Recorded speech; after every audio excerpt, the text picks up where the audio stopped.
1, 2, 3, 4, test, 1, 2, 2, 10.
Doi, 10, test 1, 2.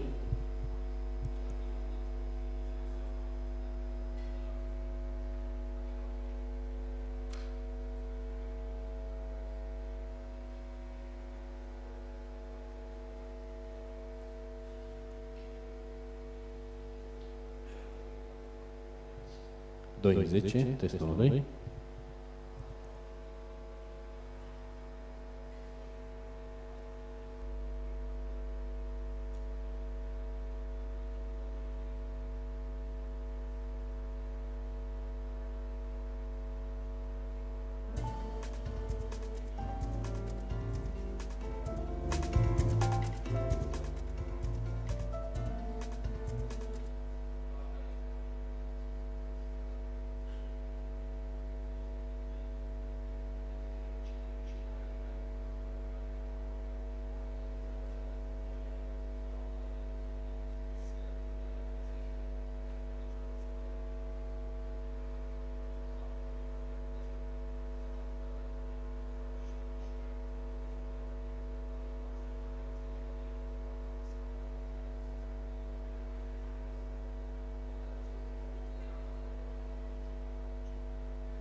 Dear guests, good morning and welcome to the second day of Romanian Military Thinking Conference 2025.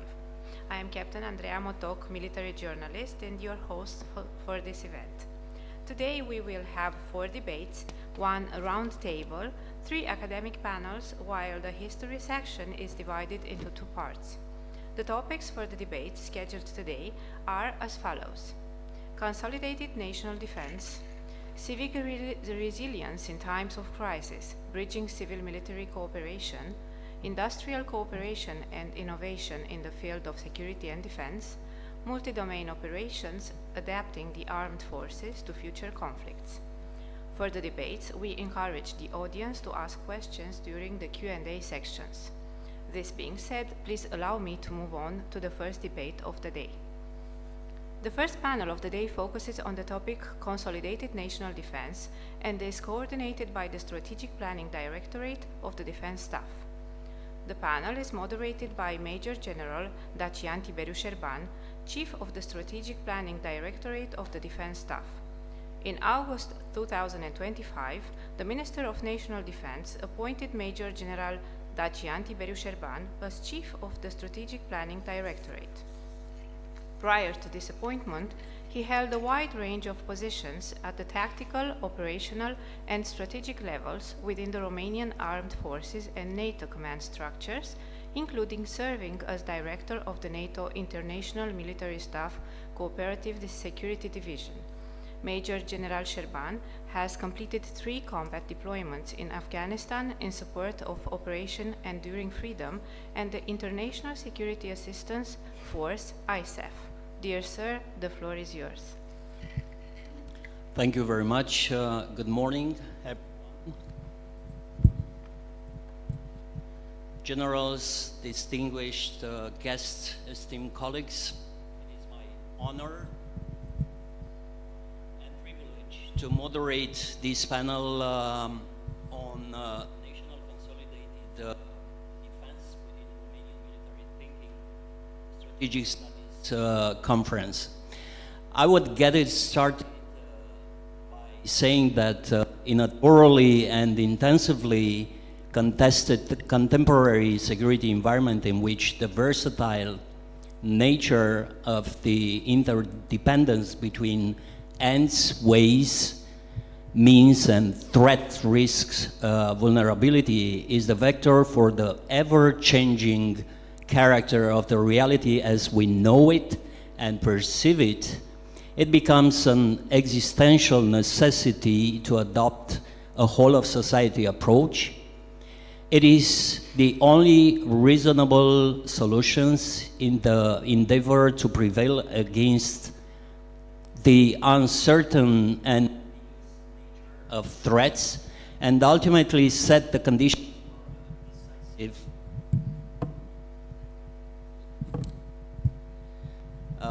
decisive and timely transition from a reactive to a proactive posture.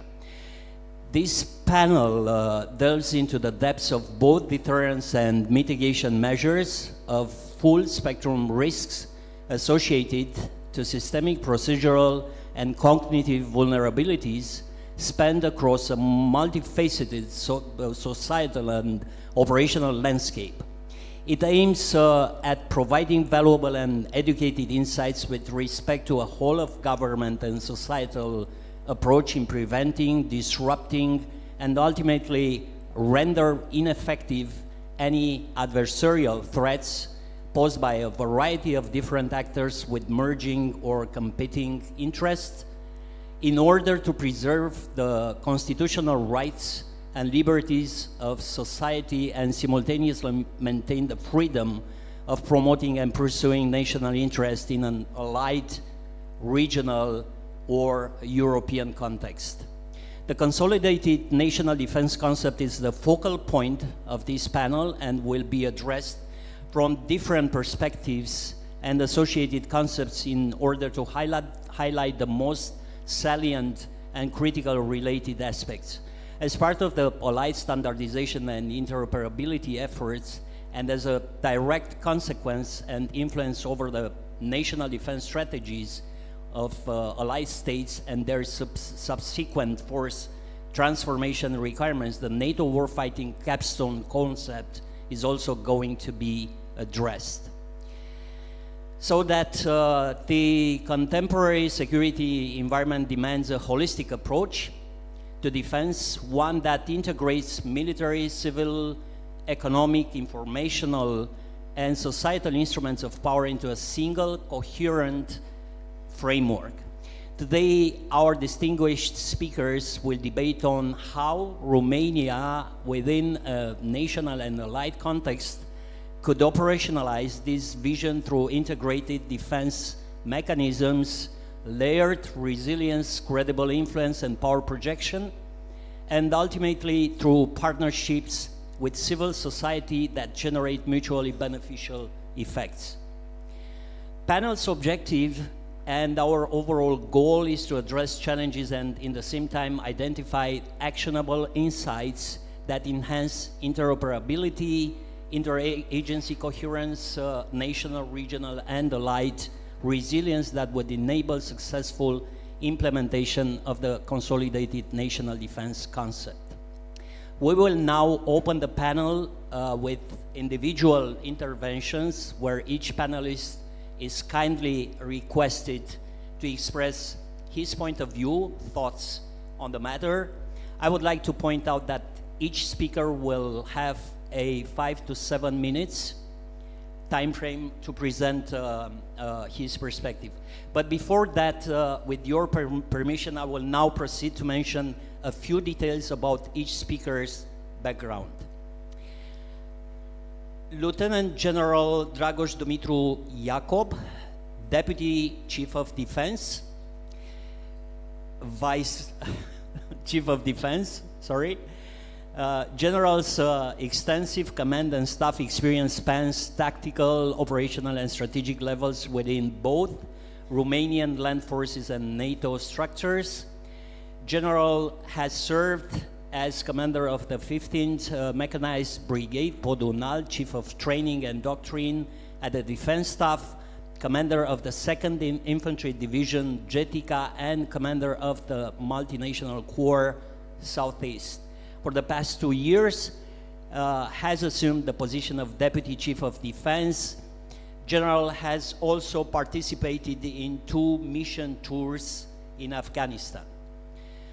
Lieutenant General Piotr Blezeus, strategic advisor to Chief of General Staff of the Polish Armed Forces. Lieutenant General Dr. Piotr Zeus Blezeus is a senior officer in the Polish Armed Forces with extensive command and strategic experience. General distinguished career includes key national and international appointments, amongst them commander of the 15th Mechanized Brigade, Chief of Staff of the General Command of the Armed Forces, Deputy Chief of Defense of Poland, and Commanding General of Eurocorps. General has served in several NATO and EU positions, including Deputy Military Representative to NATO and EU, and Deputy Chief of Staff for Strategic Development and Preparation at NATO SHAPE. Thank you very much, sir, for being with us. Brigadier General Cornel Scurt, Chief of Operations Directorate.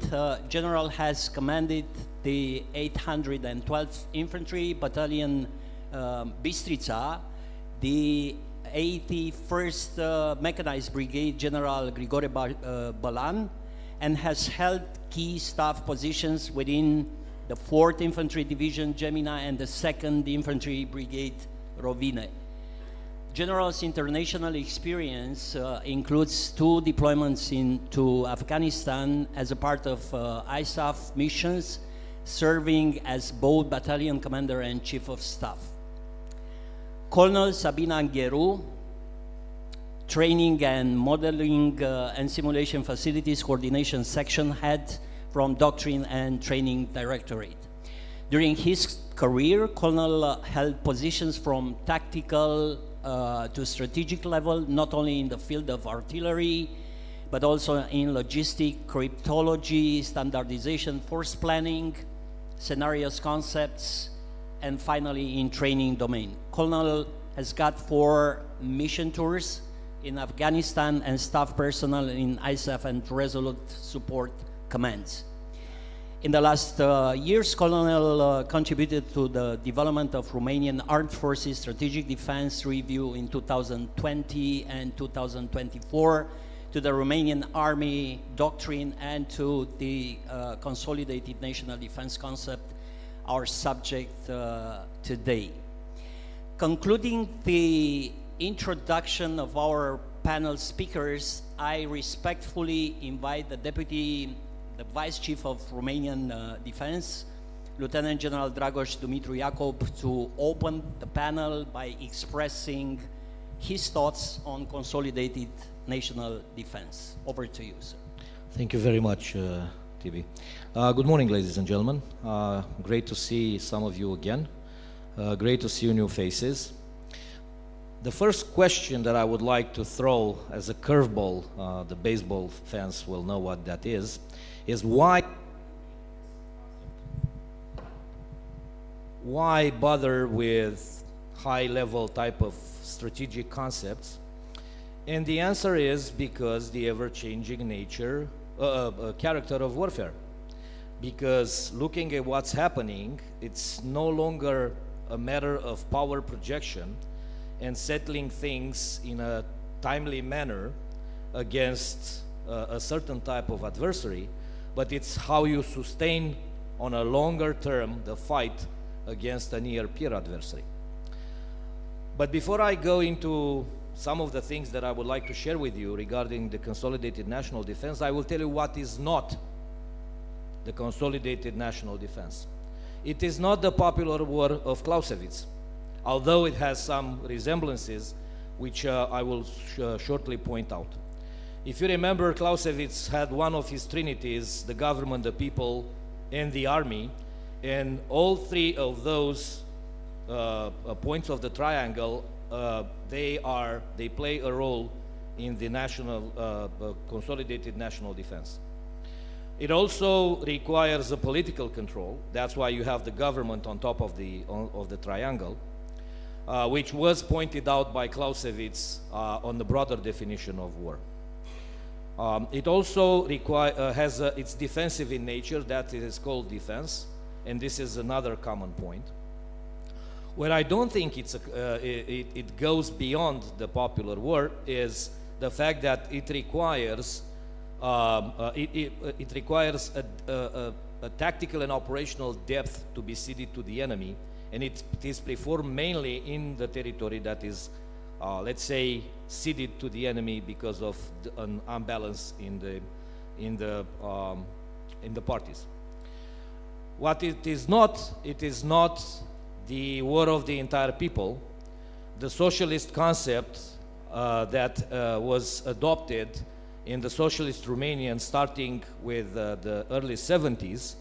And the reason it is not the entire people, war of the entire people, in my opinion, I think it has some resemblances, but the main difference is the C2, which was at that time entrusted to the command of that war, was entrusted to the party, and we are now living in a democratically elected, with democratically elected officials.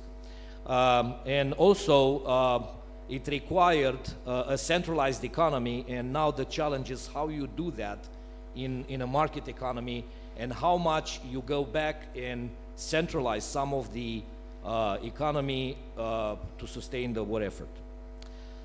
What it is not, also, it's not an insurgency. For the students that, let's say, experience that type of operation, and those who probably read about it, what we did in Afghanistan and Iraq for 2 decades, it will recognize the fact that although insurgency, the consolidated national defense may resort to some form of resistance, it is not an insurgency because, in my opinion, right now, insurgency is more belongs to the operational art realm and not the strategic realm. We are trying to develop a strategic concept.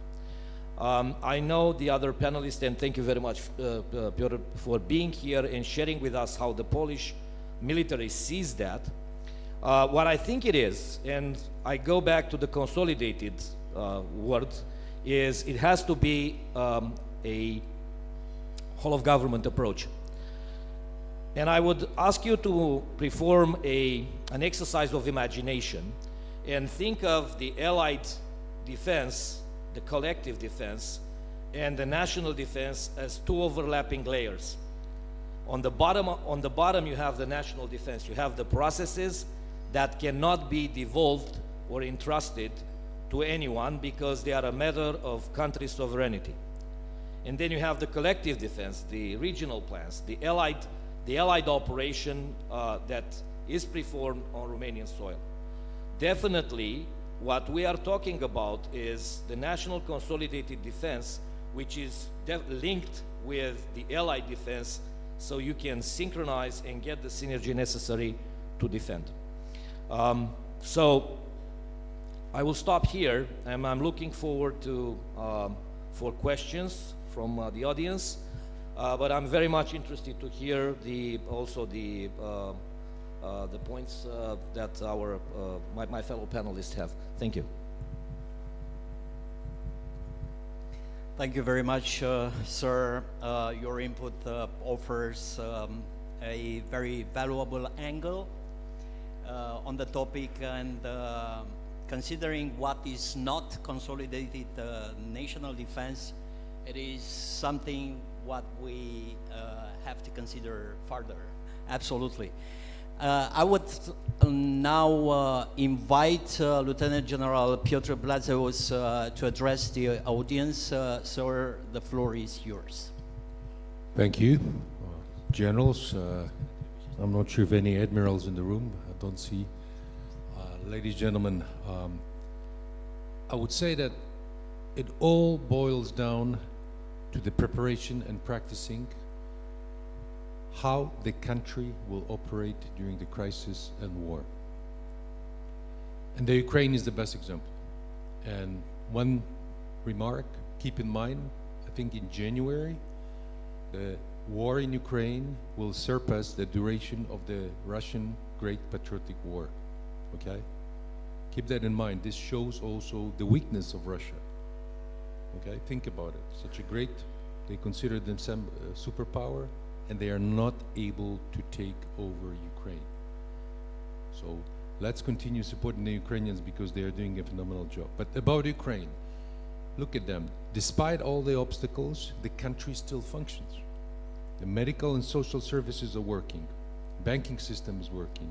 Water, gas, fuel, and food are delivered and available. Sometimes maybe shortages. The electricity is produced, even though, as we know, more and more blackouts and sometimes it's not available. The public transportation, including trains, operates. The defense-related factories are producing. They are in hiding now. They are more dispersed than they were before the war, but they are still able to manufacture during the war. And law and order is in place, more or less, right? There are no just gangs of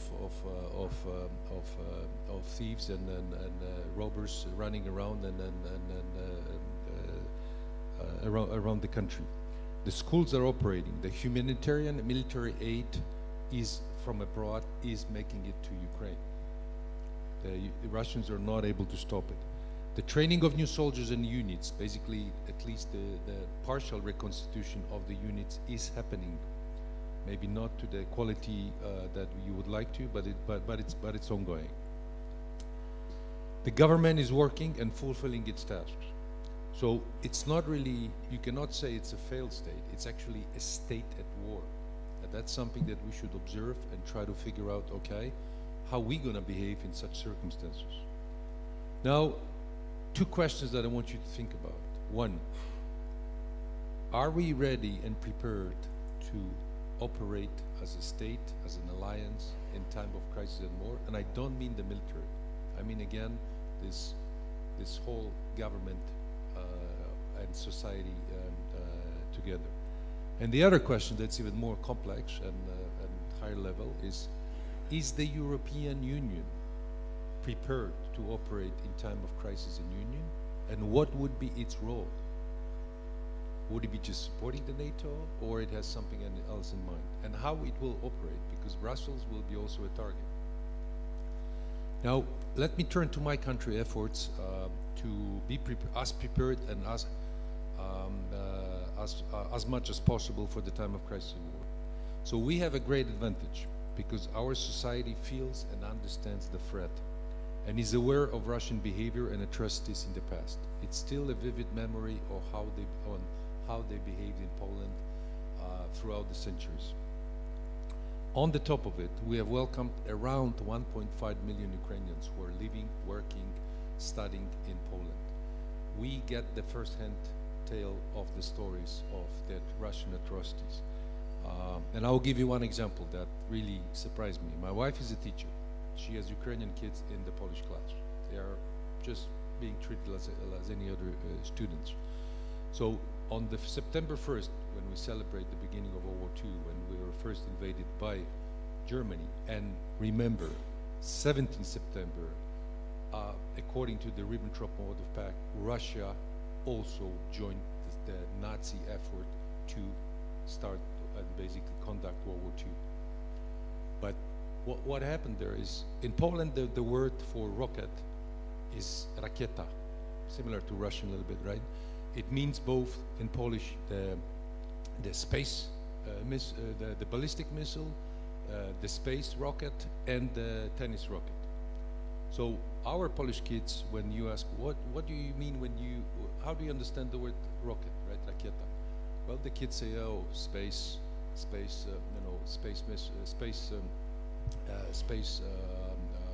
rocket, the tennis racket, right? Well, the Ukrainian kids say, no, this is a ballistic missile. I lost my friends from my class. So this is very close to us. Although the war is not in Poland, but our society really feels it. Now, that allows us also for very high approval rating for the military and also for the defense spending. The society understands why we need to spend so much on defense. So we have no problem explaining to the public that why they need to understand that because we are increasing the defense spending, some other parts of the government will get less money, which is natural. Now, but keep in mind, the military is always, as I said yesterday, just one instrument of power. However, we are the ones that are supporting the government a lot right now. We have about 7,000 soldiers daily deployed to support the border guard, and it's both the Belarusian border, but also we are supporting them in the west with the German border, trying to stop as many of those illegal immigrants as possible. And at the border with Belarus, trust me, this is almost like a combat. Those immigrants are trained by the Belarusian security forces, and they are very, very aggressive. Okay, and because when you think, if you want to, and think in Belarus, is it possible you can freely move throughout the country? No. Can you find any tools or stones in the woods to attack the Polish military? No. So it's absolutely state-sponsored, and it's, as somebody said yesterday, basically it's a weaponization of migration. Part of the 7,000 is also part of the Operation Bay, where our Navy is protecting the critical sea infrastructure, and I mean both the pipeline, the blue pipeline that goes up to Norway, and also on our gas port. So the military is closely working with the civilian authorities and supporting them as much as possible. We are testing our mobilization systems. Okay, we're not announcing mobilization, but we're just testing it. Is it going to work in time of war?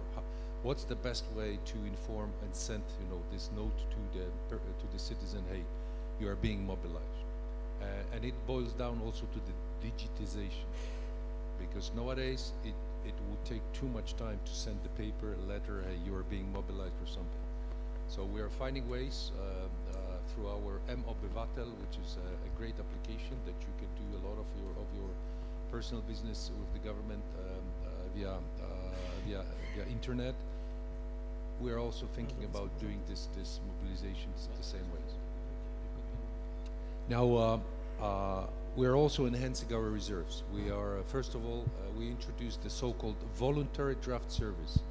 Any citizen can sign up, basic training 3 months, and then additional 9 months of a more specialized training. Once he or she joins the specialized training, they can apply to become a professional soldier. So for the moment, politically, it's still a big discussion whether to reinstate the draft, because in Poland it has been suspended. Okay, just like in the US, it's up there. Okay, anytime it could be basically reinstated. But now the discussion is, okay, do we need it and to what extent and so on. So we're finding other ways of getting those new soldiers and train them. We just started about a month ago a military training camps for the citizens. And the duration differs on the time that the citizen can devote. And we're teaching them basics, obviously shooting, we're teaching them medical aid, the first aid basically. We're teaching them some basic skills for survival and so on and so on. And it's absolutely voluntary, and so far, I mean, we're surprised with the turnout of people that want to go for such a training. Voluntary, absolutely voluntary. In a way, it's also preparing some, very basic reservists. Along with the Ministry of Interior, we have prepared and published, just like some of other countries, this booklet on how to behave, what to do in time of crisis situations. Trust me, it was not easy, because you don't want to raise the panic. You just need to, you want to prepare your society better, so they are more situational aware and they know how to react, who to turn to, and what to do if anything happens. Now, our citizens are very alert nowadays, and they quickly report any suspicious or malign activities that they see. If there's something unusual, some strange people moving around.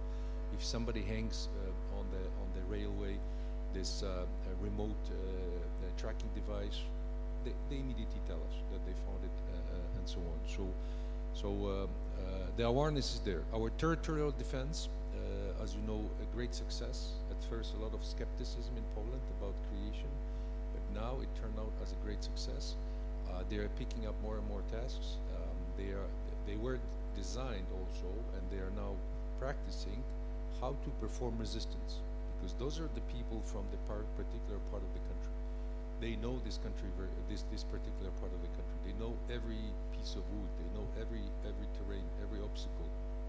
They know the main logistics nodes and so on. So they are already practicing and preparing for this potential scenario that temporarily this territory could be occupied. We are adjusting our medical system to be better suited for the time of crisis and war, because you need to wage. Some of those doctors are also members of the territorial defense. If we get mass casualties, what are we going to do with them, right? Will this hospital be able to operate? And if it's bombed, then how do we use the container hospitals, and so on and so on. So this is being discussed and is being updated. Our cyber command is helping to secure not only military, but also the critical infrastructure, and we're also offering help and support to the private defense companies that we consider critical, and we try to teach them and help them. They need to give us access to their networks, to basically how to stay protected. And by the way, Russians are always looking for ways to attack this critical infrastructure. Simple example, before we had a not that secure radio signal to turn the red light for all the trains in the particular part of the country if there is an emergency. Well, they were able to break in and turn it on their own. Think about stopping all the trains in part of your country for 1 or 2 hours. So they are looking for those soft spots. Now, our security services, as you heard, have arrested dozens recently of people who were either conducting the espionage or were involved in the acts of sabotage, or they were preparing the acts of sabotage.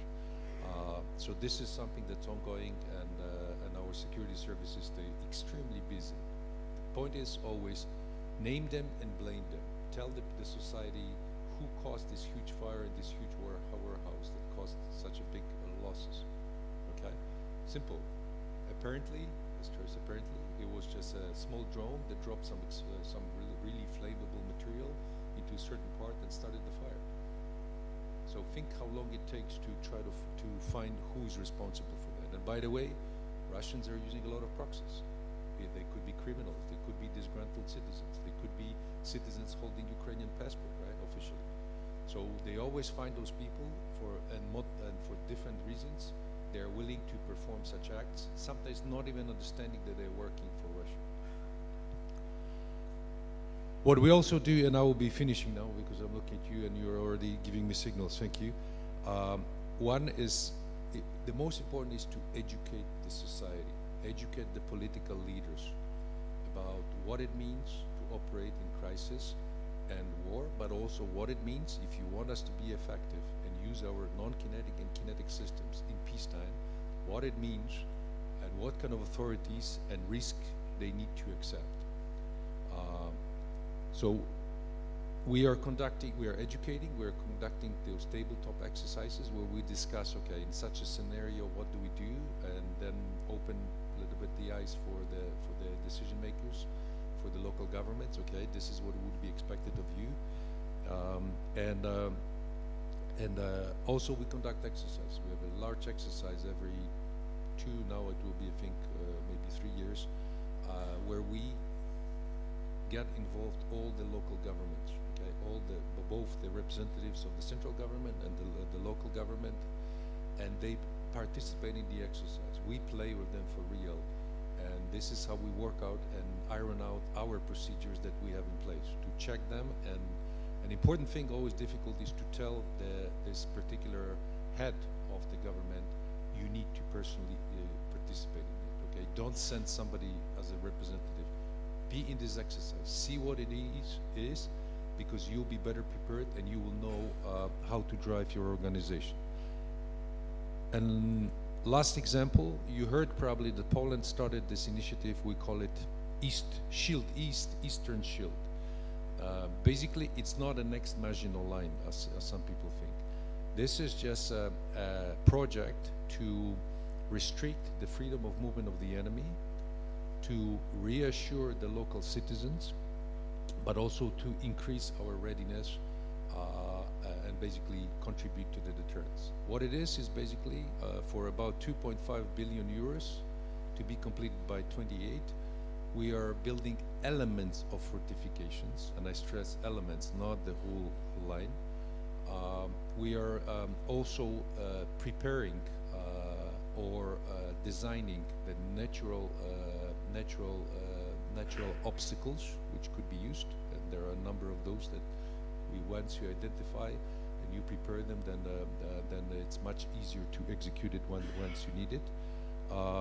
We are creating logistic centers closer to the border. We are creating warehouses, kind of a prepositioning, I would say, so that the reaction time will be much faster. But we're also building shelters, and shelters not only for the military, but also for the civilian population. And all of this is being done in close coordination with the local governments and representatives of the central government in those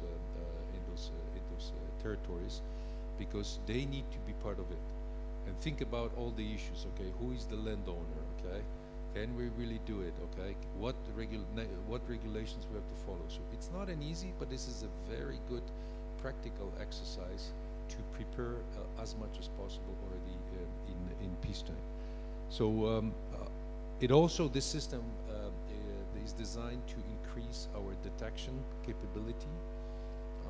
We are introducing more and more detection systems, including the one that's doing quite well, reasonably well in Ukraine, this acoustic system, the detection system, which is good, but obviously the point is you need to keep the database constantly updated, because Russians are playing the game and they're adding mufflers to the Shaheds, so the signature changes, and then AI may not immediately recognize that something is flying, but the identification is a little bit complicated, so it's a catch-22 game. And obviously counter-UAS systems. As we speak, we are now testing the system called MEROPS, which is basically a kinetic system, and we probably will have it also deployed. I mean, it's already deployed, but we'll have more on the border, and again, it's a kinetic system. So think how many, how often your own country used any kinetic tools against the threat. So that forces to make a lot of changes in peacetime. And I will stop there. Thank you. Thank you very much, General, for your very comprehensive and I would say inspirational point of view. It looks like Poland is pretty advanced in the implementation of this concept, so that's why I think it's not wrong from our side to take your model as a role model for the implementation of this concept at our level. Once again, thank you very much. The Chief of Operations Directorate, Brigadier General Colonel Traian Scurt, is the next one to take the floor. So, General, please. Good morning, ladies and gentlemen.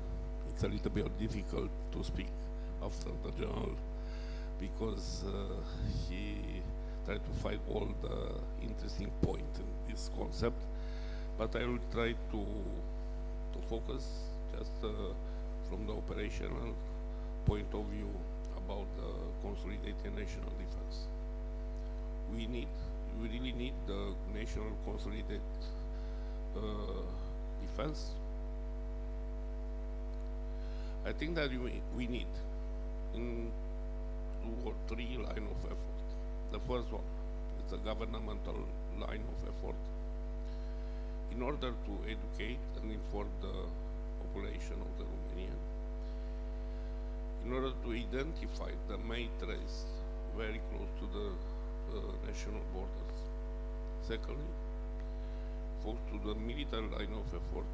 In this way, we must to have the regular forces able to integrate and interoperable with the NATO forces. We must to have the host nation facility in order to receive the allied support. Also, we must focus to the mobility corridors and the barriers system close to the borders as a dual use. Last but not least, we must to focus to the society resilience. We must to start with the individual resilience, local resilience, and national resilience, especially in energy security, transportation infrastructure, and communication. Secondly, we must to learn from good practices and lesson learned from the other partners, like Poland is a very good example in terms of territorial defense. At the General Staff, you start the concept, to build the concept about territorial defense. You use the models from Poland and other partners according to the national specification.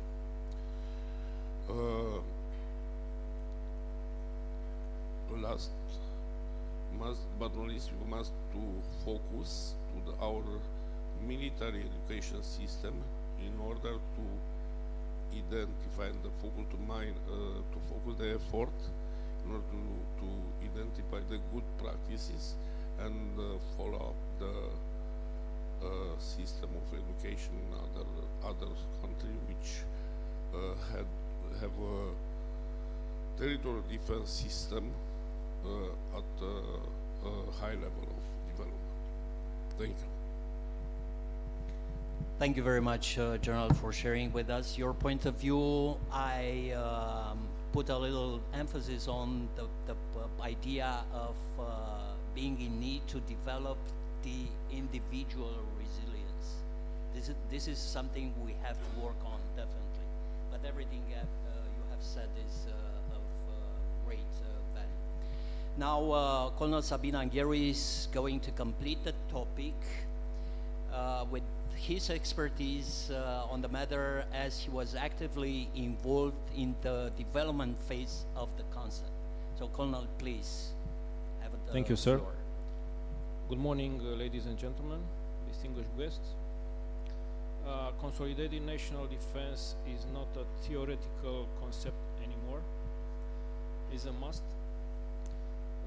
which involved a coordination of all resources, military, civilian, institutional, in a common effort to protect sovereignty, constitutional order, and safety of citizens. It's obvious that Romania should translate this into a clear imperative: the implementation of a consolidated national defense capable of coherent response to the challenges in the national, regional, allied, and European space. Multi-domain defense led, coordinated, and interoperable with allied systems. I have to admit that working for this concept, I have as a model Polish concept and Finland concept. There was very useful to understand how those states imagine the entire construct for their defense in the future. It is obvious that the conventional war takes unthinkable forms 20 years ago, and the conflict in Ukraine reconfirms the relevance of classic defense capabilities. And for Romania, the imperatives are clear for everybody: to create and maintain a credible defense capabilities with forces prepared for defense and the national territory and participation in multinational operations. To continuously modernize equipment, focusing on interoperability, mobility, and rapid reaction capacity. To configure an integrated strategic leadership based on modern command and control system, capable of unifying decision, information, and action. To integrate our efforts into NATO deterrence and defense plans, including through reinforced presence on the eastern flank and participation in multinational structures. And finally, to focus on restoring and consolidating the strategic reserve and modernizing the national mobilization framework. But it's not only classical weapons that define the contemporary battlefield. Today, unconventional threats, hybrid, cyber, informational, and economic, have become an everyday reality. There is an invisible war that attacks not only borders, but also minds, information networks, or the national economy. Therefore, for national defense to become a total defense of society, we must build a national system of response to hybrid threats, bringing together military resources, intelligence institutions, the economy, and the private sector. Faced with the threat of undermining the states from inside, integrated defense must be able to protect critical infrastructure, including the cyber, energy, and communication fields, combat malign influences and disinformation through strategic communication and counterintelligence capabilities, create and support an institutional culture of resilience in which all structures contribute to the national security regardless of the field of activities. Build psychological defense and education for security, for cohesion, and for public trust. Today, the cyber defense become the first line of the invisible front. We must protect states' data, digital infrastructure, and strategic communication. There is no complete defense without economic resilience. We must secure strategic supply chain, support the national defense industry, and strengthen the state's ability to withstand economic and information pressures.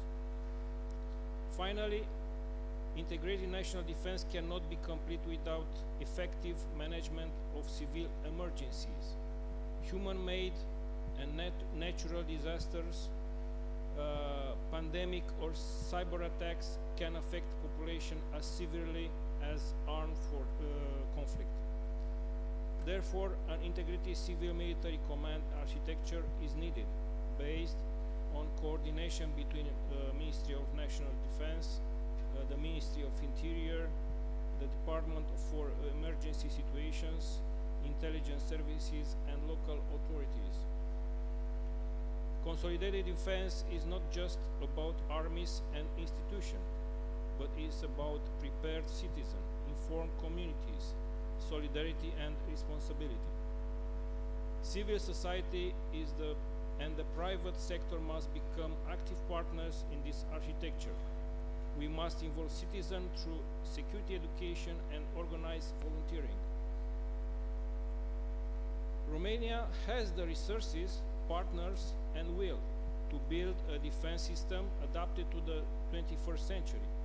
But the success of this endeavor depends on our capacity as military, as institution, as society to act unitedly, anticipatory, and responsibly.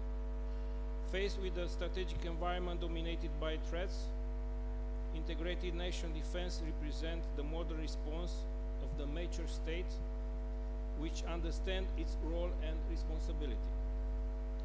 By integrating all national civilian and military resources through a regional cooperation, through NATO interoperability and European solidarity, we will build a truly integrated national defense, strong, adaptable, and worthy for the 21st century.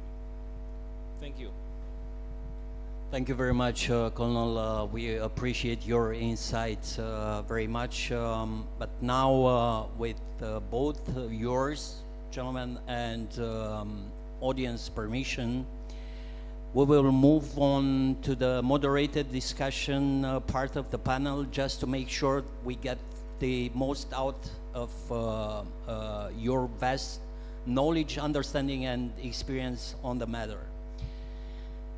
Extraordinary times require extraordinary measures. The versatile nature of threat and risk associated with different state or non-state actors promoting their interests, which are operating under the thresholds of identification, attribution, and response, are blurring the already very thin line between peace and war.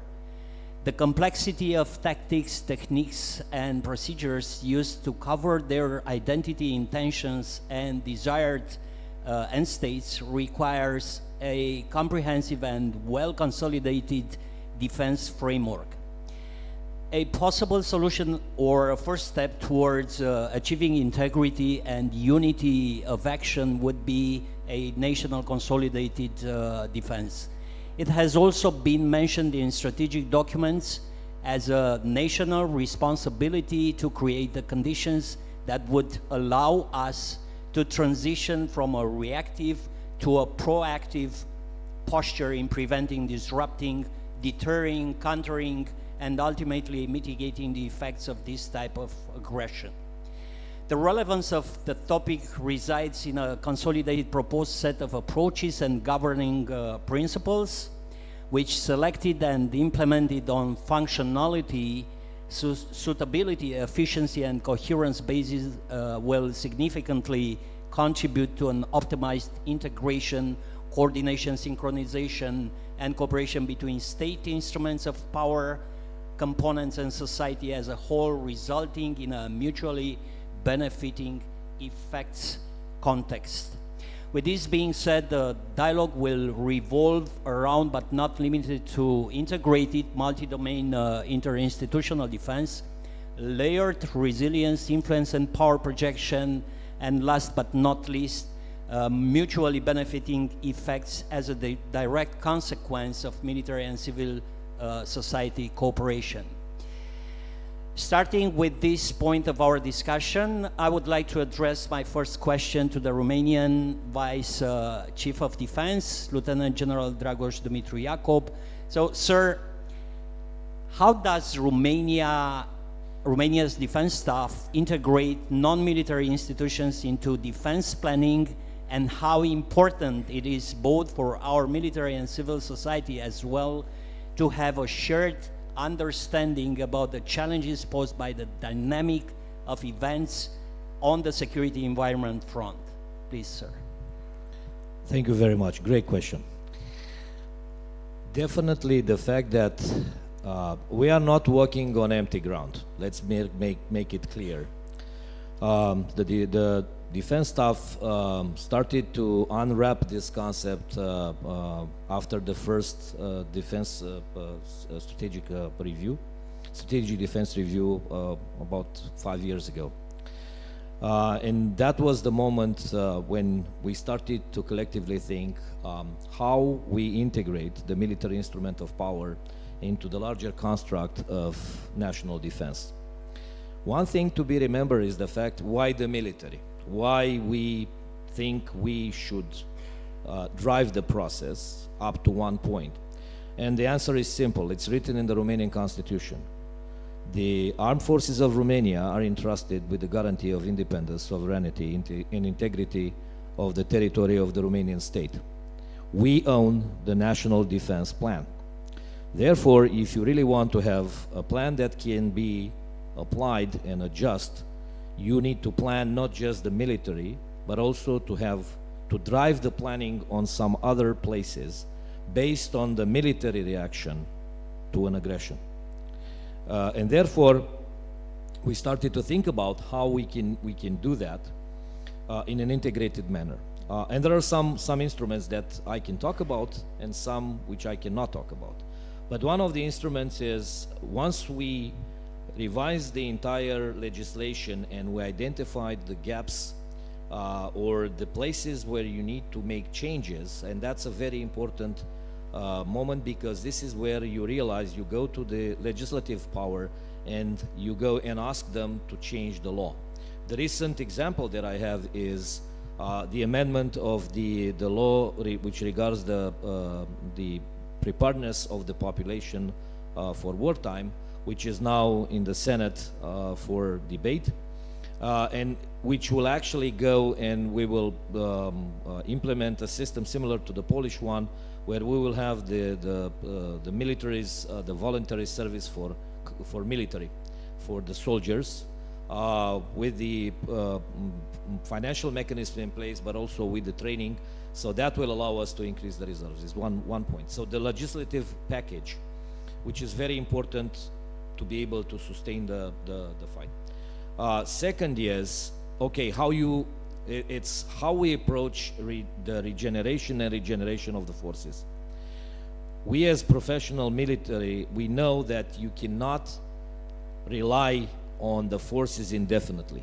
So you will have to pause, rest, to regenerate a capability, because if you don't do that, it will exhaust like everything else in the world. And that should be a coordinated process. It's not just about regenerating what you have, but it's also generating additional capabilities. And these are two complementary processes that we go and say, and it's not rocket science. If you look at what's happening in Ukraine, you will see that during this, and these are public numbers, if you go and see how many brigades they regenerate or generated during the last 4 years, one would realize that actually they use both systems, regenerating some of their fighting units even in the front line, but also having brigades prepared, trained in France, in Germany, and some other places. So we need to approach that when it comes to the military capabilities, how you design the training system on the rear, how you sustain that, and how you divert resources which technically should sustain and are dedicated for the functioning of the state towards those processes. The third line that we are working on is the educational piece. The educational piece has, and this event is actually designed to educate us on the need to understand the concept and to unwrap it and identify the components so we can actually capture them in plans and start exercising them. And alongside the education goes the exercises. And at the defense staff level, we have the wonderful exercise called Ziua, which is an interagency, and the primary training audience is the National Command Military Center. And this is where we test things to see if they work, procedures, and so on and so forth. And what I can tell you is last iteration, last year, to Ziua 24, gave us a lot of things to think about it. On the ground, we also have some sort of an exercises which will definitely try to adapt those mobilization exercises in which we call up the operational reserve. We equip them, and then we have one-day training. A new thing that this law that I mentioned, 446, is actually going to inscribe is the fact that we can call the reservists for longer periods for training. We probably 1 week, 2 weeks, we'll see how. So for those who are involved in the operational realm, probably next year you'll start thinking of how we operate with the reservists in exercises, field exercises or live firing exercises. So I would stop here, but technically these are, let's say, 3 lines of effort that we are working on. Of course, it's no longer, it's, and one final point. I'll give you one example. Right now, we and the Minister of Interior, we have 35 common plans that we are looking upon to see how we can adapt them to the new realities and to the new, let's say, to the new plan, to the revised plan. So working in an interagency environment is also important because, as I said, we need to drive the process. At least in the planning phase, we should be the supported actor, and the other should be supporting once this is devised. Thank you. Thank you, sir, for your relevant answer. It complements the discussion very well. My next question goes to Lieutenant General Piotr Blazeus. So, sir, what do you consider to be the most significant lessons that Romania and other allies can draw from your institutional model? Over to you, sir. Disclaimer, I will be speaking on my own behalf. May not be official position of the Ministry of National Defense or General Staff. Well, first of all, let me add a little bit to what Dragoș said. We also believe that military could be the connecting and should be the connecting tissue between all the layers of the resilience. We have the experience, we're good planners, so we absolutely should be the connecting tissue, but not in the lead. Because this is the political masters need to understand their responsibilities and either be able to delegate them, because it's all about the authorities during peacetime especially, and once they delegate, also accept the risk, because there is always some risk accepted if you delegate certain job. So the risk acceptance is also key in this one. The other point, I am not sure if you already did it, but we practiced something we didn't do for a long time, the mobilization of the whole battalion, meaning getting the people in, going and picking up all the supplies, days of supplies and so on. Trust me, it's an eye-opener. I mean, we have not done it for a while. What it means, how long will be the columns, how many vehicles you will need, and then make it up to the brigade level and higher. Think how many depots you have where they are supposed to pick it up. This is the best way to test your plans. Not easy, because obviously when the moment you send those cards for the people you need to show up, then the rumor spreads that something started bigger and so on. But you need to do this. This is a great exercise that gives you an excellent perspective on the magnitude of the challenge that we all kind of a little bit forgot because we didn't need it for a long time. Now, back to the question. I think the most important is that we should admit we are in a crisis. We don't need to do it officially. Officially, we should be, but we should have this approach to everything we do that, okay, we are already in crisis, right? What do we need to do to deter the enemy, not to escalate any further too much, and obviously not to even consider any type of attack. This mindset is the most important, because when you go to other ministries, you discuss with them, they are living in their own bubble quite often. They are living with the daily problems, peacetime and so on. When you ask them basic questions, okay, what about how are we gonna operate in crisis, okay, and war? Your building will be destroyed, right? There will be some challenges with some connectivity and so on. What is your plan to operate? And then there are no sometimes good answers. So this is why we need this mindset that more or less we are in a crisis. Officially, obviously, for political reasons, even NATO is not in crisis, right? We didn't move to the next phase of the crisis response system.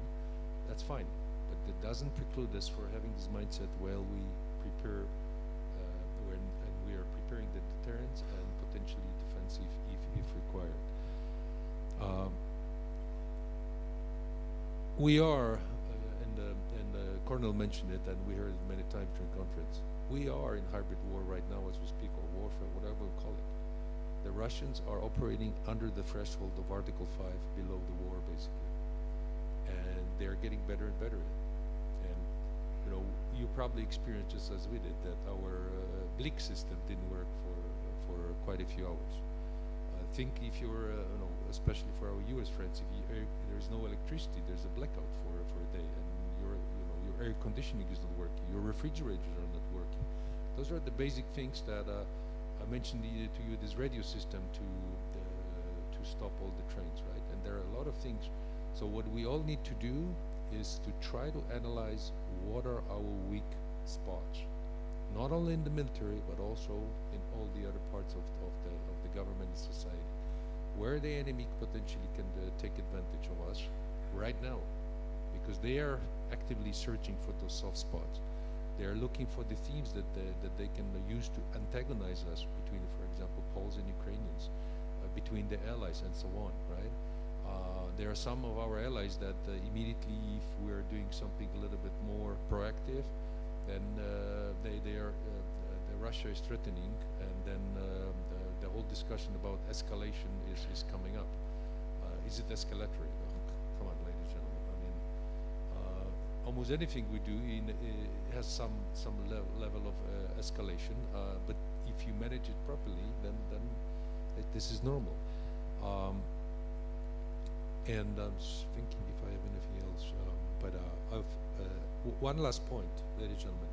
Right now, every time we raise our air force and increase the readiness of our integrated air and missile defense, we sometimes close part of the airspace for the traffic.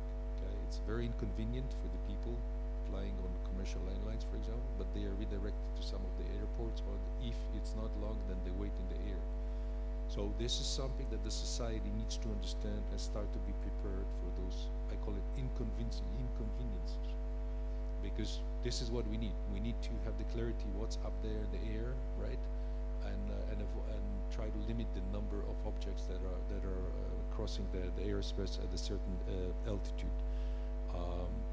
So those restrictions you already need to start implementing slowly in the peacetime, and explain to the society, hey, we need it if you want us to be more effective.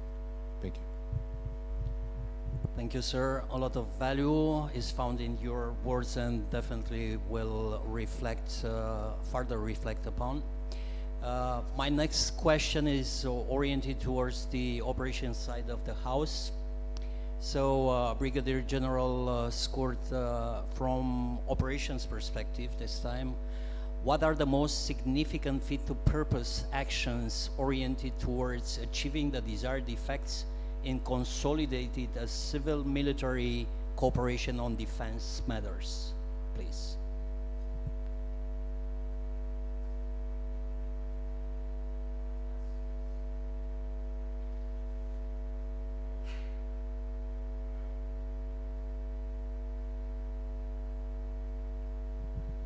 Okay, from my point of view, the critical aspect is in this way is the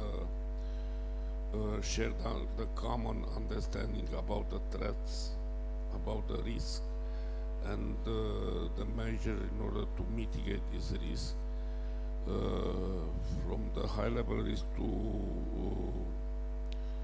residual risk level in this way. Why? Because the armed force must to develop the trust in civilian society to maintain and to increase. In order to maintain the motivation to be part of the common objective in order to defend the borders and to sustain the military effort. This is the main the critical point in this way, the cooperation. Secondly, it's integrated the interagency capability and the territorial defense capability in order to increase the operational effects. Last but not least, you must focus to the resilience and survivability in terms of national interest. Thank you. Thank you, General. Your answer is really meaningful. I would like now to address the issue from a more specialized point of view predicated on the doctrine and training line of effort. So my next question goes to Colonel Sabina Angheru. Colonel, what are the doctrinal and educational structures supporting interagency interoperability at the strategic and operational levels? Please. Doctrinal and educational military structures support interinstitutional interoperability by developing common concept, standardized procedure, and doctrinal framework that align the way different agencies work in the strategic and operational level. Military educational institutions include courses in civil-military cooperation, crisis management, and interagency coordination in their programs. Training center can organize integrated exercises in which military, police, civil protection, and other government institutions practice coordinated response to complex scenarios. Updated doctrine also promote a common operational language and compatible standards among agencies. At the strategic level, these structures facilitate information sharing, joint planning, and synchronization of national security objectives. Thank you. Thank you for the clarity you brought with your answer. Next on our discussion point is the layered resilience aspect of the national consolidated defense. It has been placed as the second priority amongst the list of 5 imperatives nominated in the Warfare Development Agenda. Also, Article 3 of the North Atlantic Treaty states that resilience is both a national responsibility and a collective commitment. I would like to open the floor on this subject with an operational perspective on the issue. So my first question is addressed to Brigadier General Traian Skort, again, the Chief of Operation Directorate. So, General, from an operational standpoint, what are the critical resilience layers Romania must reinforce first? Okay, all the 7 line of resilience is important, but as I underlined before my intervention, from my perspective, the most important is energy security line. Second, communication system and transport and infrastructure. Why? Because in a time and resources constrained environment it is also necessity part of the discussion would argue to constantly prioritize the allocation resources for the energy security. I want to stress that we have a new project in Black Sea, the Neptune Deep, which is very important from the national security in terms of energy, and also the Black Sea. I want to underline the Black Sea is one of the big interests of the Russian part. We must focus to protect not only the Neptune Deep but the transportation system for the gas and fuel. Secondly, we must focus to secure civilian communication in order to provide the continuity of C2 in time of peace and crisis and war. And about the transport infrastructure in order to maintain the mobility corridors and facilitate timely deployment, reinforcement, enable further decisive supporting and sustaining efforts of war.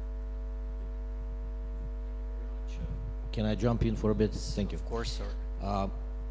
For our younger colleagues here that are getting prepared to become the next generation of planners, the philosophy behind the word resilience is how you operate when the sun is not shining. How you manage to put up your plan into place and to accomplish your mission with less than you had when you planned initially. That means that if you take, and I agree with General Blaseus when he said that we are the glue, we are the tissue in between when it comes to resilience. But in operational terms, I will take every line of that resilience, every 7 of the 7 lines, and you need to think from the planning perspective with a PACE plan. Remember, in the CIS world, you have the primary, alternate, contingency, and emergency.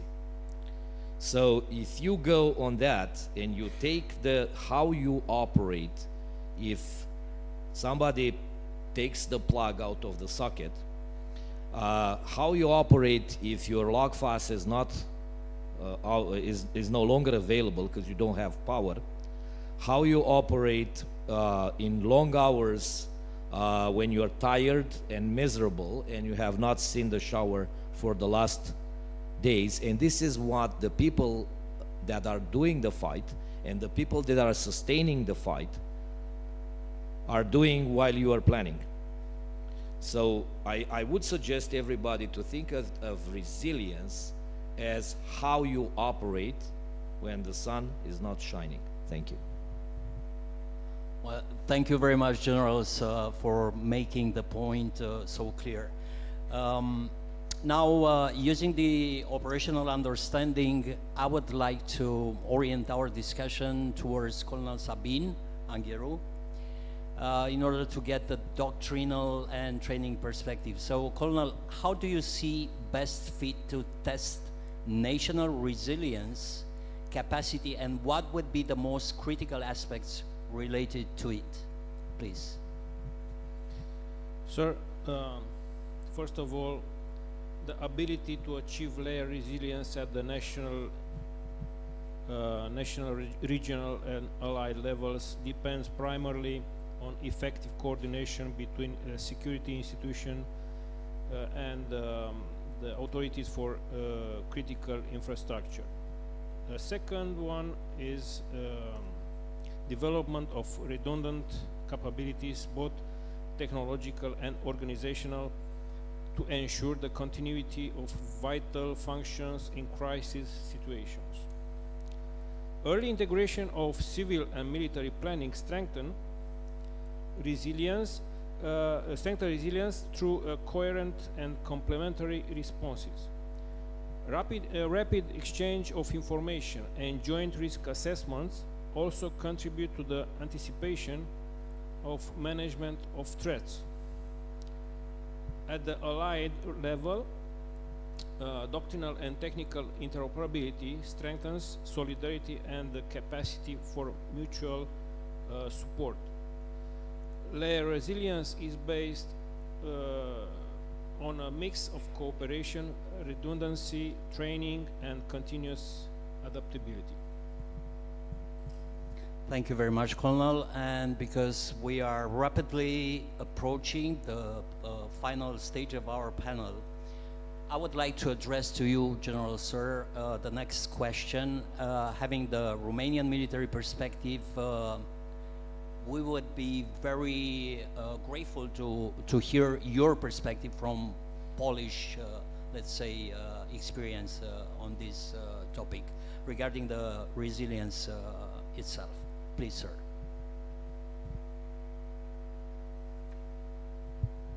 I have the mic again. So, first of all, just to add on to what Dragos was saying, when the sun is not shining, please remember, you need to know the plan, but fight the enemy. Because usually the plan survives only the first contact with the enemy. Keep that in mind. We can have the best developed plans, but the enemy usually does not follow exactly how we thought the enemy will play the game. So keep that in mind, be adaptable and be flexible. That's the main point, okay? That's why this mission command is so important, that if you know the plan, okay, you will achieve the objectives you're set in your own way. But also, if necessary, you will adjust. The other point, as mentioned by Colonel here, the C2, the command and control, which is obviously, and the CIS is the one allowing for the proper command and control, that allows for the decision-making process. And this is something we're looking into, okay, for all different situations, the decision-making process. Who has the authority to do certain things, okay? In the military, it's quite simple. If the boss says do it, you do it, right? But then when you add those additional layers from the government and society, especially in peacetime, this is what we're looking into, and we're trying to shorten to the maximum possible this decision-making process, making politicians aware, okay, as I told you yesterday, there will be no time, sir, to call you. And by the way, it could be in the middle of the night, and your security detail, we say, I'm not waking him up or her. So that's why it needs to be delegated down, and the trust and the risk acceptance, because we are humans, we can make mistakes, right? That's something that has to be calculated in as well. Now, and it goes with the kill chain, because it needs to be simple and established and practiced, okay? If you decide to use the kinetic system, okay, is it that level, who says fire, right? And takes the responsibility as well. So that's something that we constantly are updating, and the incursion of those over 20 Russian drones forced us to, again, adapt our kill chain process even more. The other point is that it's all, as was mentioned many times, it's all about the education and training, education about the threat, understanding the threat, how to react to it, and practicing and training it, okay? Because, I mean the whole state, the whole society, they need to be part of it. Cyber support protection, this is ongoing war, okay? In the cyber domain, that's what I'm always smiling when some of the political masters are saying, oh sir, but we cannot do it. This is too offensive. Well, sir, we can always deny, right? And in the cyber, as you know, it's very difficult to have a proof that you did it, I did it, right? So this is the area that allows Russian to play the game and always deny. And even though everything points that it came from this direction, it's very difficult to find the hard proof. If you have the hard proof, sometimes you cannot disclose it because then you will disclose your capabilities to detect certain things. So it's a challenging game. About the education, something surprising. Our government now is saying to the citizens, have some cash at home. Okay, you're smiling, but if all of a sudden your card is not working because the blick is not working, and you want to buy some basics, or you want to buy the fuel for your car, you're in trouble. So our government now is advertising, have some cash at home, have some basic supplies for 3 to 5 days, just in case. And this is, surprisingly, it's not raising any panic. It's actually people understand that, okay, if the system is attacked, I cannot pay for basic utilities, buy bread and so on, then you need that little cash, right? The civil defense, big discussion in Poland, big analysis of how many shelters we have, how many people we are able to provide shelters for in the cities and outside the cities. As you can imagine, the ones that we have from the communist times, most of them are not modern enough, and they have been usually sold out to the public because no one needed them. So now we're looking into this. We are planning to build some new shelters, modern shelters, dual use, as Ukrainians are doing. So not only a shelter as a shelter, but actually, if it's an underground parking, okay, you can use it. If it's a metro, you can use it. It's again the mindset of some people, because some of the people are, if you say shelters, they're blocked, and they only see this typical shelter with CBRN protection and so on, instead of searching for a little bit more innovative solutions, something that has been done during World War II, something that is being done now in Ukraine. So to sum up, basically, we all need to be prepared to be adaptable at all levels of the layered resilience. Okay, be flexible, be adaptable, because things will surprise us. We just need to be able to react and quickly reconfigure and adjust instead of being hopeless. Thank you. Thank you very much, General, for your insightful perspective. I think it's the right time to open the Q&A session from audience. So to everybody, please have the floor.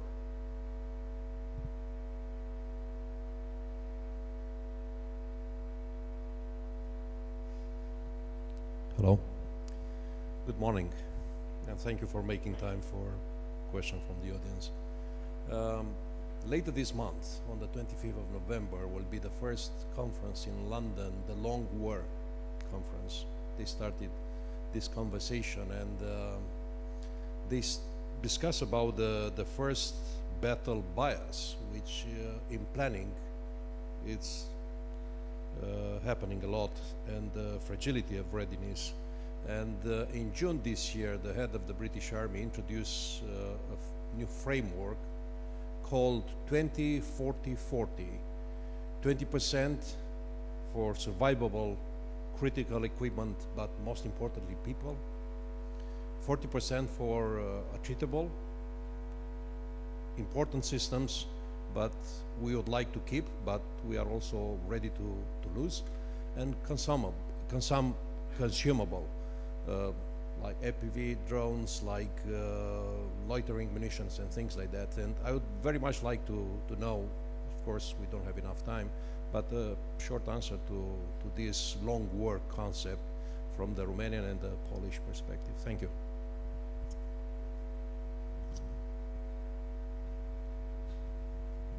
Thank you for the question, John. Definitely, I've heard the concept, and it makes perfect sense when it comes to what is now the biggest challenge that both parties have on an active front on Ukraine. Humans. So if you look at the dynamics of how the level of, let's say, the fighters have been transformed from the initial stage all the way to nowadays confrontation, one would see that the active duty did their job. But mainly what is happening right now in Ukraine is a good lesson of the fact that the newly the reservists and the mobilized soldiers are the ones doing the heavy fighting. Having the active duty either as heroes or as wounded people or as probably instructors involved in the generating process. So that's something that relates a little bit to my previous comment on the need to develop a good system of to generate and regenerate the force. Now, I'm not going to get into the details why 20 and not 30, why 40 and not 25. I guess they did some modeling and simulation and realized that these percentages might do the trick on a long term, and then we probably need to define what long term means to see if we can sustain, because now you're getting into an economic paradigm. Because if 80% of your defense effort is related to effectors with the long-range fires and aviation and so on and so forth, and the other 40% is related to one-man systems, that means that you protect your center of gravity, which is the people in this concept, but then you have to be ready to generate the capabilities associated with 40 and 40. And that is actually $1 million question. How you as a state can sustain 80% of modern equipment able to fight and hit the enemy, and being able to technologically adapt to the changes that enemy will operate.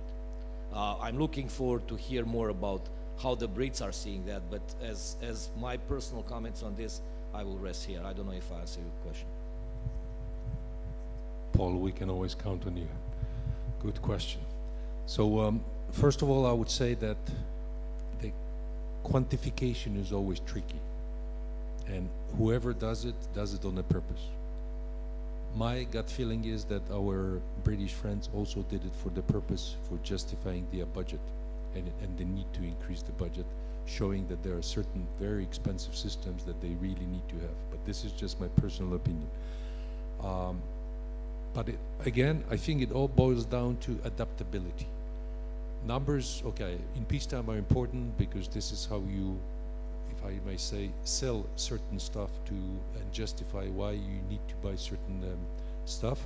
But adaptability is the key in crisis and war. And it's entangled directly with the innovation, something that we are slowly embracing, but militaries are not always that keen, because when the innovation is sometimes tricky, sometimes causes the need to change. Some people may lose the jobs and so on and so on. But this is absolutely happening. Ukraine is showing it. We have one system that NATO has decided to purchase, the integrator of everything, called MSS Maven, enabled with AI. Amazing system, really. And NATO is having it. US is using it for a while. And it allows to plug in almost any source of information you have, and then it's it's all being filtered the way you want. It's not sometimes 100% perfect, but it's something, and it's getting better and better. I'm a big fan of the 3D printing. I believe it will change the battlefield geometry soon. It's a little bit expensive still right now. It's tricky because you need to really detailed specification about the piece that you want to manufacture. It's tricky because it's a proprietary rights, right? But in reality, once you're able to have it in the field, if you have all the proper materials to print certain pieces, in the future, I can imagine that we'll be able to build not just the drones, but actually an aircraft. Sounds a little scary right now or unimaginable, but I think this is the direction of travel. And this will change the logistics. I see Violet is a logistician, right? Because I thought it's a chaplain, because in Poland it's the color for chaplain, but no, it's a logistician. So it will change the logistics completely, the way we think about the logistics, the supply chains, and so on. And another example of this adaptability is read a little bit about the evolution of the Shaheds. First, when they arrived in the battlefield, very simple, not complicated systems. Right now, Russians are putting not only good navigational systems that are not difficult to jam or almost impossible, but they also are putting jet engines on those.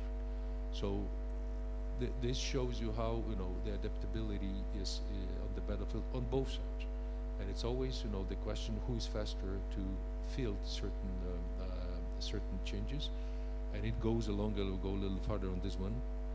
Is the adaptability of the system of our armed forces. Ukrainians are experts on this one. I mean, from the time for the change to implementation, very short period. Russians, luckily, are not that good. It takes a little bit longer for them, but they're also adapting.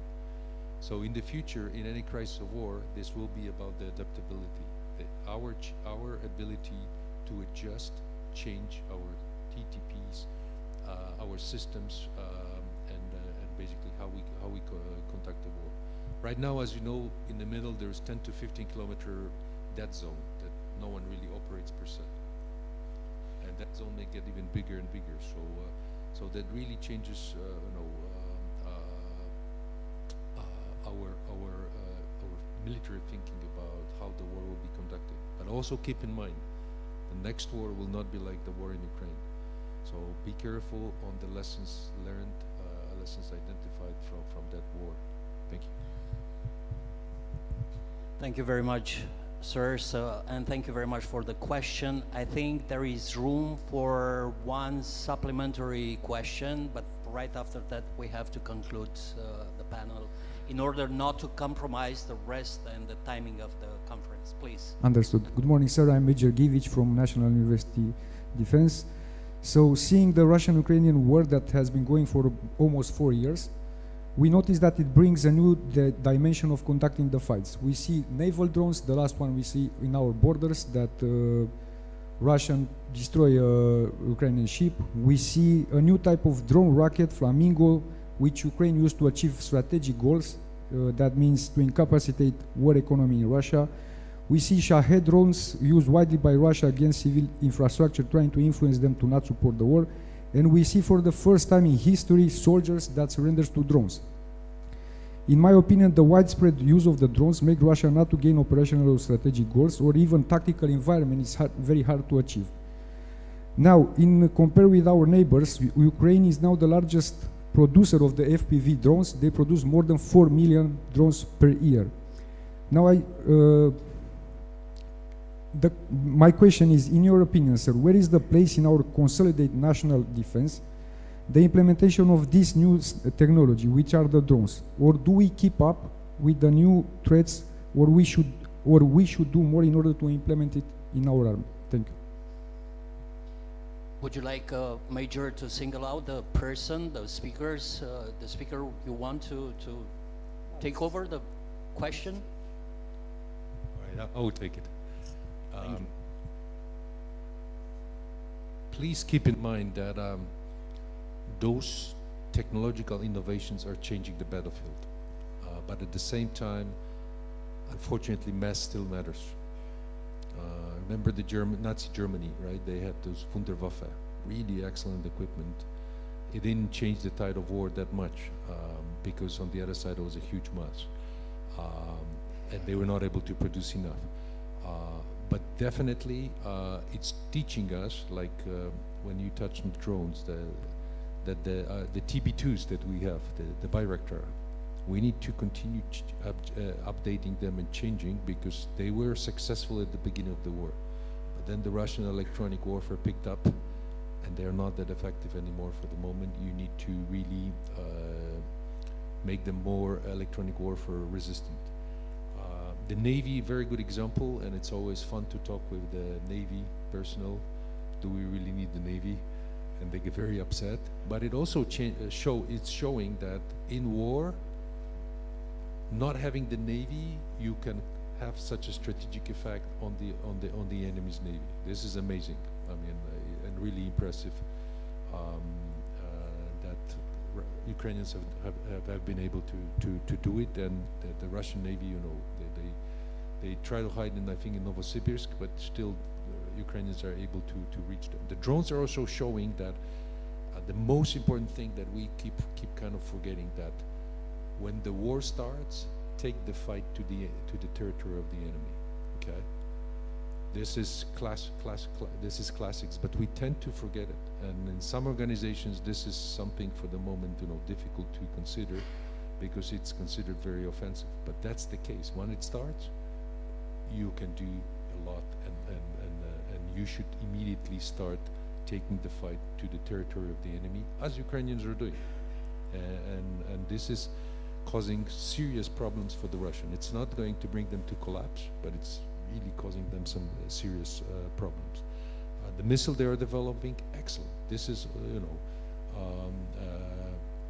but it's also, let me refer a little bit to the, I call it self-established red lines.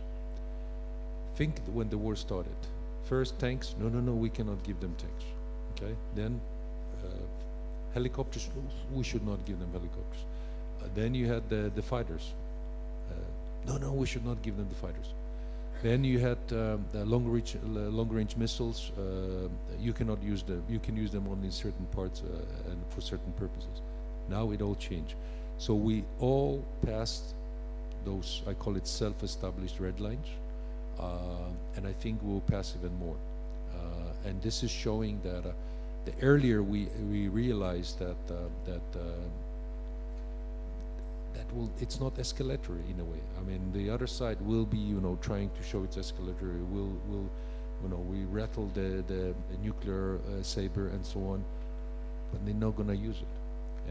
And I think more red lines, self-established red lines, will be crossed in support of Ukraine.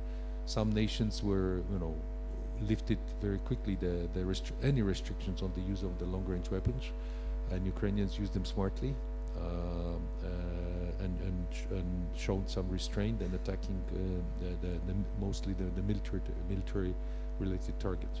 So I think with the drones, the challenge is that, keep in mind, Ukraine is at war. Keep in mind, Ukraine has been able to immediately cut a lot of bureaucracy. Okay, they still have some challenges of corruption, as we hear, but they're fighting it. The difference with us is we have our great procurement laws. We have the European Union procurement laws. Getting sometimes the best system that's you know, a small startup is offering you is not the easiest one. Then you have the defense tycoons that are sometimes not happy that you're not buying from them.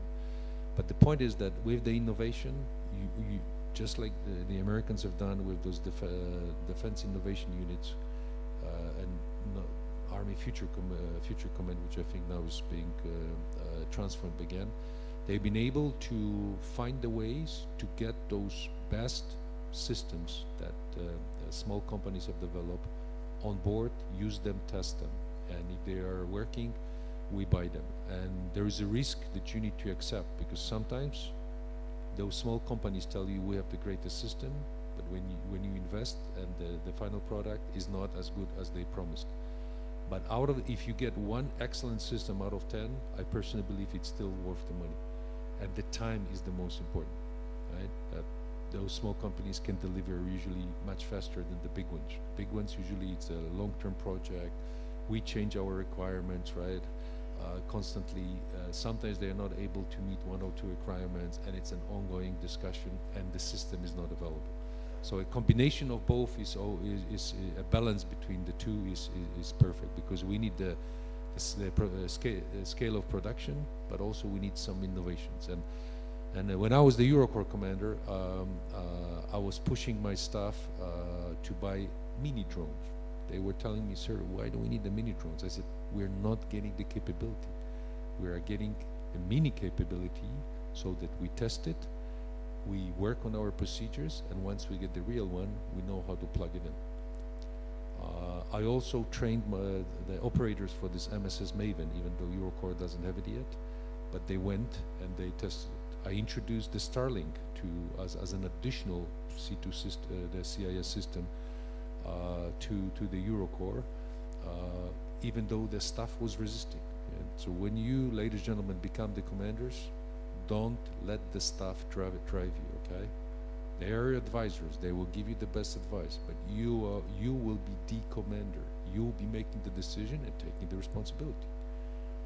So I kept pushing those little innovation projects at the core level because I strongly believed in it. And the point was, once I was able to bring the Starlink team from Poland, from the Cyber Command, and it was used in my exercise, my own soldiers were raising hands, sir, we want this system. It has some limitations, obviously, some risk associated, but I always tell them, if nothing else is working, let's use other alternative systems for the moment. So keep that in mind. You will be the future commanders, at least some of you, okay? The worst thing could happen to you that you'll be just following always what your staff tells you. Thank you. Thank you very much, generals, and thank you very much to all our speakers. I'm pretty much sure that the discussion and insights shared today will help guide us on our working on implementation and adjustment at a certain point in time of our concept. This brings me to the point in which I invite you to join me in giving a round of applause to our speakers and for their efforts, and also many thanks to our audience. So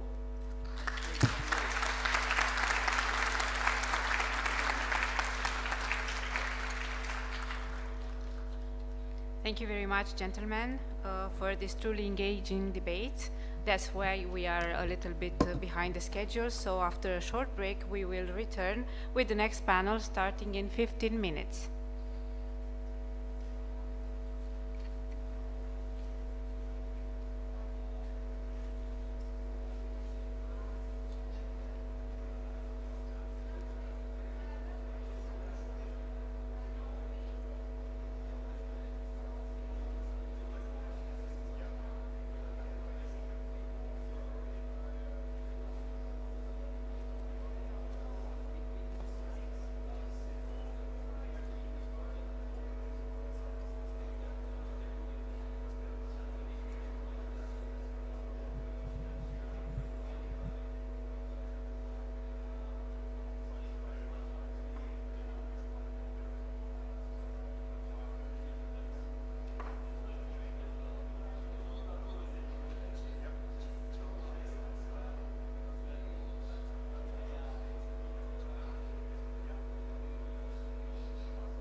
Allow the audience to place some questions before, not like in the last 10 minutes, but during if they have something which interests them. Is this okay? Yeah, it's Yeah? okay. If you Great. you say this Yes, I will at say the beginning of your in the speech. advance. Yeah. Great. Because they're just trying to make it a little bit interactive. Nice. Because they have to draw out of the panel what they want to hear, not what we want to tell them. Good perspective. So I will announce Yeah. beginning in. And we have to leave. Yes, because Guys, before you- there is no way. Alitalia won't wait for us. But you need to watch your. Yes, he will watch. He will keep in eye contact. Yeah. To keep in mind of that. You won't sit there like cha-cha-cha.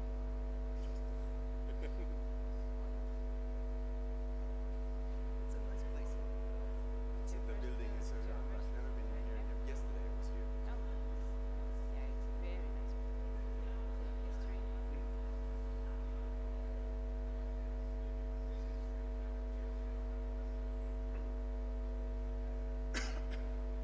And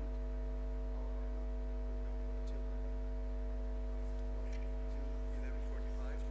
So we start with a delay of 15 minutes. Yeah. Will be till 12. Till 12. Okay. It's okay for you? Okay. We have to. This is Talzan's. What time is the plane? The plane. Well, he will have to leave at 11:45 sharp. The others have more time. So he will leave. We will excuse him. Just trying to get his. Have him a bit more. His interventions can be much in the first place. But it's a good move. You have to adapt. This is part of it.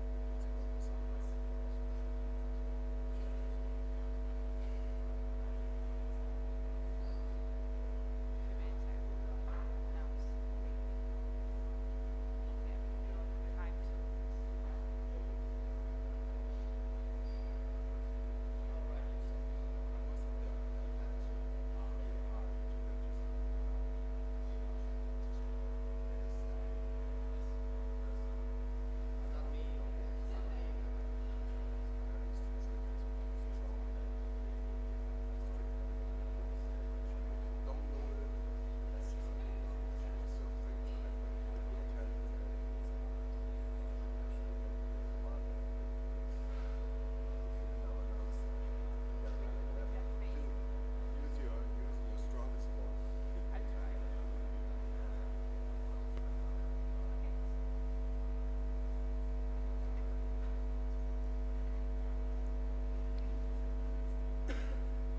Dear guests, the next session will start very soon, so we kindly ask you to take your seats. Thank you.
Dear all, we are now ready to proceed with the second debate of the day. The topic is a highly relevant and timely one: civic resilience in times of crisis, bridging civil-military cooperation.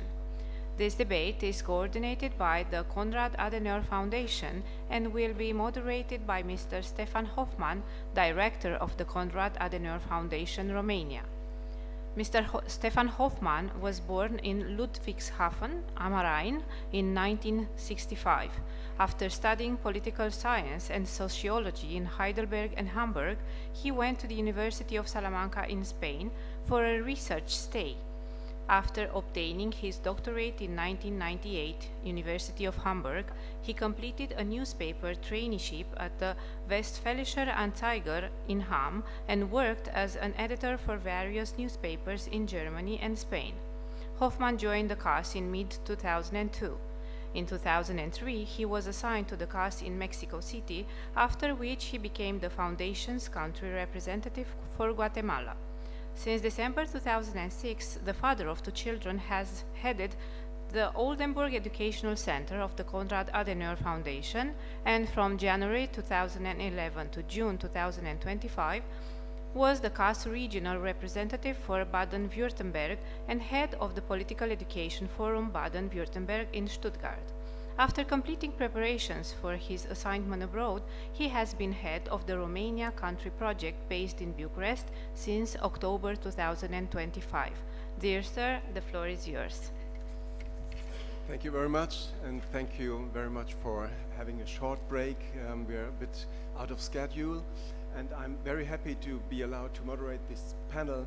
And first of all, I wanted to give thanks to the organizers and partners for this excellent organization and all the preparings. We are now talking about civil resilience in times of crisis and bridging military and civil cooperation. I will have to announce that Colonel Eckert will have to leave sharp at 11:45 because he will have to catch his plane, and Alitalia won't wait for us in this time.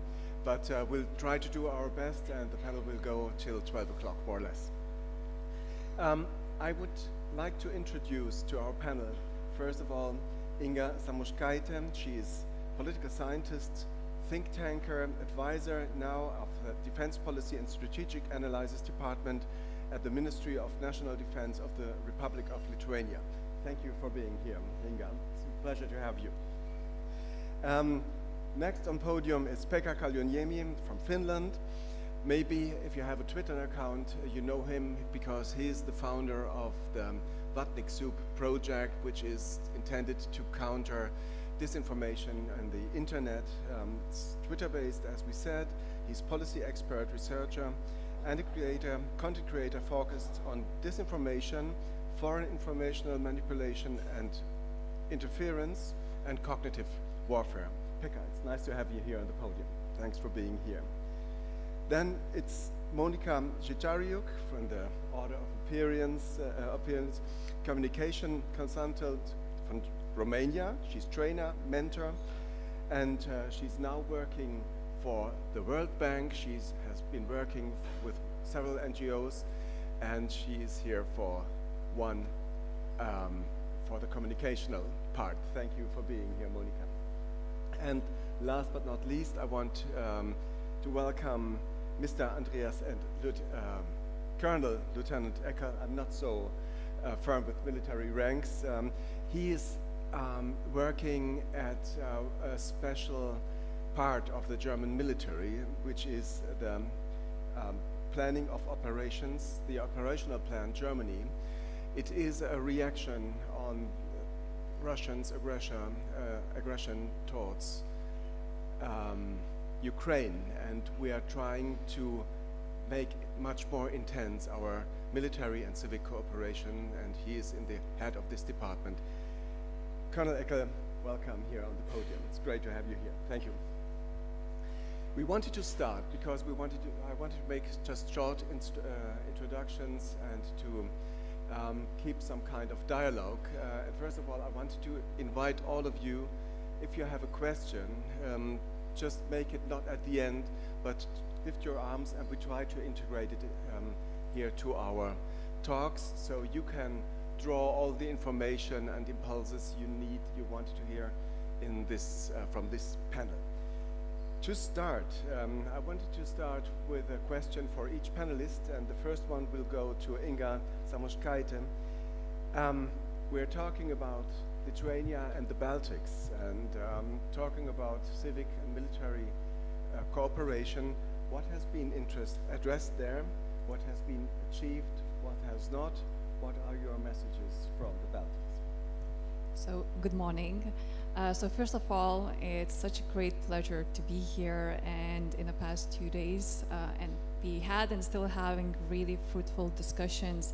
So, as Stefan mentioned during introduction, so formerly I was a think tanker. I spent my time in Washington, and this topic was one of the main topics I actually worked on, and I was inspired to work on. So I transitioned to Ministry of Defense recently in July, so if you don't mind, I will still speak more as a civil society representative rather than government. But yeah, civil military cooperation, civil resilience, it's a very important topic, and I feel that especially in nowadays, in the recent years, it became that topic, like capitalized. So in today's environment, especially as someone from Lithuania and from the Baltics, I know that we are called as pioneers, quite often the pioneers of a civil defense, but sometimes I like to argue that it's not exactly true because it's not something new. Looking historically, all the Baltic states, the real power behind the resistance was a civil society, from called Forest Brothers, till even like in big initiatives like silent protests and peaceful protests like a Baltic Way, which united all three Baltic states, showing and resisting for, showing the need and wish for freedom. So it's not a new concept, and I do like to believe it is kind of in our blood as well. However, in the past couple years, of course, especially since February 2022, looking into the new reality, looking into the fact that we don't live anymore in a peacetime, there's as well a massive understanding that the peace and defense is not only responsibility of the armed forces, it's responsibility from everyone. For basically, it starts from each of us. And even looking into Ukraine and Ukrainian example, we clearly see that it is important to work on it, because as resilient society is, the stronger country your country is as well. So basically, looking into the Lithuanian side, and again Baltics, generally speaking, our approach is based on the three elements. So first of all is resilient to the security threats, the will to defend, and the tools. And when I'm speaking about the tools, I do mean as well armed and not armed tools. So when it comes to resilience, we do invest a lot of money and time into our education, into the courses, and I'm super happy to see, especially when I was still in Washington D.C., all the improvements has been made in Lithuania. But of course, we do actually offer for our civil societies quite a lot of courses, the free courses. So it means courses for hybrid threats, elementary, just to teach our societies how to tackle, how to recognize them. Disinformation, which is a big, big issue in the eastern flank generally, and not only, of course.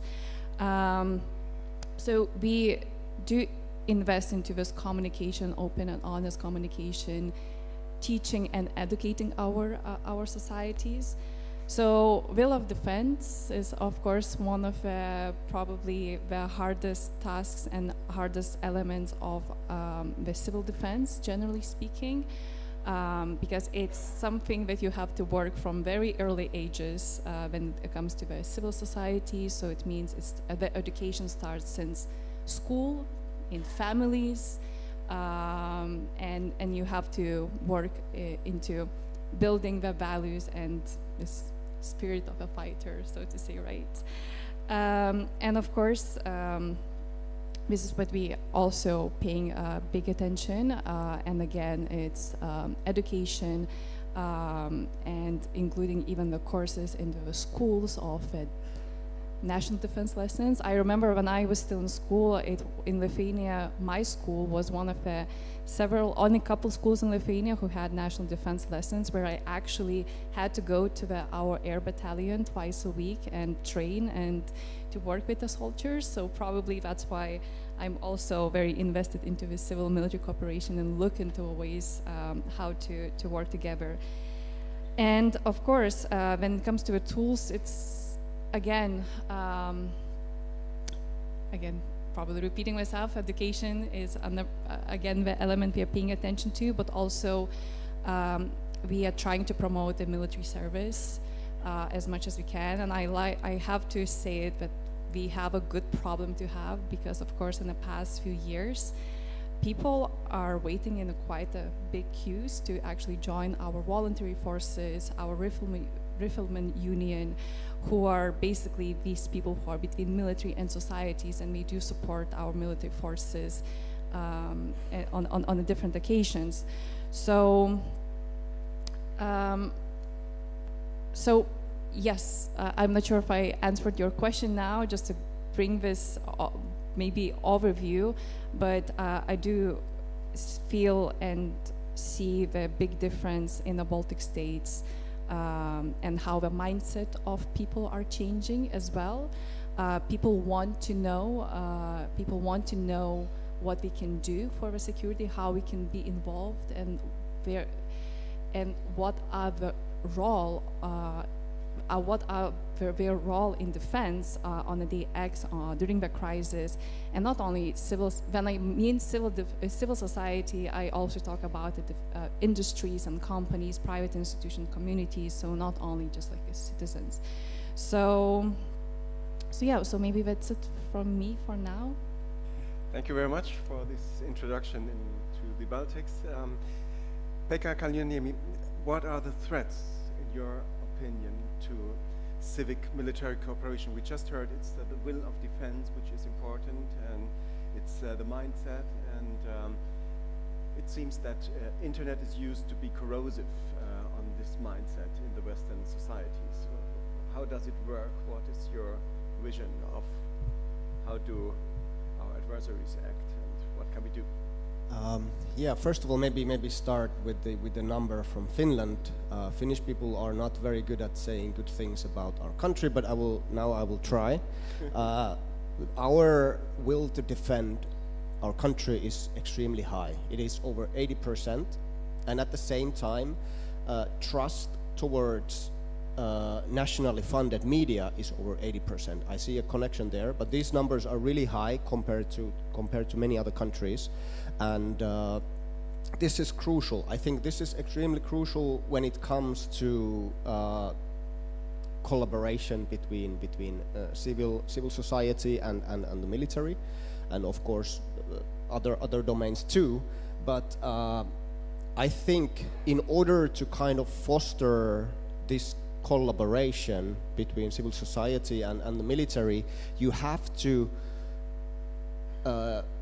go towards high trust environment. So the people need to trust the military, the people need to trust the politicians. There needs to be this trust in order for the military to kind of engage this collaboration, and vice versa. So creating this environment of high trust is crucial, and what malign actors like Russia, what their goal is to lower this trust, and this is what they do. My expertise is in the information domain, and this is what they do en masse on social media, for example. Russia tries to make people trust their governments, their militaries, their police, their all parts of the society less. So they try to do this by polarizing us. They spread lies, but also it's a matter of internal cohesion. So, for example, corruption cases, these are all eroding trust. So it's also up to the military of the government, of the state. Also, they have the responsibility in this. It's not always, we'll always like to blame our external factors like Russia's disinformation on this, but it's also an internal matter. But trying to increase this trust is crucial. I think it's the first step, and then there needs to be an open dialogue between the civil society and the military. If you want to create in Finland we have this system of comprehensive defense, and it's basically, the idea is that if there is a catastrophe, be it war, for example, or a natural disaster, whatever, everybody knows their role. Everybody knows what they have to do, and there is kind of place for everybody in this disaster. So everybody knows their role, everybody knows what they have to do, and this includes a lot of collaboration between the military and the state. And of course, in order to coordinate this, you need the dialogue between the two actors. So yeah, I'm gonna conclude here, and Thank you very much. This is a very important point, because you said everybody knows his place, what to do, and there is a lot of cooperation. This is what we're just trying to strengthen in Germany, the cooperation. And as you might know, we are a federal state, so we have 16 federal states, each with its own organization, and very little administration, or almost no administration from the central state, from Berlin. So they need the executive power of the federal states to work, and this is the challenge, I guess, for the operational plan of Germany. So how do we manage from the military in our structures in Germany? The word is to Colonel Eckert. Thank you very much. Well, we start to manage it. We are not there that everyone knows what to do. I really admire the Finns for that one, because we are in that race quite at the starting point. My command, in which I serve, the Joint Force, the National Joint Force Command, has just been recently established, and the operation plan for Germany has been just in the first iteration. And next year we will do the second iteration, and the main goal is to bring together homeland defense and alliance defense. Knowing one important fact, and that is nicely displayed here on the podium. You see 4 representatives of civilian organizations and 1 military. And that is exactly representing the ratio of capacities and capabilities to enable homeland defense and alliance defense. 80% of all the capabilities are in the hand of civilians. And we have the problem, or the challenge in Germany, with the authorities. The main authorities lie on the level of the states. And then you have the lower authorities on a regional level or on municipality level. So in order to properly communicate with them and to have a dialogue with them and to bring them on the table to provide their resources to enable the military to fulfill our mission, you need to have a structure which mirrors the civilian structure. So on the federal level, we have my command. On the state level, we have the state commands, which communicates with every parliament on the state level. On regional level, we have our regional elements, and on even municipality level, we have our municipality liaison elements. And the lower the level is, the more we invest in that structure with reservists. So homeland defense in Germany would not work without the overarching support of the civil non-military actors, and homeland defense would never work without the reservists, and I keep it at that moment. Thank you very much for this military discipline in the first statement. It's great. And I would like to ask Monica Zitariuc, she's from Romania, as I said. We learned about trust, and we learned what I just learned is about the trust in public media we have in Finland, which is great, because this is not any longer so in Germany. So what is the crucial point in communication for creating trust, resilience? Well, hello everyone. I'm very excited to be here as I started my career in the Ministry of National Defense when I was 18. I'm much older now. I was listening to Pekka's percentages. 80% you heard that people are willing to defend the country. Well, here we are in a good mood with your forces because, as you know, the army is the highest trusted institution in Romania. You most probably know the percentage is 70%, so 70% of the people trust the army. Civil society in Romania, so NGOs, which are always to blame for anything, unfortunately, are also trusted. Is 50% of people trust NGOs. Media is trusted, I don't know if you know the percentage, it's 20% of people trust newspapers or journalists. I would like to say just 3 things for this beginning. I think that civil cooperation with the army is very important in making a common meaning, sense, to make sense of the things. A lot of people, I don't know if they understand very well which are the risks, which are the opportunities, and which is the real situation of the country. And in order to generate shared risk, you need to generate shared meaning. And here, I don't know if you know, in Romania we are 21 million people, right? You know that, 21. You know how many people are on Facebook out of 21 million? A number? Anyone brave? 21 million, how many are we on Facebook? 13 million, 13, right? How many of us are on TikTok? Who has TikTok on the room? I won't ask, but let's say TikTok. How many are we on TikTok?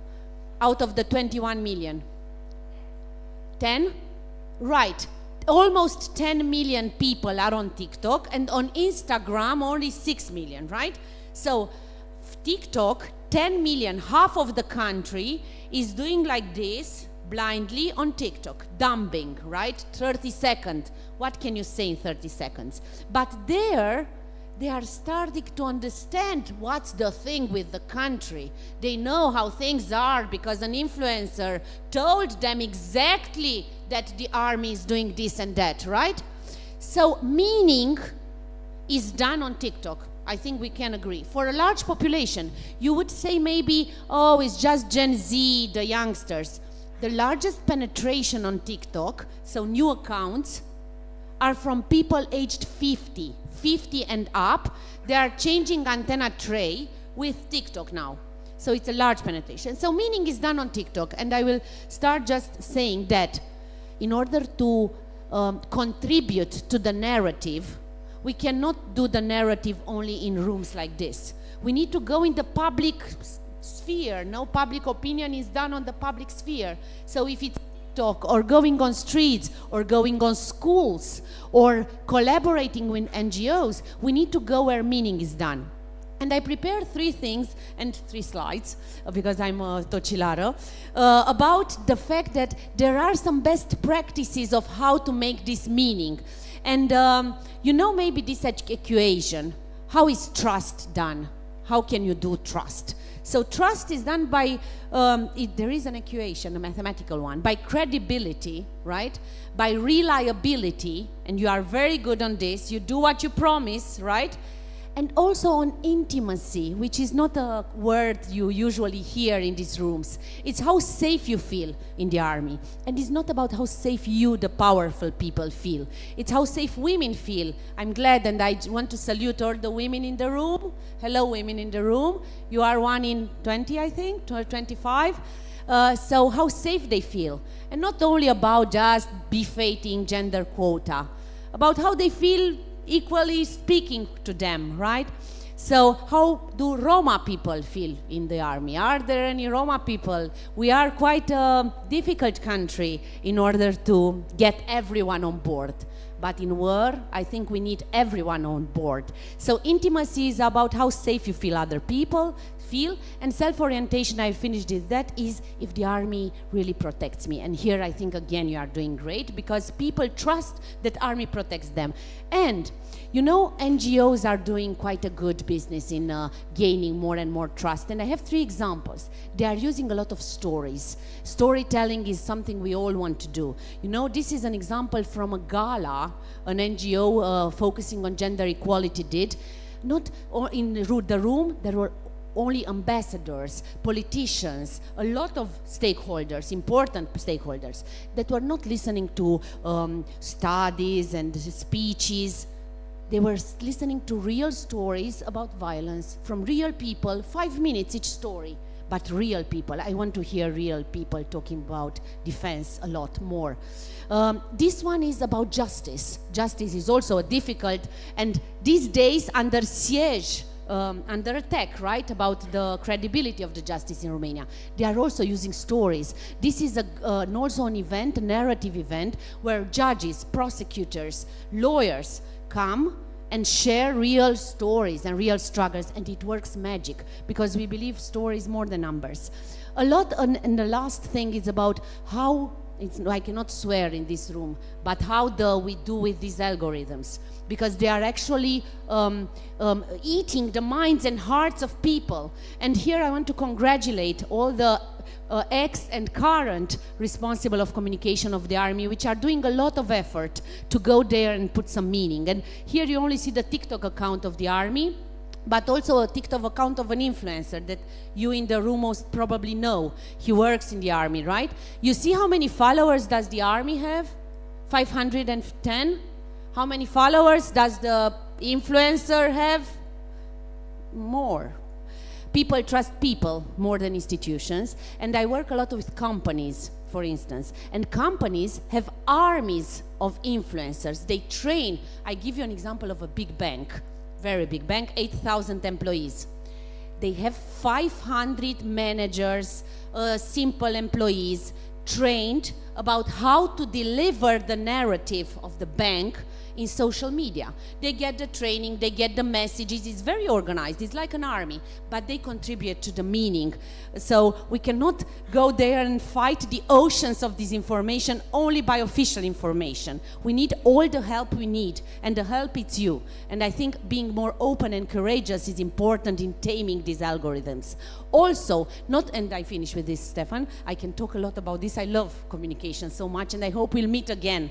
Not focusing only on the algorithms and social media, but building your own media. And here the army is master, right? You have your own agency and you have content factories, like all the ones you have. And here's an example you use. Now you have an app being on the phones of people, and you hear this from DSU, right? Being on the phone of people is the most important thing, and now you have an app. You have websites, use your own media, not only rely on algorithms. That's very important. And with this I will finish, but saying this conclusion. Creating meaning cannot be done just in rooms. You need to go there where the meaning is done.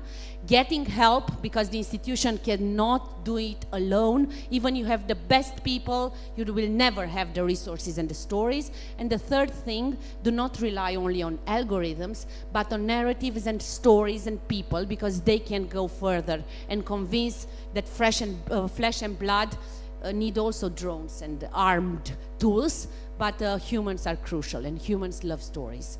And this is just for the start. Thank you. Pekka, you want to add? Pekka has to answer. I just wanted, because Monica spoke about NGOs, I just wanted to add to this. When you look at countries like Russia, Belarus, Georgia, what is the first thing they do to kind of go into this authoritarian mode? They prohibit NGOs. They prohibit NGOs for a single reason. NGOs are agile, very effective tools in communications, for example, and in many other domains too. So I think there is a massive underappreciation of NGOs and small agile actors. I'm going to use myself as an example.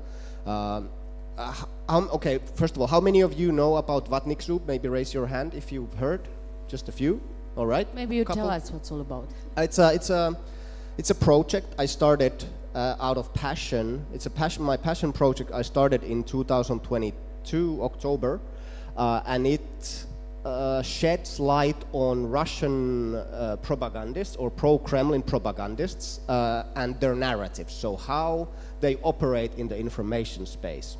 I quit the project some months ago, but still the account on Twitter, on social media, we get around 700 million views every year on Twitter only. We have almost 400,000 followers across all platforms, and there's also a book, Vatnik Soup.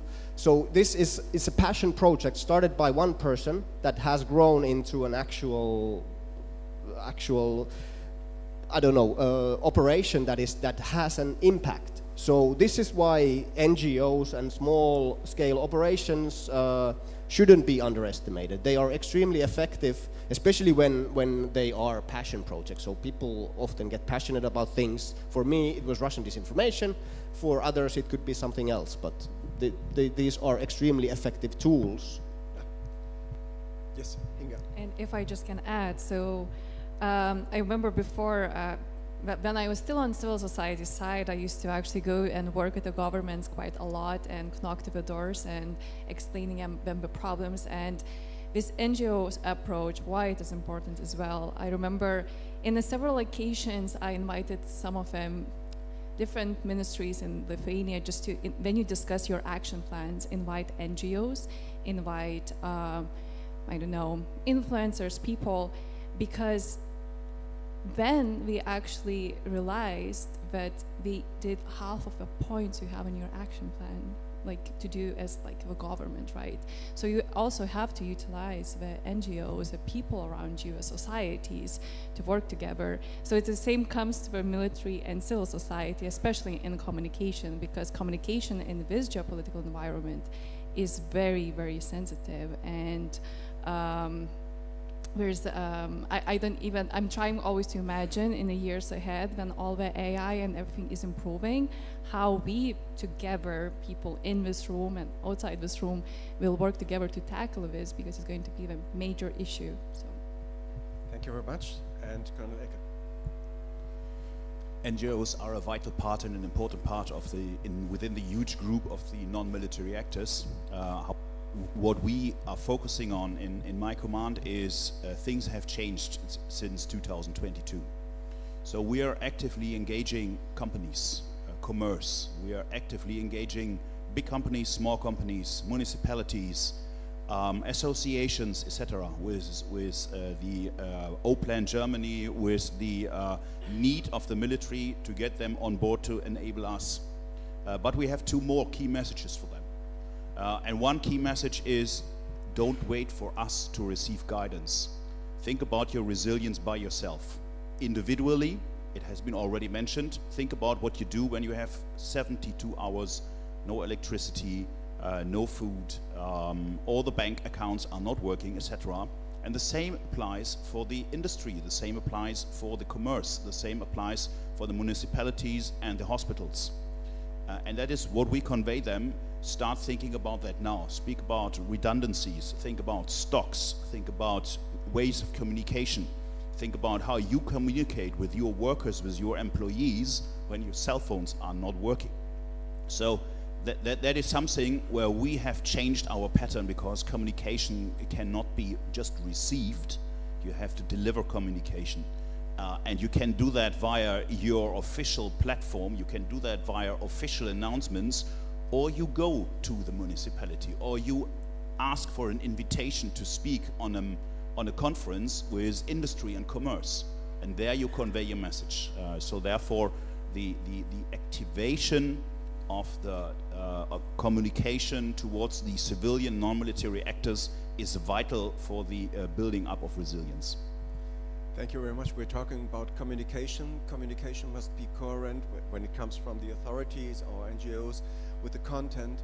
And it seems sometimes we have some kind of war of attrition of trust. Maybe do we still contribute? Because we have all lived the problem of drones. And drones put under stress the functionality of our system. So how did we work out? Because in Germany, for several times, our airports have been blocked, and it's not only in Germany. And as far as I know, at least for a certain time, it was the difficulty. Nobody could decide. The police doesn't have the means to shoot them down. The military is not allowed to do so, except for military garrisons, for example. So how do we confront this topic in Germany, and what are we to do against this kind of, is it a war of attrition of trust to institutions? Yes, it is a war of attrition in a reactive mode. Basically, we have improved significantly. And when I say we, then it's not only the military in Germany. I know that from the liaison officers from Belgium, Netherlands, Poland, Denmark, the cooperation between the different governments, because that drone threat is a cross-national threat.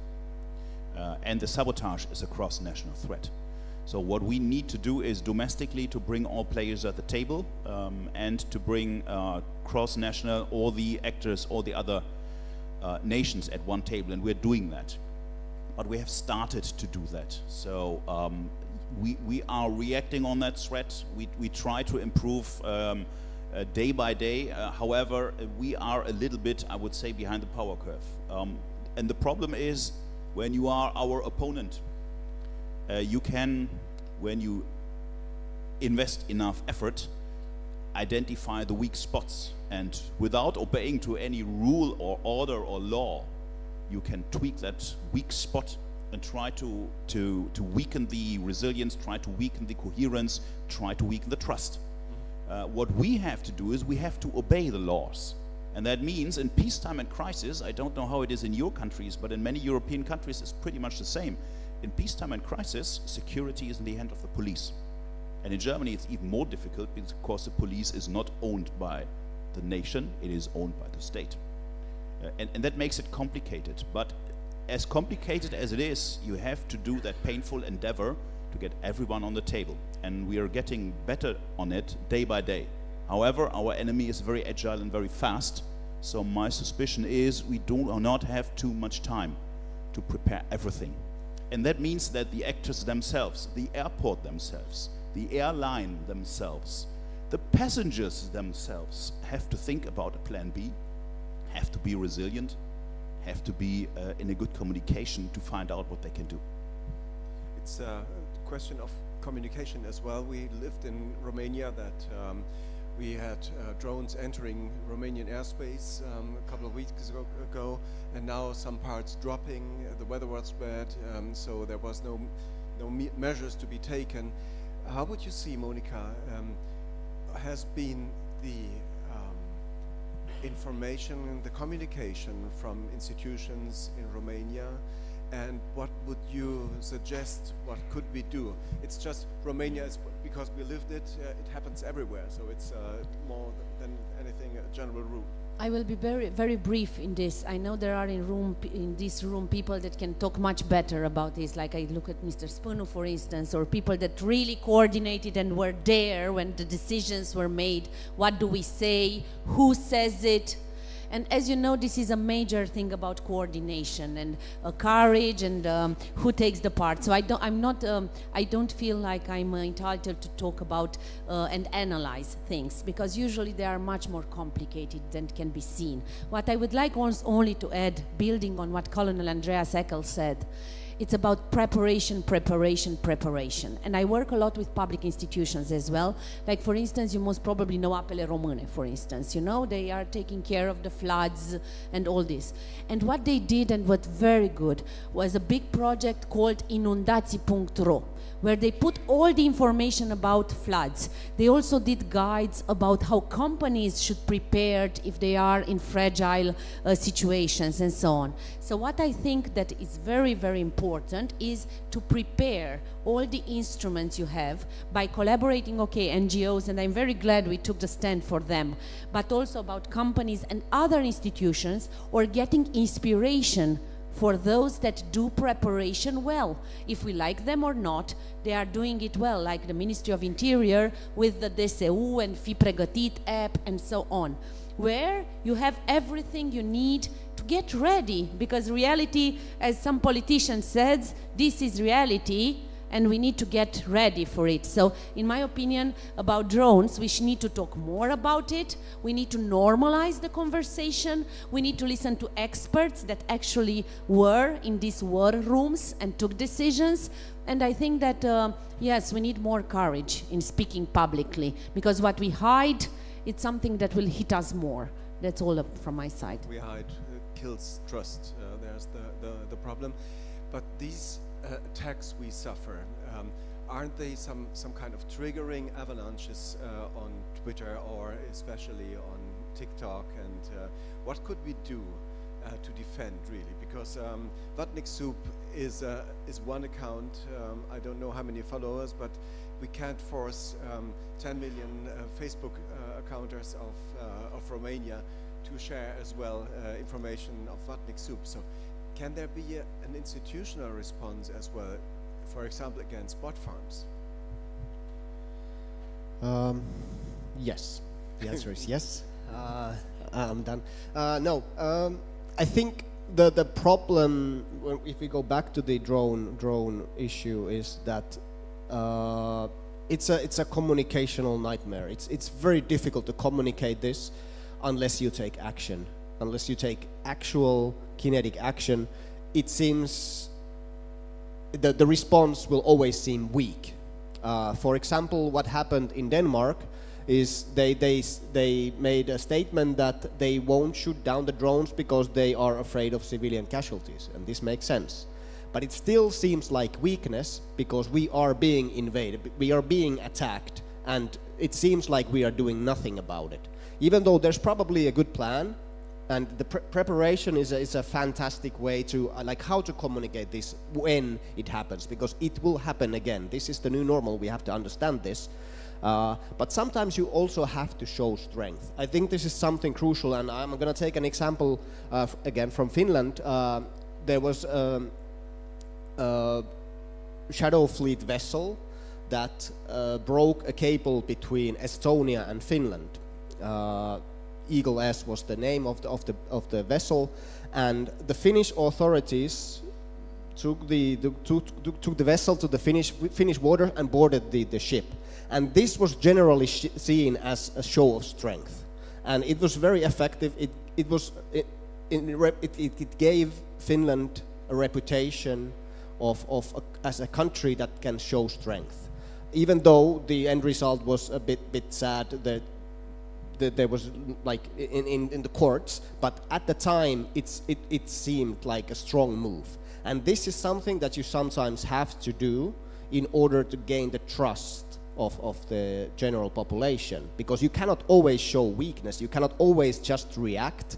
You have to be more proactive, and just showing strength sometimes it increases again this trust that I mentioned before. Colonel Eckert. One of my answers to this would be exercise, exercise, exercise. And we have to rethink, and we did that. We are in the process of doing that. Rethink the way we are planning and scheduling exercises. It's nice to bring a mechanized brigade on a training area where they train together with the Air Force and maybe some naval assets, what they call multi-domain operations. However, what we need is to bring civil companies, civil authorities, on the different levels, state, municipalities, into the exercises.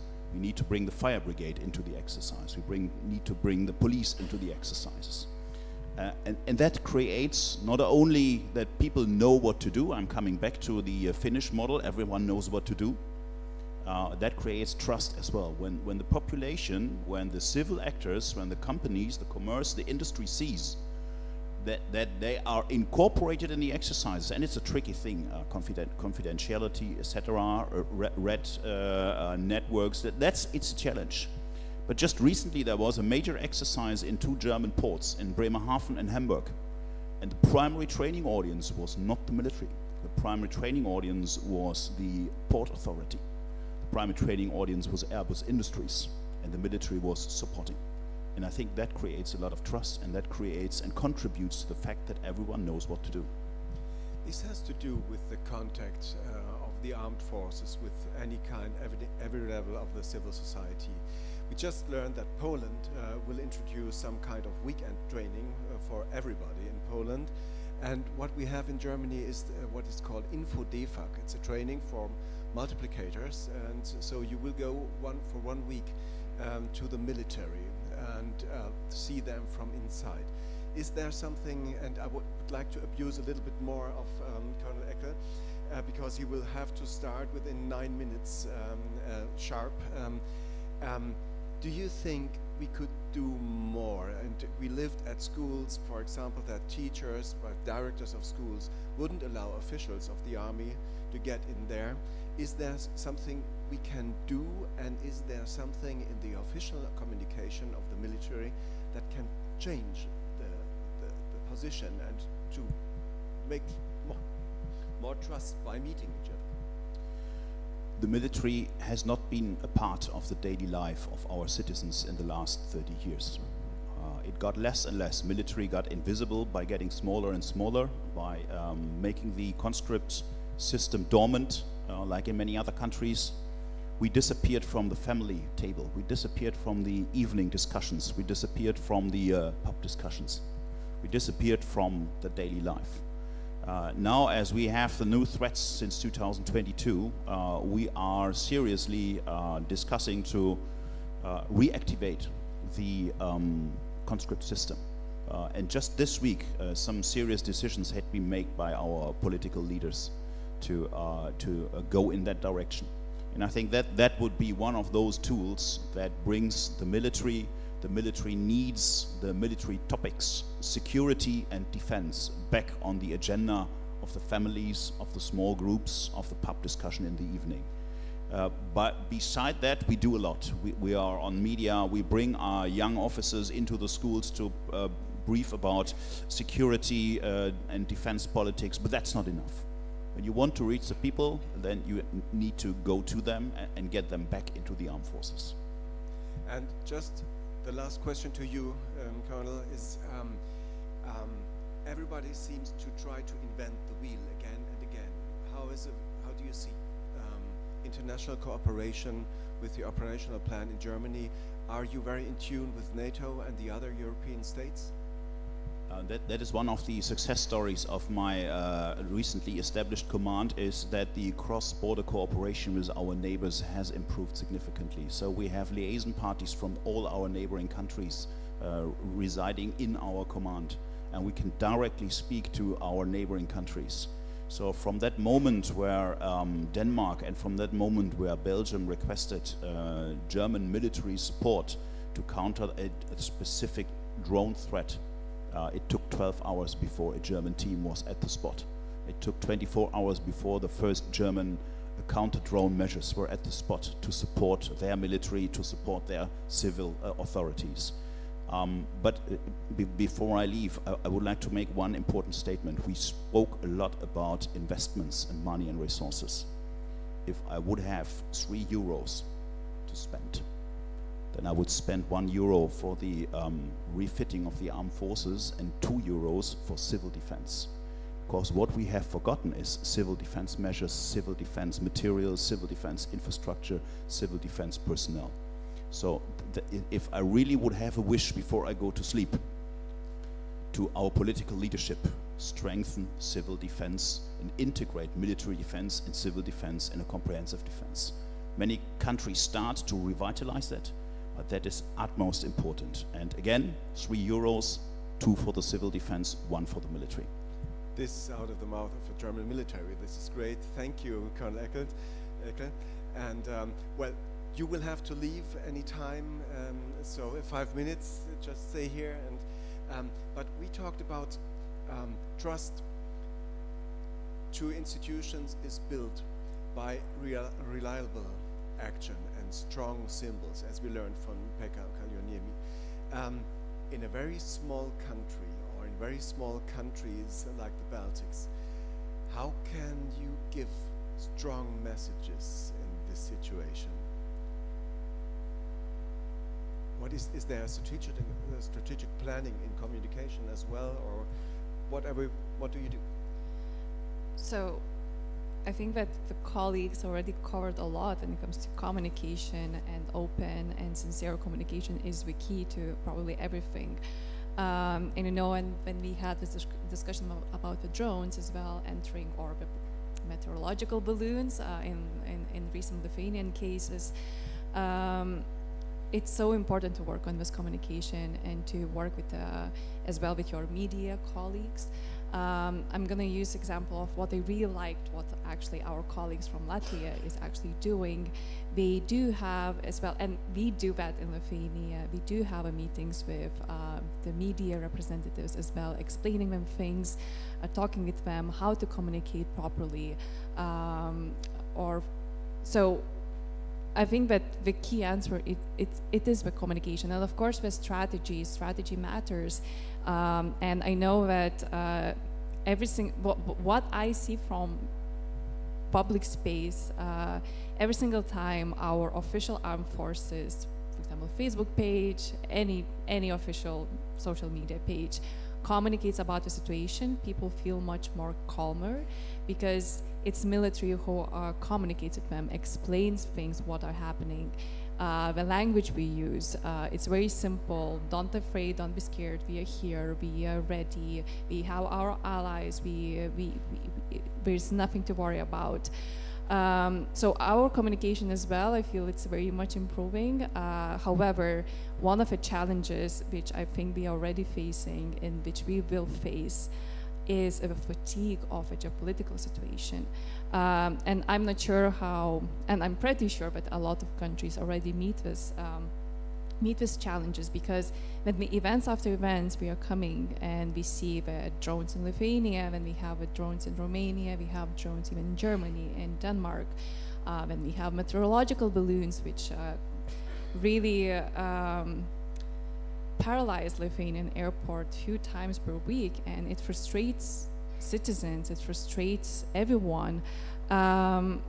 So people can get tired of it. So it's a big challenge for a government, for the military institutions, to find the key and to find the strategy, how to still find that right communication with the people, how to still explain to them what is happening. And I don't have an answer how to deal with that. I don't really work with the communication, but I just feel that the war fatigue, which is happening already, it can be very, very, very challenging in the coming years.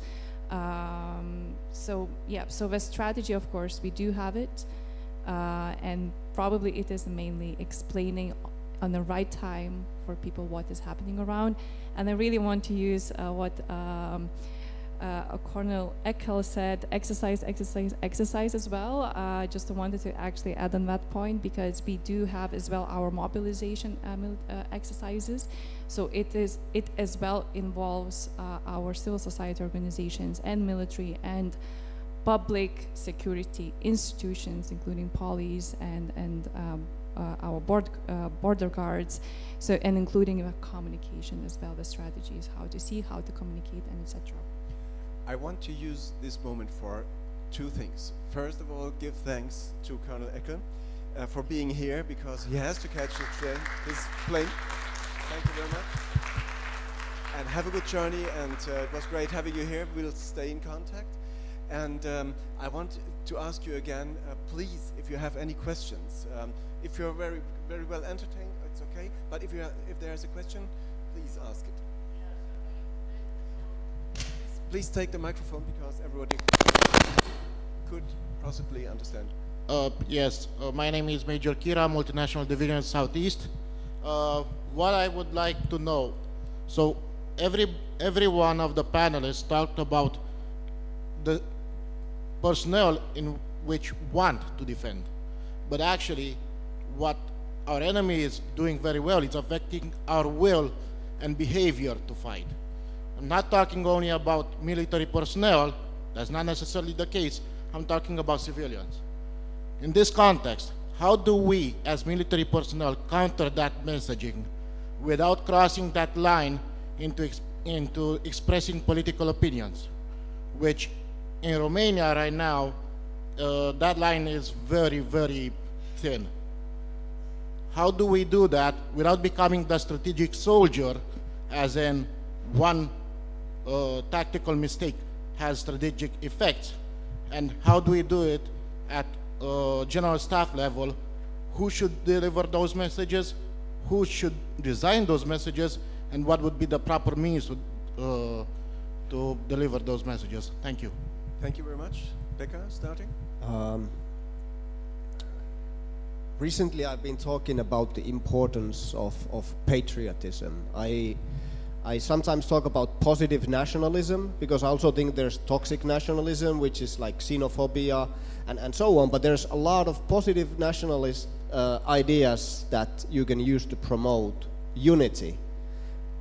Unity as a nation. For example, in Finland there are few things that are often discussed, like Finnish snipers, Simo Häyhä, the White Death, who was very successful against the Soviet soldiers.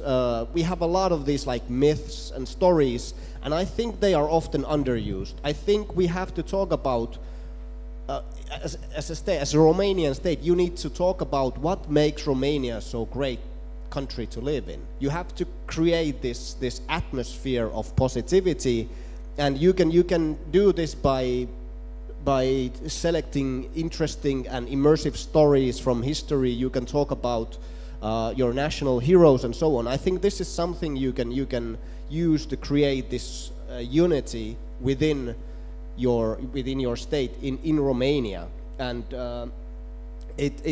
and I would like to emphasize that it should be a positive thing. It shouldn't come through negative phenomena, but positive. So positive nationalism, I would say that this is something that would be crucial also in creating this sense of unity. And I might add, there could be as well some kind of trusted communication on a non-visible level between media and the military, because just telling them what is happening, it's just neutral. Because if I understand you right, it's about maintaining political neutrality in communication. Would this be another way to do it? I think that in general, I really agree what our colleague from Finland says, because we do always agree with Finns, and we are also looking into Finland as an example in this topic. But in generally, I know that a couple of weeks ago, I had actually the same discussion about this topic, and they were looking for recommendations on exactly the reason how to tackle this, because of course our neighbors from the east, we do use propaganda, information campaigns which affect civil society, and their will to defend, their will to contribute to maybe to the security and etc.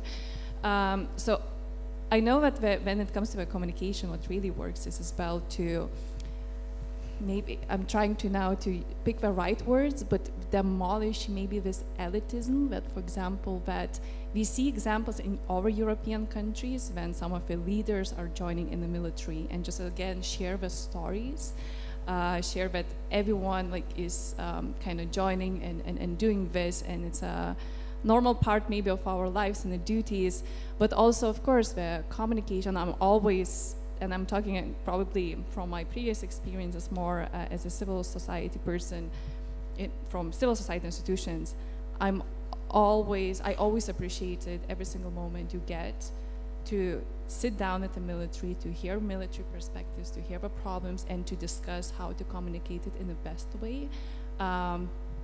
Because there are things which we don't know, for example, which media don't know, how things are working. So explaining and having this clear communication, it's always helpful. Well, afterwards. Sorry, I'm interrupting all the time. Just a quick, very brief addition to this. People love stories. Throughout human history, we've shared knowledge through stories, and right now, Russia is telling our story, and we are reacting. We have to tell a better story. I think this is the essential thing about. So there's another. Thank you very much, and congratulations, Stefan, for an excellent panel. So, I heard so much the word trust that reminded me of British documentary, Trust Me, I'm a Doctor. And if anyone wants to learn more about how social media change our life, there is an excellent article in The Atlantic from 3 years ago, just to make sure I'm reading it rightly, why the past 10 years of the American life have been uniquely stupid. It explains exactly how polarization was done on social media, maybe except for Reddit, which I know our panelist, Miss Monica Kitariuk, is very fond of. Last year in the British Parliament, there was a long conversation about disinformation. And what I very much appreciated was the nuances of discussing about disinformation and not just dividing the world in the good guys and bad guys. These are right and these are wrong. And one guy with a lot of experience in the British GCHQ, the British NSA, who was the CEO of the National Cyber Defense Center, Martin, yeah, I will remember his name, mentioned something important, that you can't equal intent and activity with impact, and I would very much like to learn about that. His example was very simple. 2016, the vote for Brexit, one computer crashed. And they proved that that was a technical error. Still in the British Parliament, there is still a committee discussing about the possibility of Russian being involved in that incident, which was proved was not. So how can we make sure that we don't amplify the impact of what our adversaries are doing? Because if we are jumping on everything without any discrimination, we might just increase the impact. Thank you. Thank you very much. I think it has much to do with the topic of agenda setting and what you say. Create own stories and setting our own communicative agenda. So are we good at this? And I would add, as it is the last question probably, before the final question, can we compete with negative campaigning? Because our campaigning, democratic campaigning, has to be positive, has to be with some kind of optimism, and it doesn't work in our brains. Our own algorithm works much stronger with negative campaigns. I will just want to congratulate the question from there, because I think politics is the biggest obstacle to communication, and you know it and feel it every day. So I think that this is one of the most important questions we need to answer. One, how politics is actually helping, or we are doing in spite of politics everything we do. And in Romania this is a very important conversation we are very afraid of all the time. But this is just to complement on the question. About this, I want to add to the Atlantic article a book that I just read about this, and I recommend it to you in Romanian. It's called Viața Prădătorilor, and it's a book about how social media is actually involved in politics, and it connects the two questions. And to answer about and finish my answer, I think that exactly collaborating intent with results means that we need some behavioral changes, and communication does this. And my advice would be not to look only on the external communication, how to talk with citizens, how to talk with companies and so on, but also include in the strategies that I know you already have, internal communication, because you have thousands of people inside your organizations that need also to be trained about all kind of things, and about communication especially. So look also on the internal communication. This is what I want to say, and it's very, very important to get our people be smarter. I know the army does a lot of things in talking to media, and Mr. Spânu again had the ability to share with us a lot of things on a CAS workshop some weeks ago, about how the army is keeping ties up with the media. So you are doing a lot of things, but do not forget internal communication. People don't need to find out from media what you're doing. People need to have trainings in terms of peace, about how to non-violently talk, how to give constructive feedback to each other, how to talk actually. Leadership needs training about how to talk. So look on our yard as well. This is an important advice I want to end up my answer with. Pick up for sure. It's your turn. I think when we discuss the idea of this kind of cognitive resilience, of resistance against bullshit is an academic term, so I can use it here.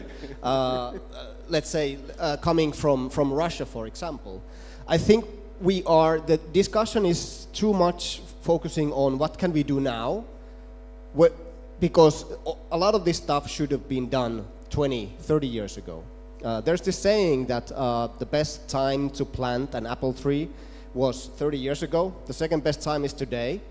So this is something you need long-term strategy too. You cannot always, like, whenever there is a disaster, you cannot start having the discussion. Preparation is key. And you have to do these preparations. And I've heard education being mentioned many times throughout the panels here. So you have to integrate this into the education system, cognitive resilience and resistance, and kind of a vaccine against the disinformation and lies and deception and manipulation. And this is something that Russia is doing right now. They are restructuring their whole education system into a pro-war fascist system, where even children are being taught how to operate drones, and they are being brainwashed into this thinking of Russian fascism.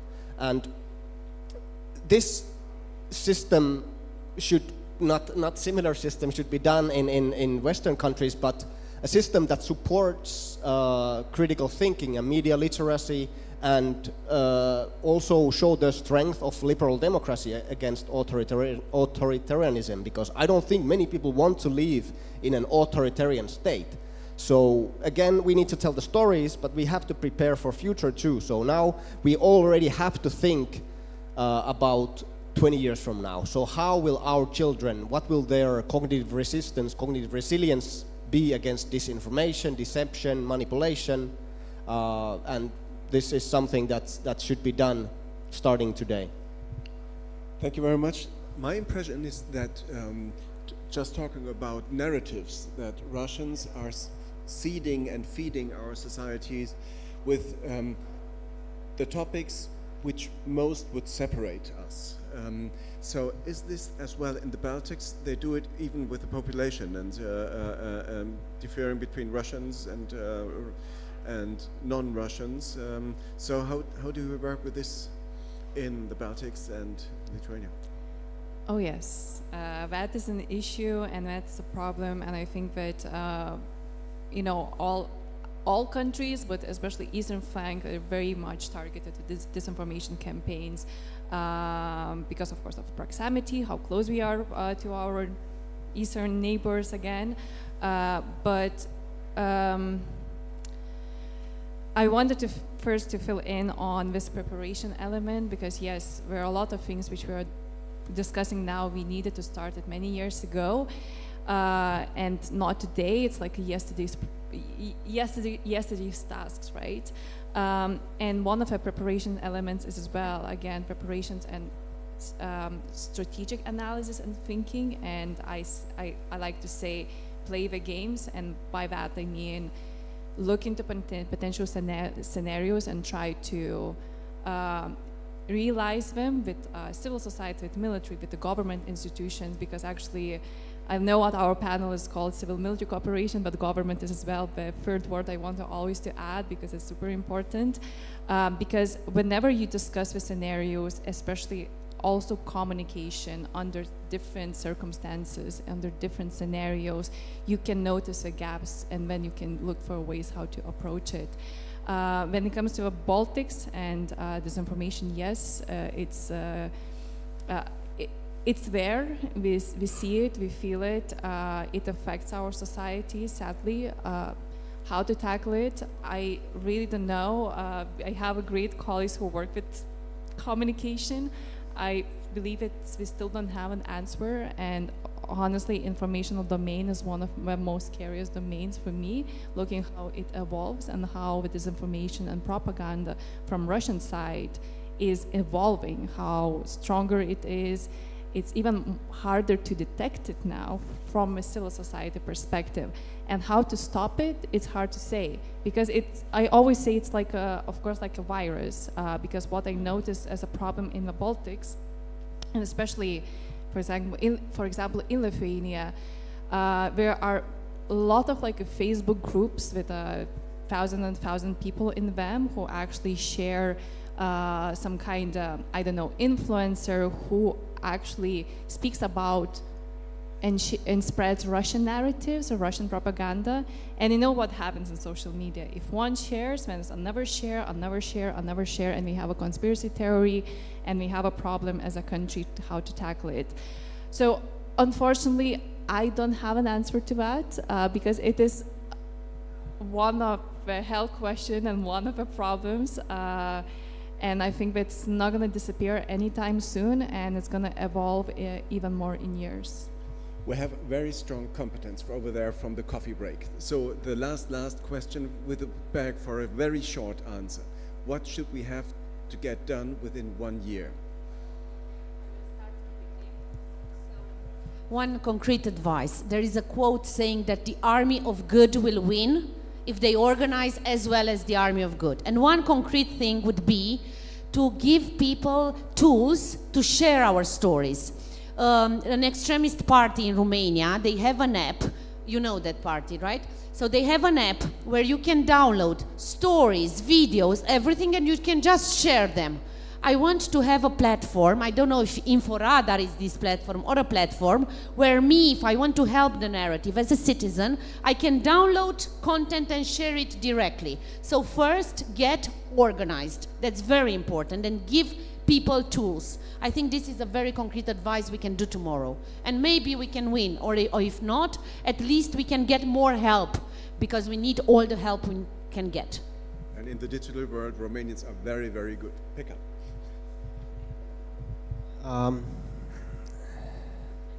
Think of the coffee break.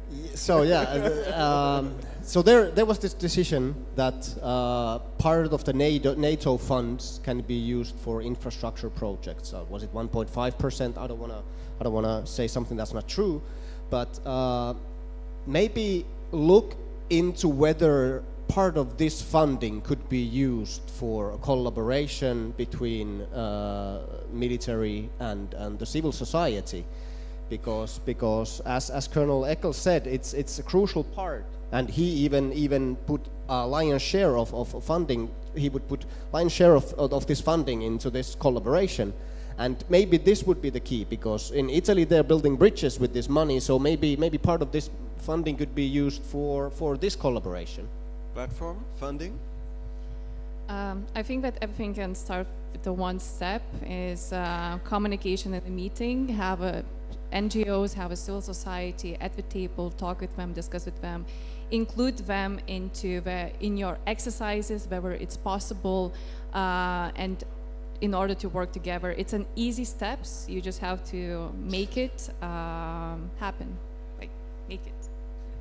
Thank you very much to you, the audience, for being our hostages for so long time against the coffee break. And I want to thank Inga Stamoskaite, I want to thank Monika Zitariuk and Pekka Kaljoniemi. Thank you for participating for the Adam Foundation in this panel. Thank you.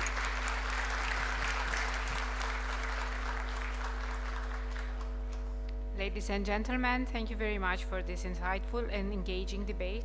After a brunch break, we will be back with the next panel starting at 12:45.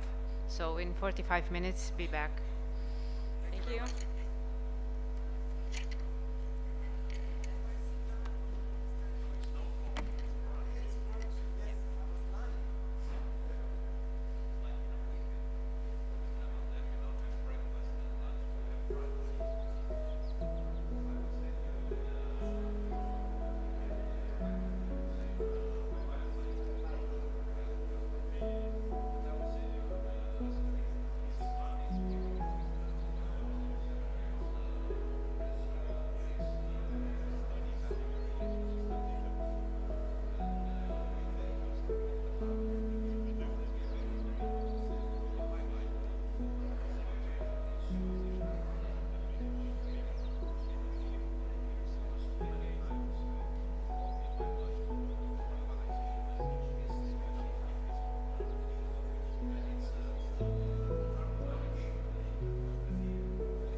așa și ca să vadă și asta.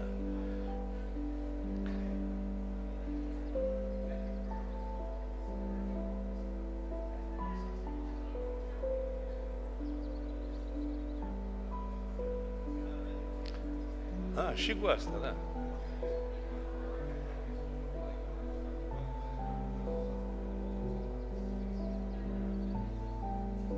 Asta e interesant aici.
Dear guests, the next debate will start in less than 2 minutes, so we kindly ask you to take your seats. Thank you.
Dear all, the next debate of the day addresses a very compelling topic: industrial cooperation and innovation in the field of security and defense, and is coordinated by KPMG. Before starting the debate, we invite the country managing partner of KPMG in Romania, Ms. Ramona Jurubiță, to open the panel. Ms. Ramona Jurubiță is the country managing partner of KPMG in Romania, one of the leading consultancy firms on the market, providing audit, tax, and advisory service to both Romanian and international clients. With a background in tax and law, she previously led KPMG's tax and legal department before taking on her current role. She is an active voice in promoting a strong and sustainable business environment in Romania, serving as Vice President of the Foreign Investors Council and a member of the Coalition for the Development of Romania. Ms. Jurubiță also contributes to the Board of Trustees at the University of Bucharest, supporting initiatives in education, healthcare, and community development. Recognized among the most influential Romanian businesswomen by publications such as Forbes and Business Magazine, Ms. Jurubiță combines professional excellence with a deep commitment to public value and social responsibility. Dear Ms. Jurubiță, the floor is yours. Thank you so much for this kind introduction. It's a real privilege for me to open up this panel. I know it must be challenging because it's immediately after lunch. But I consider that the moment is crucial now because we discuss about industrial cooperation and innovation in defense, and it's crucial because most importantly it's urgent. The choices we have to make now in terms of the partnership we forge and in terms of the capabilities we build will shape not only our military strength, and we've talked today and the day before about this, but the very foundation of our national security and economic prosperity, because that's also important. We all see and feel that the world around us is challenging, but it's also full of promise. It's challenging because the threats, and again we talked about this, are real, immediate, and undeniable. But it's also full of opportunities and promises because for the very first time in a generation across NATO and the European Union, there is a shared determination to rearm, to reinforce deterrence, and to rebuild Europe's defense and industrial base at a scale. Over the last 2 decades, Romania worked to integrate, to align its standards to NATO and to the European Union. Today, integration is no longer a ceiling, but it's a foundation for us. And Romania has the opportunity and the responsibility, I would say, given by our geography, to become a provider of regional stability, not merely a beneficiary of it. And this is because we are at the frontier of the alliance at the Black Sea, we are the logistical backbone for support of Ukraine, and we are a security anchor for the eastern flank. And again, there are things that we've talked about earlier. But I would say that to fulfill this role credibly, our military capabilities must be matched by industrial capabilities of equal strength. Because modern deterrence is not built on the battlefield alone. It is built in the factories, supply chains, laboratories, and innovation ecosystems that make readiness possible. For all this, we require money, obviously. But the good news is that the resources are here. Europe, we will see, and we've seen already, is mobilizing funding on a scale that we have not seen in decades. But funding alone does not generate capability, and this is also important. Capabilities come from industry, and industry only works on scale, we've heard before, only when 2 conditions exist: predictability of demand and security of long-term investments. And I would say that for too long, Romania's defense industry has been constrained by underinvestment and fragmentation. But now, we can rebuild our industrial base as an engine for the future. Our policymakers obviously have a central role in building the framework that aligns armed forces modernization with a strong local defense industry able to provide the capabilities Romania needs in case of a conflict. And we must, I would say, think big, beyond Romania's borders. The question is not only how we meet our national capability requirements, but how we contribute to the collective needs of the NATO alliance. Because at the end of the day, defense is not only about protection, it's also about trust, cooperation, and responsibility. Responsibility across institutions, across borders, and obviously across sectors. Ladies and gentlemen, I would say that Romania has a clear opportunity now to strengthen its deterrence and reinforce its role on the eastern flank. Achieving this requires a coherent policy, modern capabilities, and we will talk about this, and an industrial base which is aligned with national, and I said earlier, allied needs. At KPMG, we understand this magnitude and the magnitude of this moment, and we are investing in capabilities Romania needs. And I'm talking here about strategy and transformation, cybersecurity and technology, risk and governance, sustainability at long term. And our mission is simple. Our mission actually is to be a trusted partner that connects policy with potential, innovation with implementation, and ambitions with achievement. And I would say that in the end, I would quote from Karl von Clausewitz, one of history's leading military strategists, who once wrote, "The best strategy is to be very strong, first in general, and then at the decisive point." And actually, I would say in the end that this is the decisive point for Romania to align policy, capability, and industry. Thank you very much.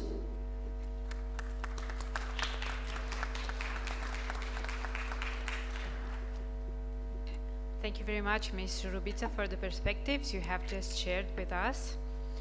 Dear guests, the debate regarding industrial cooperation and innovation in the field of security and defense will be moderated by Air Flotilla General Retired Adrian Duță, Senior Advisor, Defense and Security, KPMG Romania. With a distinguished career spanning over 35 years in defense, Mr. Adrian Duță is a retired general and former Vice President of the Euro-Atlantic Center for Resilience. His leadership experience includes significant roles within the Ministry of National Defense and the Ministry of Foreign Affairs, bringing a wealth of expertise in intelligence, surveillance, and strategic management. A graduate of the Aurel Vlaicu Military Aviation School and the Bucharest University of Economic Studies, he holds a master's degree in international business and economics, as well as a postgraduate diploma in strategic leadership. His professional achievements include serving as an invited lecturer at renowned European academic institutions, contributing to the development of security and defense studies.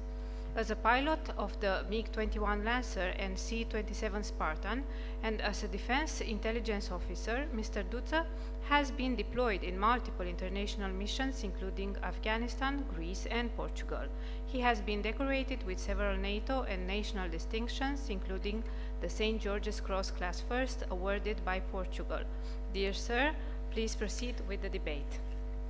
Thank you very much for these wonderful words. Ladies and gentlemen, distinguished guests, dear generals, thank you very much for being here.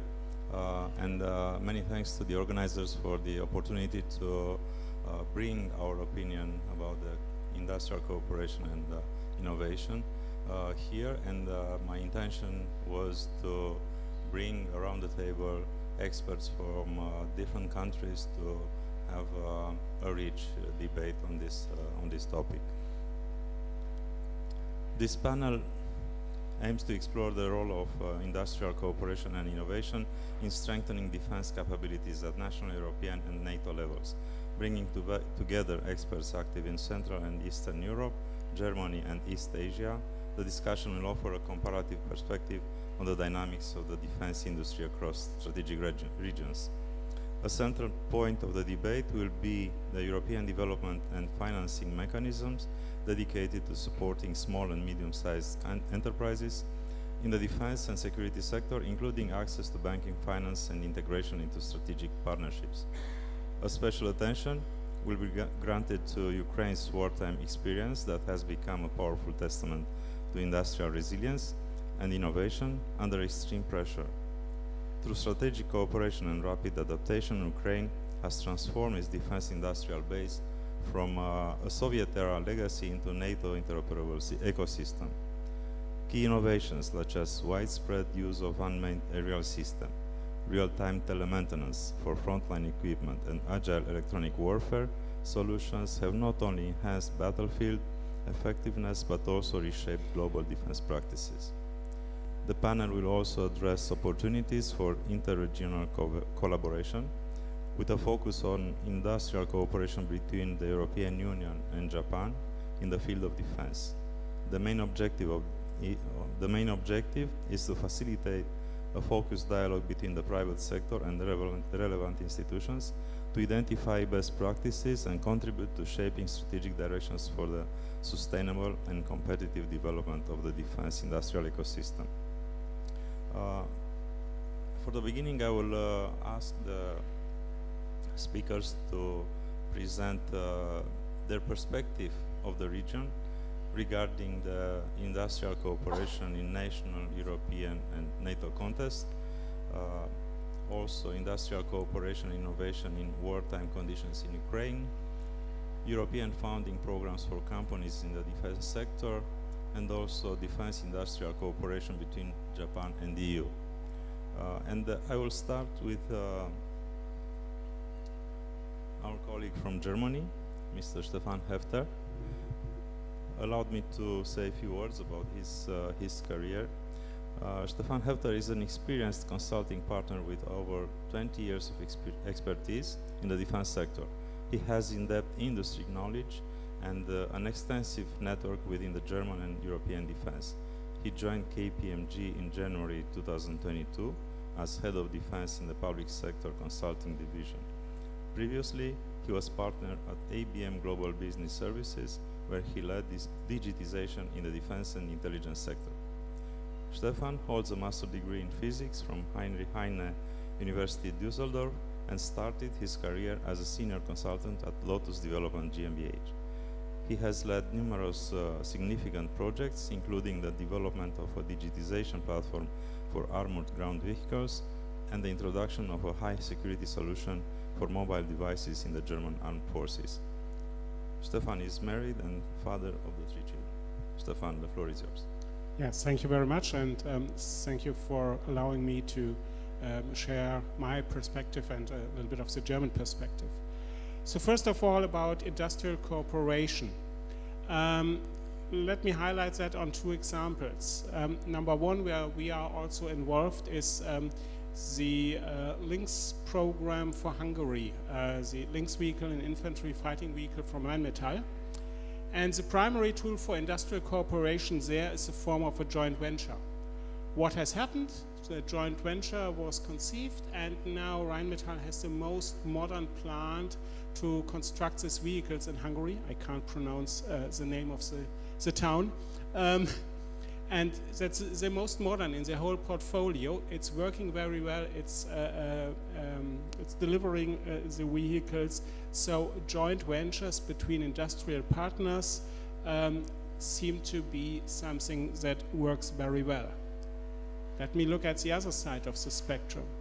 If we take a look at the future combat air system, which is basically Germany and France are the core nations there, we see a lot of, probably it's not no longer challenges, but really problems. So number one is the defense primes in there are literally fighting for system leadership. Everyone wants to have the system leadership. Number two, this cooperation is dictated by the states. It's not something born out of industrial cooperation, of industrial thinking, but dictated by the state. And before that, critical parameters were not aligned.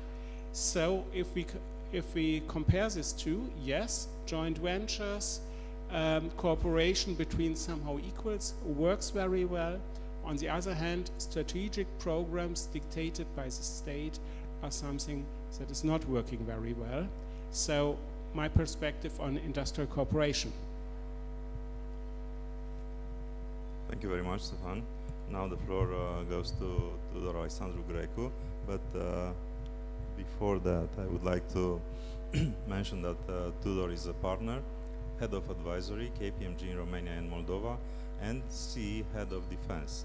As a head of advisory for KPMG in Romania and Moldova, Tudor oversees the activity of several leaders, whose teams have accumulated headcount of over 200 people.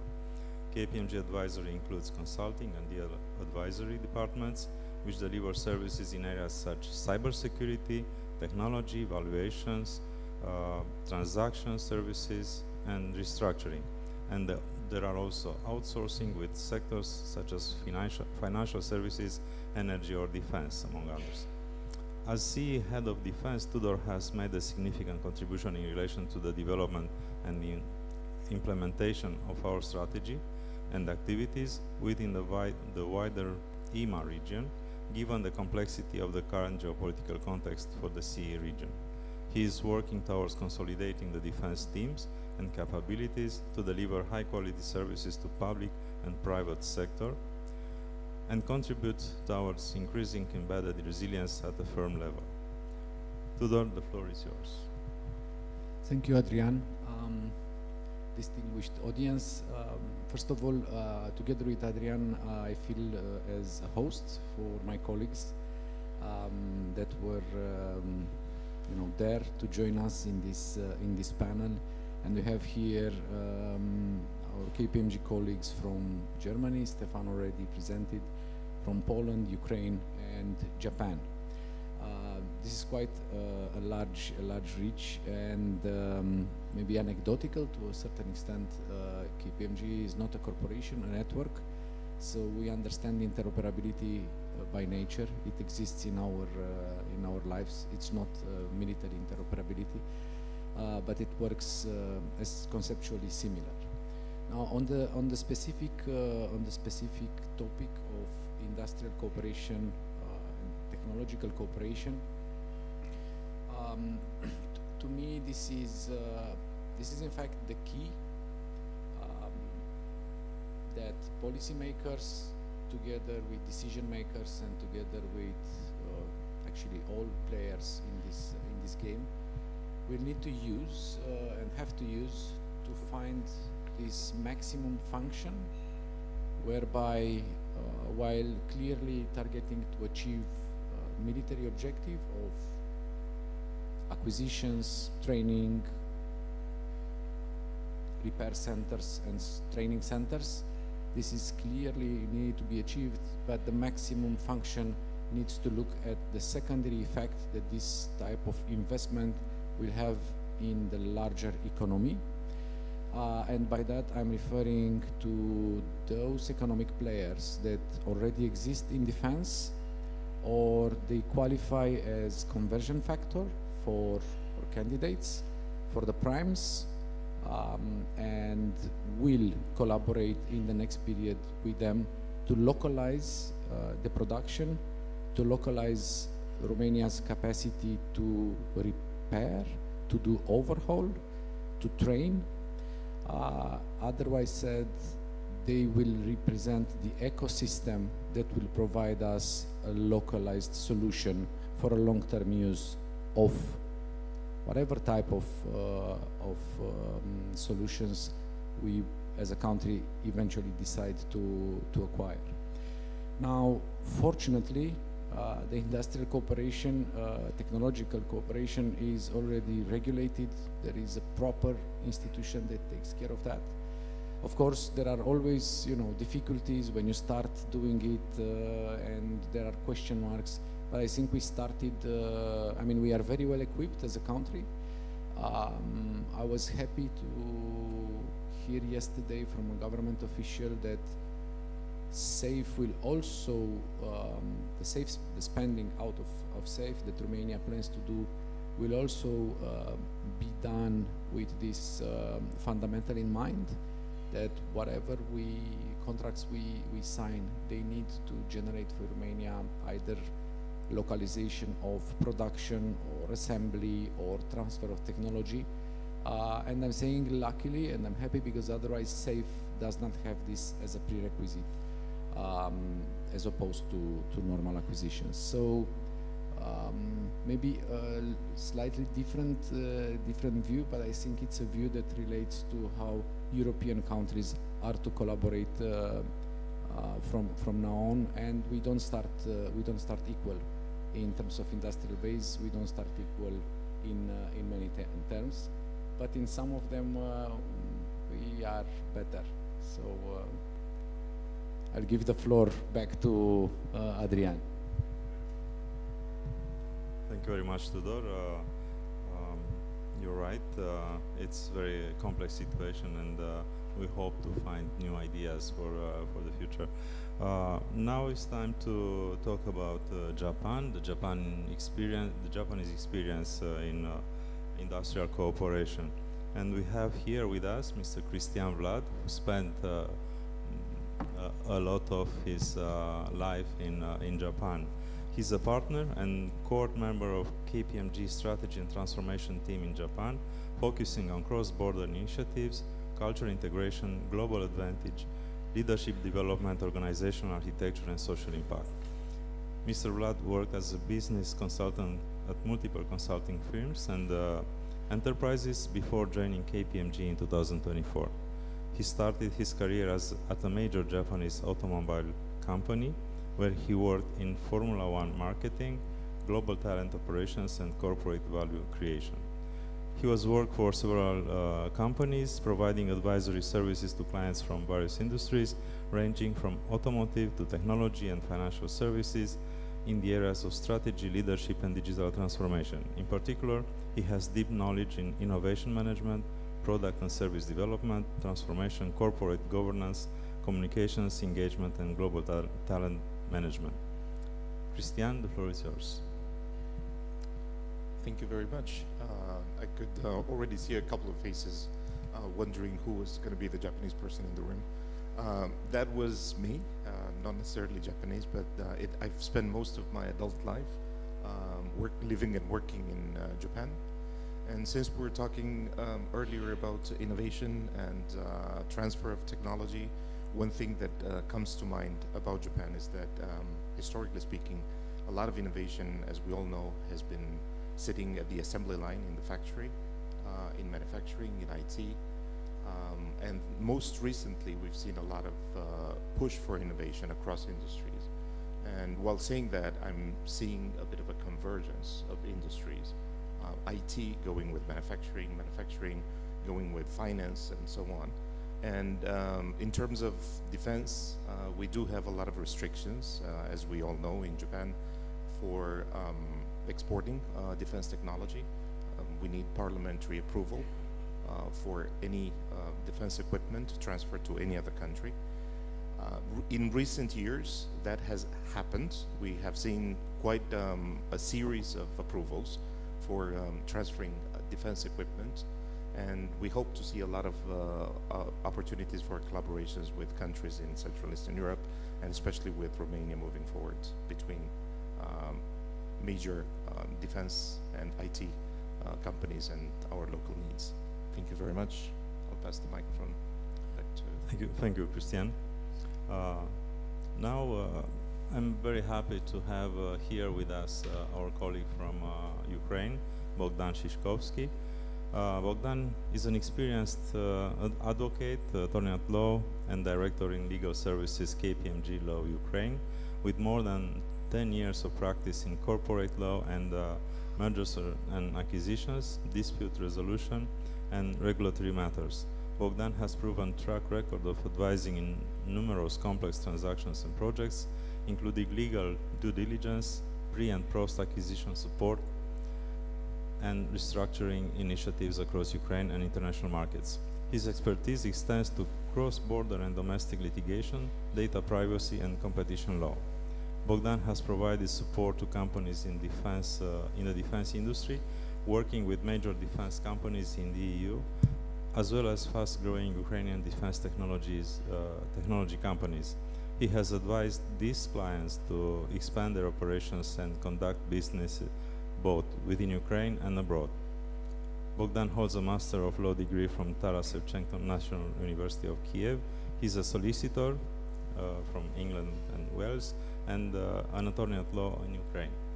Bogdan, please, the floor is yours. Thank you, Adrian. Colleagues, actually it's my pleasure to be here today to share experience of Ukraine in innovation in industrial cooperation. For us, first and foremost, innovation and technology is not just an ideas. They are essential for our survival. So I would like to share briefly some key drivers of Ukrainians' development and advancement in industrial cooperation and innovation. Firstly, at the start of the full-scale war 2022, Ukraine defense industry was so slow and mostly controlled by government, but now private companies, startups volunteers are key drivers of development of new defense solution, and it's also the big effort of the state of Ukraine. In this, there are a lot of lifting of regulation for entering this market by the startups. Now there are like simplifying the procedure for regulation and certifying the new defense project, so you can develop something, you can test it, and you can use it within weeks, not months, not years. So this is the first things from the state. The second things, it's actually Ukraine adopted and updated, upgraded initiatives, incentives, non-financial, financial. There is a lot of use of industrial parks in Ukraine for this. The recent change, just 1 month ago, it was incorporated defense city for technology defense company and also for defense company, just to provide the possibility to have tax breaks and paying corporate income tax in Ukraine and reinvest this income into the R&D. So there is a lot of incentives, and government just made the bridge for the startups, investors, defense company to produce and develop new products. The second, it's actually the demand of that time. Ukrainians learned to use civilian technology in the battlefield. So now in Ukrainians a lot of like robotics, drones, which is the most famous, but there is a lot of developers of unmanned vehicles, which is used both in the military operation and some evacuation and something like that. So, but this is because not only the Ukrainian civil society willingness to do so, but it's also for the support of the government. And maybe the third point, which I would like to point out, it is actually the teamwork of Ukrainians, volunteers, military, private company, private businesses. Actually, we have a lot of platforms, but one of the most famous in Ukraine is the Brave One, which is actually platform based on Ukrainian startup funds, which collaborate of the more than 2,000 different company startups, where they can share their knowledge, where the government can provide some guidance, where the military can test and arrange it, and even the foreigners come to us just to test their products and developments via this platform. So it is easy and simplified process for everyone to develop and to invent something new. And also, that's the final point, it's actually about the partnership of Ukraine with EU, with our partner state. And for the last 3 years, we see, and it is actually proven in practice, a lot of joint venture. And as mentioned Stefan, it's actually one of the trends right now in Ukraine, the joint venture between government and private companies, both with foreign and Ukrainian, where both the power of the state and the invention of the private sector combined, and we have the synergy. And I hope that probably in the upcoming years, this SAFE program, access to the European Defense Fund, and Ukrainian program built with Ukraine will bring us new joint and cross-border project between EU and Ukraine. Thank you. Thank you, Bogdan. It's really insightful to know some stories from Ukraine regarding the industrial development and rapid adapting to the war conditions. Now we are looking at Poland as a model for defense industry development, and I would like to give the floor to Krzysztof Zagun. Krzysztof is an experienced tax partner with more than 20 years of experience in innovation, grants and incentive services. He is the leader of the KPMG Grants and Incentives team in Poland and CE, and member of KPMG Global Credits Grants and Incentives Network. Krzysztof holds a master's degree in law from Warsaw University. His expertise in the scope of state aid focused on support for research and development, innovation, and direct investments, including projects of academic and industrial collaboration in form of consortia. Kishtud has been supporting companies in the process of preparation of state aid financing strategies and applications, which then translate into multi-million supporting contracts. He is experienced in supporting companies in the process of obtaining grants from the EU structural funds, national funds, and other EU initiatives, including funds for the defense sector. Kishtud, please, the floor is yours. Yeah, thank you very much, Adrian. Good afternoon, ladies and gentlemen. Well, as mentioned by Adrian, actually I'm in the business of collaboration of industries already for more than 20 years. And actually when I started my career, I remember European Union, Poland and European Union talking about the necessity of industrial collaboration just, you know, to make Europe more competitive and make also Poland, but certainly had the same discussion in Romania and other countries. So that we need to be more innovative and collaborative to compete between the Europe and Americas and Asia.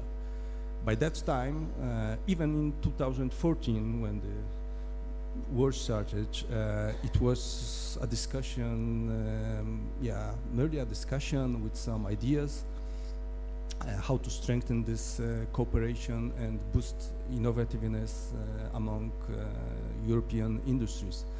But I would say it was always a discussion about it's nice to have. Of course, we wanted to compete to grow our economies, but it was always a nice to have. Now, it's I would say a question about life and death. We must collaborate. We must be more innovative in the industry, especially in the defense industry, in the dual-use industry, in order to, answer this life and death question. Ladies and gentlemen, you may recall or not, but last year there was a report of Mario Draghi published, a report about the status of the European Union competitiveness. And still, it was last year, and the main topic was about European Union competitiveness. And it was actually mentioned that, again, Europe needs to collaborate on different layers. The industry needs to collaborate. But I believe there's one sentence quotation in this report that actually refers directly to the defense industry and the theme of today's panel. Mr. Draghi mentions that European industry, defense industry, is very fragmented. It compares our industry to the US industry, saying that in the US there's one main battle tank, and every spending goes to the development of this main battle tank and its successor. And in Europe we have like 12 battle tanks. So you all can see how fragmented are our spendings in the industry, in the military. And our aim right now is to be more focused, more concentrated in the collaboration. In the last years, we see already a lot of signs and actual actions of this collaboration, and this is good. The question is whether the speed is enough, or we have to speed up the whole process. But the European Union actually made a lot of funds, public funds, available to boost industrial cooperation. We have, we can say, around 200 billion euros made available by the EU Commission to boost equipment, purchasing equipment, to boost capacities, capex in the capacities, but also cooperation in the R&D. And this is just EU money.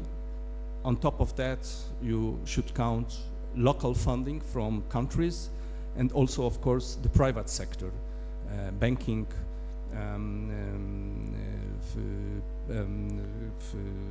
funds that invest also in startups and small and medium companies. And actually the majority of the EU funds as a requirement to be able to use this money, they set the need for collaboration. And a very good example is the European Defence Fund, a fund that boosts cooperation in the R&D, especially for the defense. And one of the prerequisites to participate in this program is that a single company is not allowed to go for this program. You need to have a consortium of at least 3 companies. So we are talking about industrial collaboration, but also we can see that the European Union is providing some mechanism or stimulus to do that. And this is something that can be used by the companies, countries, and the military in these times. Thank you. Thank you, Kishut. I will use the opportunity to ask Bogdan this time more. I'm really interested to see what are the lessons identified by Ukraine, what are the lessons learned from the war in Ukraine regarding industrial cooperation, innovation, and development. It's of highest interest for me, for example, and I hope for you as well.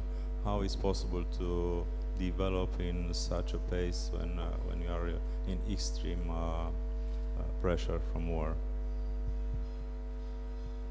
Yeah, interesting question actually. So there is really a lot of lessons. Of course, probably not all will be helpful, and God bless for you, but there are like lessons which I can maybe more important. The first one, it's about the speed and cooperation, as Kishut mentioned. So in Ukraine, and Ukrainians not find the solution which will be perfect and for 100% sure. If the product will work for 80%, you need to start and to launch this and test in battlefield, because technological cycle of some products it's only a few months, 3 months. Everyone understands that Russians also learned from the war, so you need to adapt, make quick but strategic decision, and then this innovation will be moved forward. The second, I think this is like the task of the government, but also the public society. It's to build the great and productive public-private partnerships.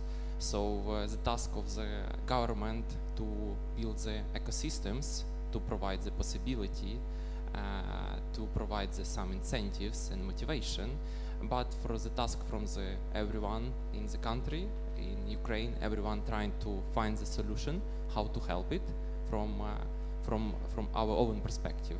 And many businesses, starting from the full-scale war, just switch to defense topic, and it is very resulted relations in public-private partnerships. I think, and the third one is decentralization, actually, which I not mentioned before. Decentralization, it is all about the supply chain, about the logistics. So Ukraine experience and task it to have decentralized supply chain and logistic hubs in order to make the secure the supply to the front line. And it's also like not invented, but it's obvious things to have undergrounds as use for different tasks, for production, for warehouses, and so on and so forth. And the last part of the decentralization, it's actually to have decentralized procurement.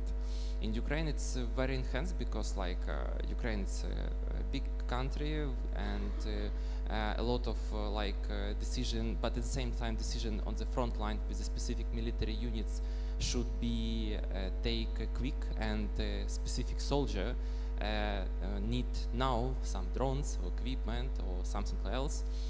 So for this reason, Ukraine now decentralized our centralized agency. We have a few, which has own tasks, but also provides for based on the efficiency of different military units.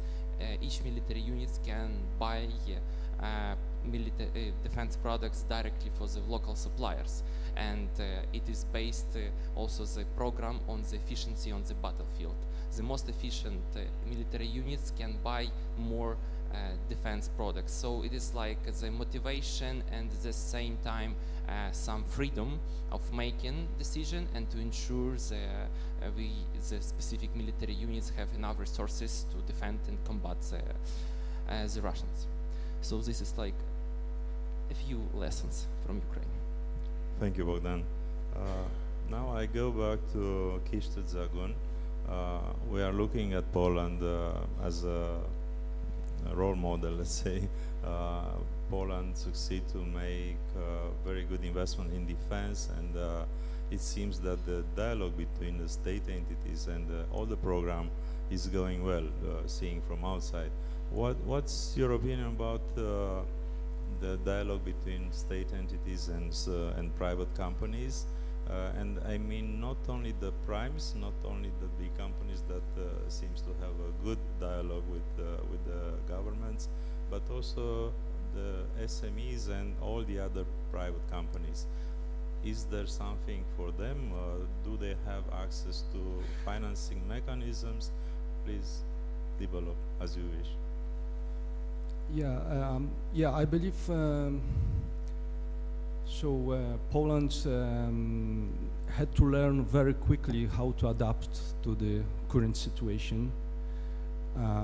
Again, it was a live-death question, but when you look on the Polish industry, especially military industry, for the past decades, it was like mostly dormant, very old-fashioned, and right now, with the necessity and also with the available funds to ramp up production, it's needed to change very fast, and it's still changing. It's not, we are not there. We are not there. What is interesting is that the major players in the Polish defense industry, these are companies state-owned. They formed Polska Grupa Zbrojeniowa, PGZ, so the Polish defense group formed by dozens of companies. And you can imagine with state-owned companies, they are rather slow to transform and to react to the market and to the necessity. But we are going the right direction, the right path. Certainly the shock of the Ukraine war and the necessity to ramp up the defense capabilities of Poland was very important for the. It was like a Kickstarter for this transformation movement. Still, as you all know, we are buying a lot of equipment from the US, from Korea, and the idea is to be able to buy more and produce more equipment in Poland and in the European Union. We have already many examples of cooperation with, for example, Rheinland-Metall, to make a joint venture to produce military support vehicles. But what is also important, we see private companies also entering this market and developing quite good. There's a Polish company, WB Electronics, that is successfully producing drones and other components to the military. So we can see that the factors like the shock, this is, I mean, without the shock, they don't change, the industry don't change, so the shock. Then the funds available, which were supportive, like the SAFE program, as you know, Poland is the biggest beneficiary of the SAFE program, but it needs to build up capacities, production capacities and industry capacities to absorb it. So the funding, but I think the third factor is the growing, like the common sense between European countries, especially on the eastern flank, as we know probably the best the threats, and we feel the threats with the drones coming into Poland, Romania, and the Baltic states, with all the also actions done by the secret services of Russia in the territories of fires and other sabotages. So I believe with these components we are on a good path to change the industry. Thank you very much. Now we'll come back to EU and NATO, and I would like to address a question to Stefan regarding the European Union and NATO mechanism to supporting the innovation. Yes, thank you. So first of all, EU, we are working for the European Defence Agency, and first of all is to navigate. The question is how to navigate EU, as there are multiple programs and you have to find the right one. There's excellent funding available in the European Defence Fund, and as it said, first of all you need a consortium of three members from different states, and yes, if you do the right one, you can have funding up to 100% there. But it's a very high administrative burden. We consider it about that it takes 400 hours to apply for an EDF grant, which is a lot of time for a startup company with an innovative product that are not too much into administration but into creating innovative products. So that is a little bit typically EU. It is good funding but quite complicated. Second, I want to shed a light on is Diana from NATO. I think that's a very, very good program. I'm an evaluator at Diana, so I've seen a lot of applications, and to be honest, these applications are not hard to write, or you could say on the other hand, some of them weren't too good, the applications. But if you have a real proper application with a proper innovative product, then it is not too hard to get a grant with Diana. You are supported there, you have the regional centers, so I think there's excellent funding available with Diana. Both have one thing in common, EU and Diana. They are excellent programs to fund a proof of concept or a minimum viable product. But then the proverbial valley of death arises. To get something into production, especially in a military context, you need military accreditation, you need to take the hurdles of procurement, or especially with dual use with IT, you need accreditation for security. And that is something where it is almost impossible to get outside funding, be it public funding or private venture capital or whatever.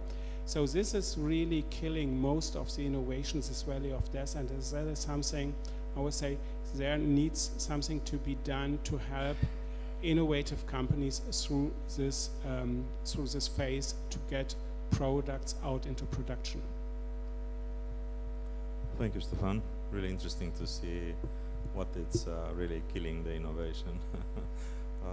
I would like to go now to Japan and to ask Christian, how do you assess the level of innovation of the Japanese defense companies, and what value could they bring to the European defense market, and how can EU-Japan collaboration be encouraged? So many difficult questions, one after the other. It's going to be so hard to answer all of them in one simple answer. But as in continuation to what I was saying earlier, related to innovation in Japan, we see an increased appetite for cross-border collaboration, for cross-border and cross-industry innovation in Japan. We see a lot of legacy industries, such as automotive, for example, such as manufacturing, such as IT, being more and more interested in collaborating with partners in value co-creation to explore space, to explore business opportunities in defense. And as I'm sure it has already been said quite a few times, there's a wide array of solutions that corporate Japan already is providing to the world, and we're talking satellite communications, we're talking electronic warfare, and so many other military equipment products, which historically did not make the top list of exports in Japan, but now are becoming increasingly of interest in multiple geographies. And yes, we do see a lot of opportunities in Europe, especially Central Eastern Europe. One hurdle that we have all encountered over the past couple of months and years is the way of doing business in Japan, which is not necessarily the European or the Western way of addressing business emergencies. Japanese companies are more prone on long-term planning for 5 years, planning for 10 years, planning for 35 years is quite common. Having discussions with business partners in those lines and building strategy together is also something that Japanese companies take very seriously. A lot of relationships are based on trust, and trust is built on mutual dialogue, mutual understanding. Taking a ready-made product off shelf and responding to an RFP is nothing Japanese companies are very eager to do. And this is where we will need the support of governments, our business partners, and the broader ecosystem in Romania and the broader region. Thank you. Now, I know, Tudor, you have deep experience in the banking system, and we know that European Investment Bank now investing in drone defense. How can this shift be leveraged to foster deeper industrial cooperation and accelerate innovation among the small and medium enterprises? We know that the EIB is already open to finance defense programs, except production of weapons and ammunition yet. But how can this new openness of the EIB could help the innovation and SMEs?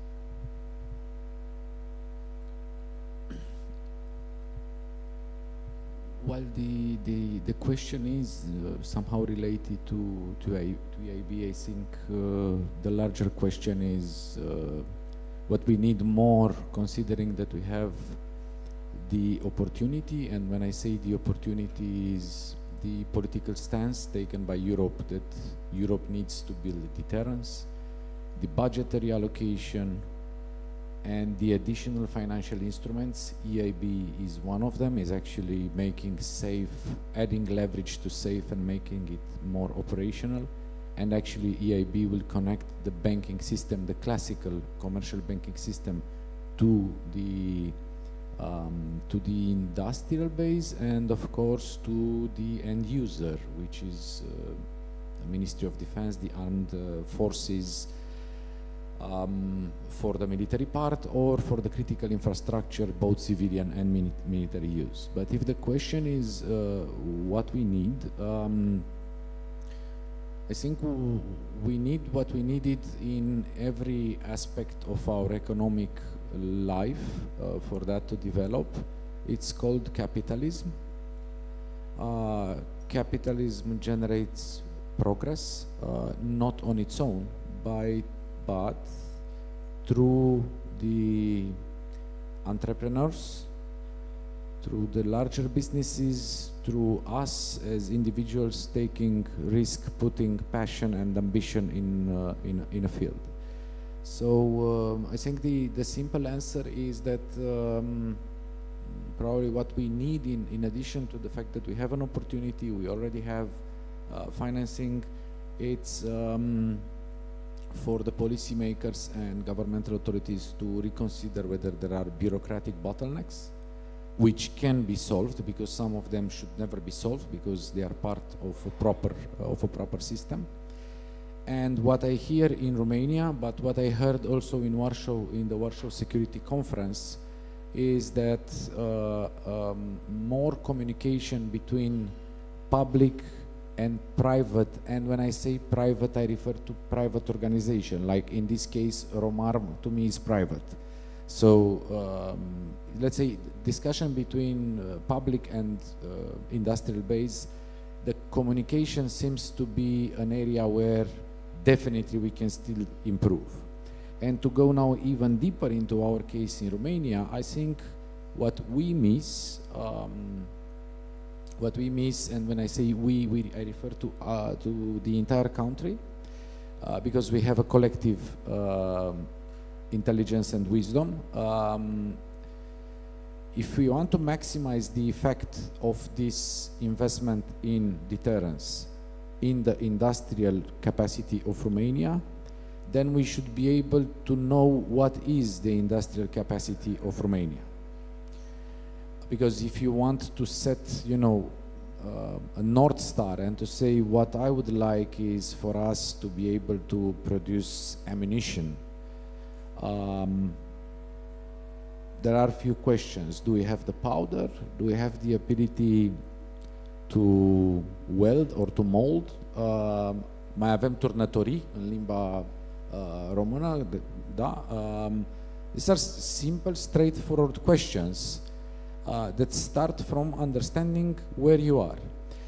And I understand we also have good advancement here. I understand from government representatives that they are working on a platform of self-reporting. That would be fantastic.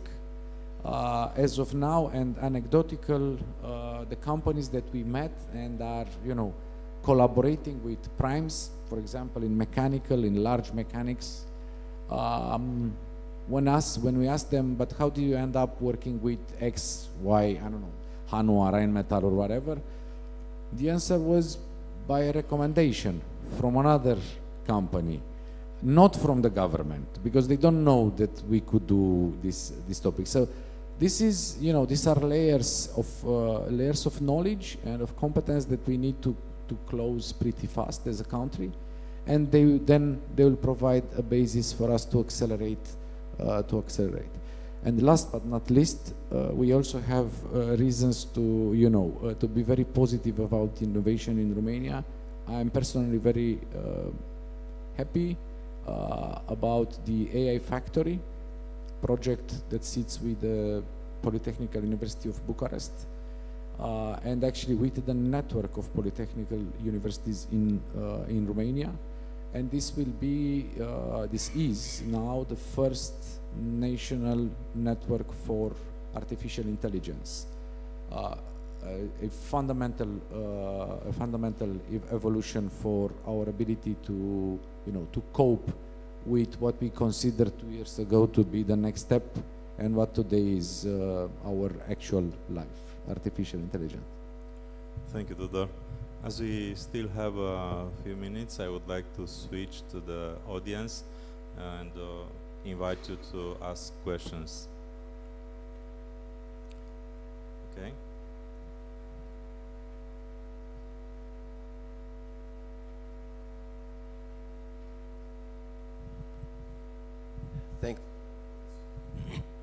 Hello.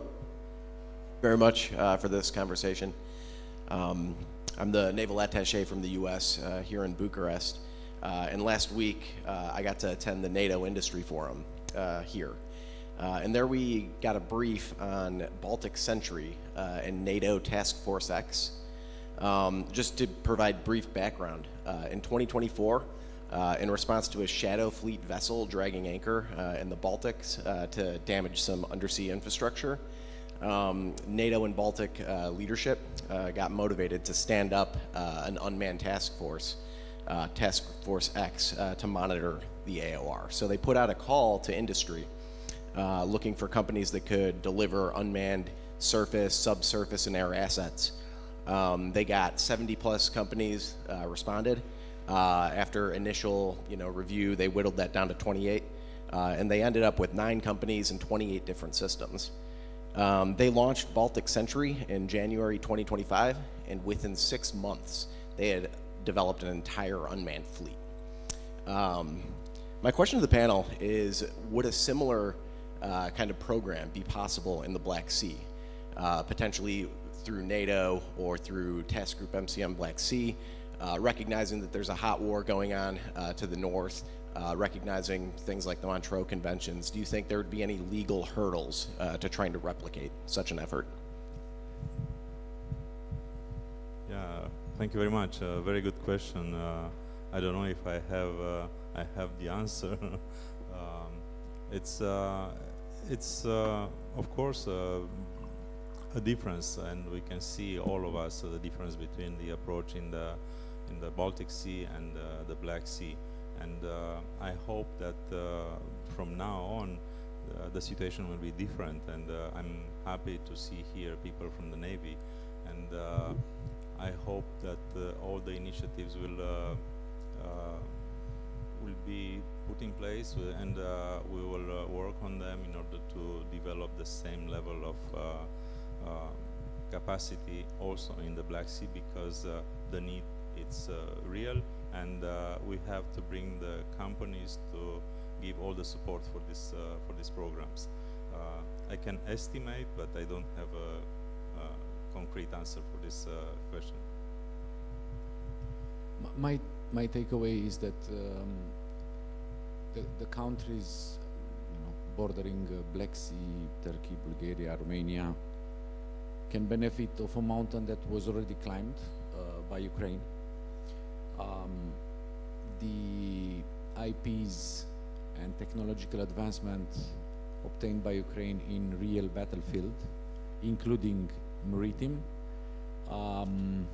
which was, we can all recall, quite painful for the attacker, Russia, on the Black Sea, is a huge mountain that has already been climbed. So it's actually part of the European program to find mechanism whereby Europe in general and Europe in parts can benefit of the advancement that Ukraine did.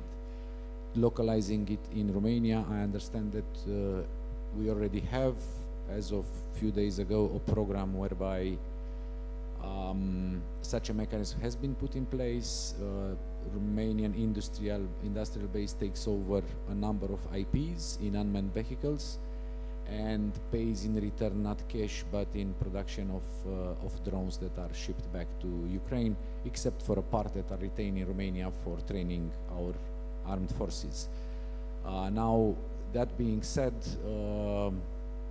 I think we have a track record of calling the Black Sea a Russian lake for many, many years ago. This label was launched by a former president of Romania. But in the same time, this Black Sea is bordered by Turkey, by Bulgaria, by Romania, 3 NATO member countries, by Ukraine, very professional country in terms of disputes. Yeah, I think the force is better balanced today than it has been ever before. Thank you. Thank you. The next question. Thank you so much, Lieutenant Commander Florin Constantinoiu. I'm the head of innovation and research for the Romanian Navy, also a student at the National Defense University. I'm always happy to see industry and us military in the same room, because I think we cannot win if we don't have industry, military and academia. 2 days ago I was in a different security forum, more academic, and there was a discussion about the reconstruction of Ukraine. So I heard the academic point of view, and now I want to hear from you if you have some practical ideas how Romania can help our neighbors and also in the same time benefit from this fund. Thank you. I can start. So Yeah, actually, it's one of the maybe it's the second topic on discussion on each meeting where I am, the reconstruction of Ukraine. So really, like the damage to Ukraine caused by constant hitting by drones and missiles over the all Ukraine, and even today, tonight, it was a very big attack, and a lot of damages caused to Kiev and other city, civilians. So we see right now there are a lot of demands in energy sector, infrastructure, and housing. So if we're not talking about defense, but defense is actually economy, and it's all related to infrastructure. Without roads, without railways, you cannot bring the weapons or defense products to the battlefield. So we now see that from our point of view, from what I heard from the client and what we, that Romania, Poland, and other countries, neighbors, but mainly Romania and Poland, it's one of the hubs for Ukraine as a secure hubs and logistics, which we supply because of our sky is closed. So there is no so many ways to bring construction materials or other stuff which is necessary for construction. We hope also that it is not about only logistic infrastructure, but we hope that there will be more cooperation between Ukraine and our neighbor countries on our borders to build mutual industrial parks, hubs, logistics, to simplify our procedure, and we hope that we in some years, I hope it will be close, that our integration into EU will simplify a lot of procedure and there will be a lot of work. But now the infrastructure, energy, housing, there is more demanding and damaged sectors in Ukraine, a lot of investing, financing, building necessary to do. So we will have a lot of works, and actually even during the war we constantly construct, rebuild even what was damaged, destroyed by Russians. But yeah, I hope that our partners and we together can hope for swift and smooth reconstruction of Ukraine. Thank you very much. And even the war is not over, I think the reconstruction process of Ukraine already started, and we can do something with that. And I think the geographic and geostrategic position of Romania give us a lot of advantages. We have only to do something in order to exploit those opportunities. Thank you very much. I think our time is over. I want to thank you, the speakers and the audience for this panel, and I invite you to applaud them.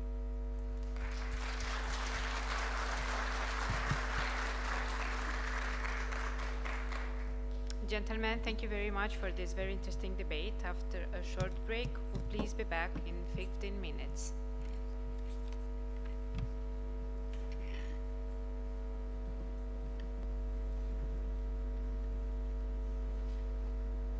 Mulțumesc foarte mult și eu.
Dear guests, the next debate will start in less than 2 minutes, so we kindly ask you to take up your seats. Thank you.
The last panel of the day addresses one of the most important topics for discussions, multi-domain operations, adapting the armed forces to future conflicts, and is coordinated by the Operations Directorate of the Defense Staff. The panel is moderated by Brigadier General Cornel Traian Scurt, Chief of the Operations Directorate of the Defense Staff. Brigadier General Cornel Traian Scurt is Chief of Operations Directorate. A graduate of the Ștefan cel Mare Military High School in Câmpul Lung Moldovenesc and the Nicolae Bălcescu Commissioned Officers School in Sibiu, he has built an extensive career in the Romanian land forces. He has commanded the 812th Infantry Battalion Bistrița, the 81st Mechanized Brigade General Grigore Bălan, and has held key staff positions within the 4th Infantry Division Gemina and the 2nd Infantry Brigade Rovine. His international experience includes 2 deployments to Afghanistan as part of ISAF-3 missions, serving as both battalion commander and chief of staff.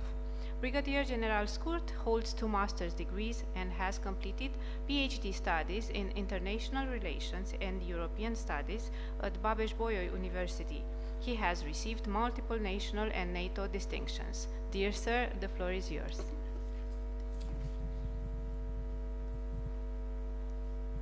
Thank you.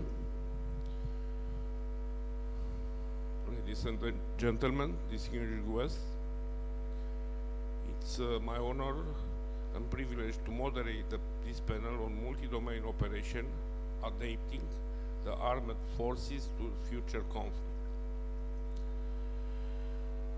The contemporary security environment demands a holistic approach to defense that integrate military, civil, economic, informational, and societal instrument of power into a single coherent framework. Multi-domain operations are a modern military concept that adapts armed forces for the future conflicts by synchronizing actions across all domains: land, sea, air, space, and cyber, understood through 3 dimensions: human, physical, and informational, to create synergistic effects and overcome adversary. This approach requires integrated both military and civilian capability and activity, relying on advanced technologies like AI and big data analytics, and shifting to a more agile command and control structure. MDO are not merely a doctrinal update, but a fundamental transformation in how military operations are planned and executed in order to gain and exploit relative advantages in a complex security environment. The MDO are a focal point of this panel and will be addressed from different perspectives in order to highlight the most critical related aspects. We are now open the panel with the individual intervention where each panelist is kindly requested to express their point of view. Please introduce yourself or distinguished guest.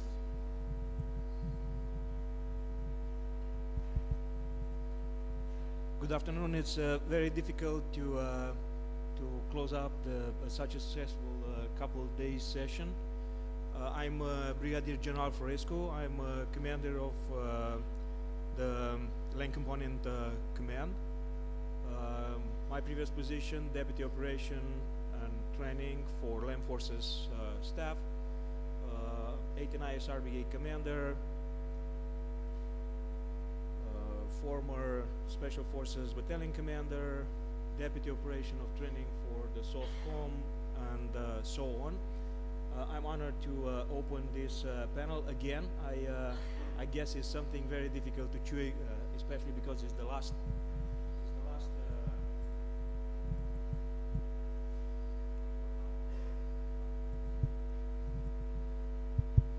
It's okay.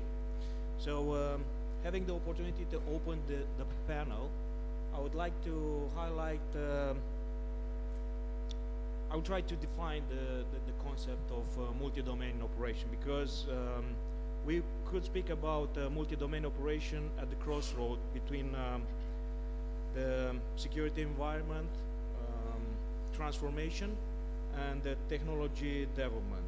And the concept of MDO reflects the new reality, emphasizing the integration of all military capabilities in order to achieve decisive superiority and in an increasingly complex battle space.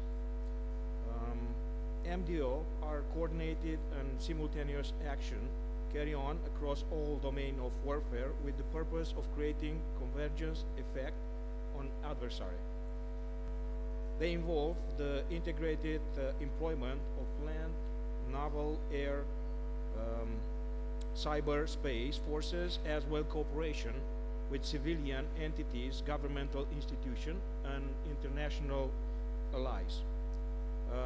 Again, there are two driving factors important to be highlighted. The first is technological evolution, the autonomous drone, artificial intelligence, and hypersonic weapons change the rule of game, and we can see this in nowadays conflict.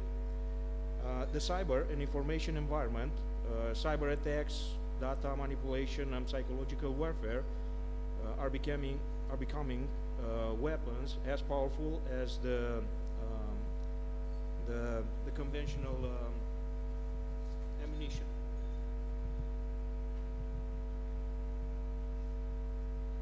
It's important to understand that, speaking about the concept of multi-domain operation, we have to highlight the necessity to adapt the armed forces, because in some way, when you made a transition to a different approach, it's looking like a wedding. You have something new, something blue, and something old.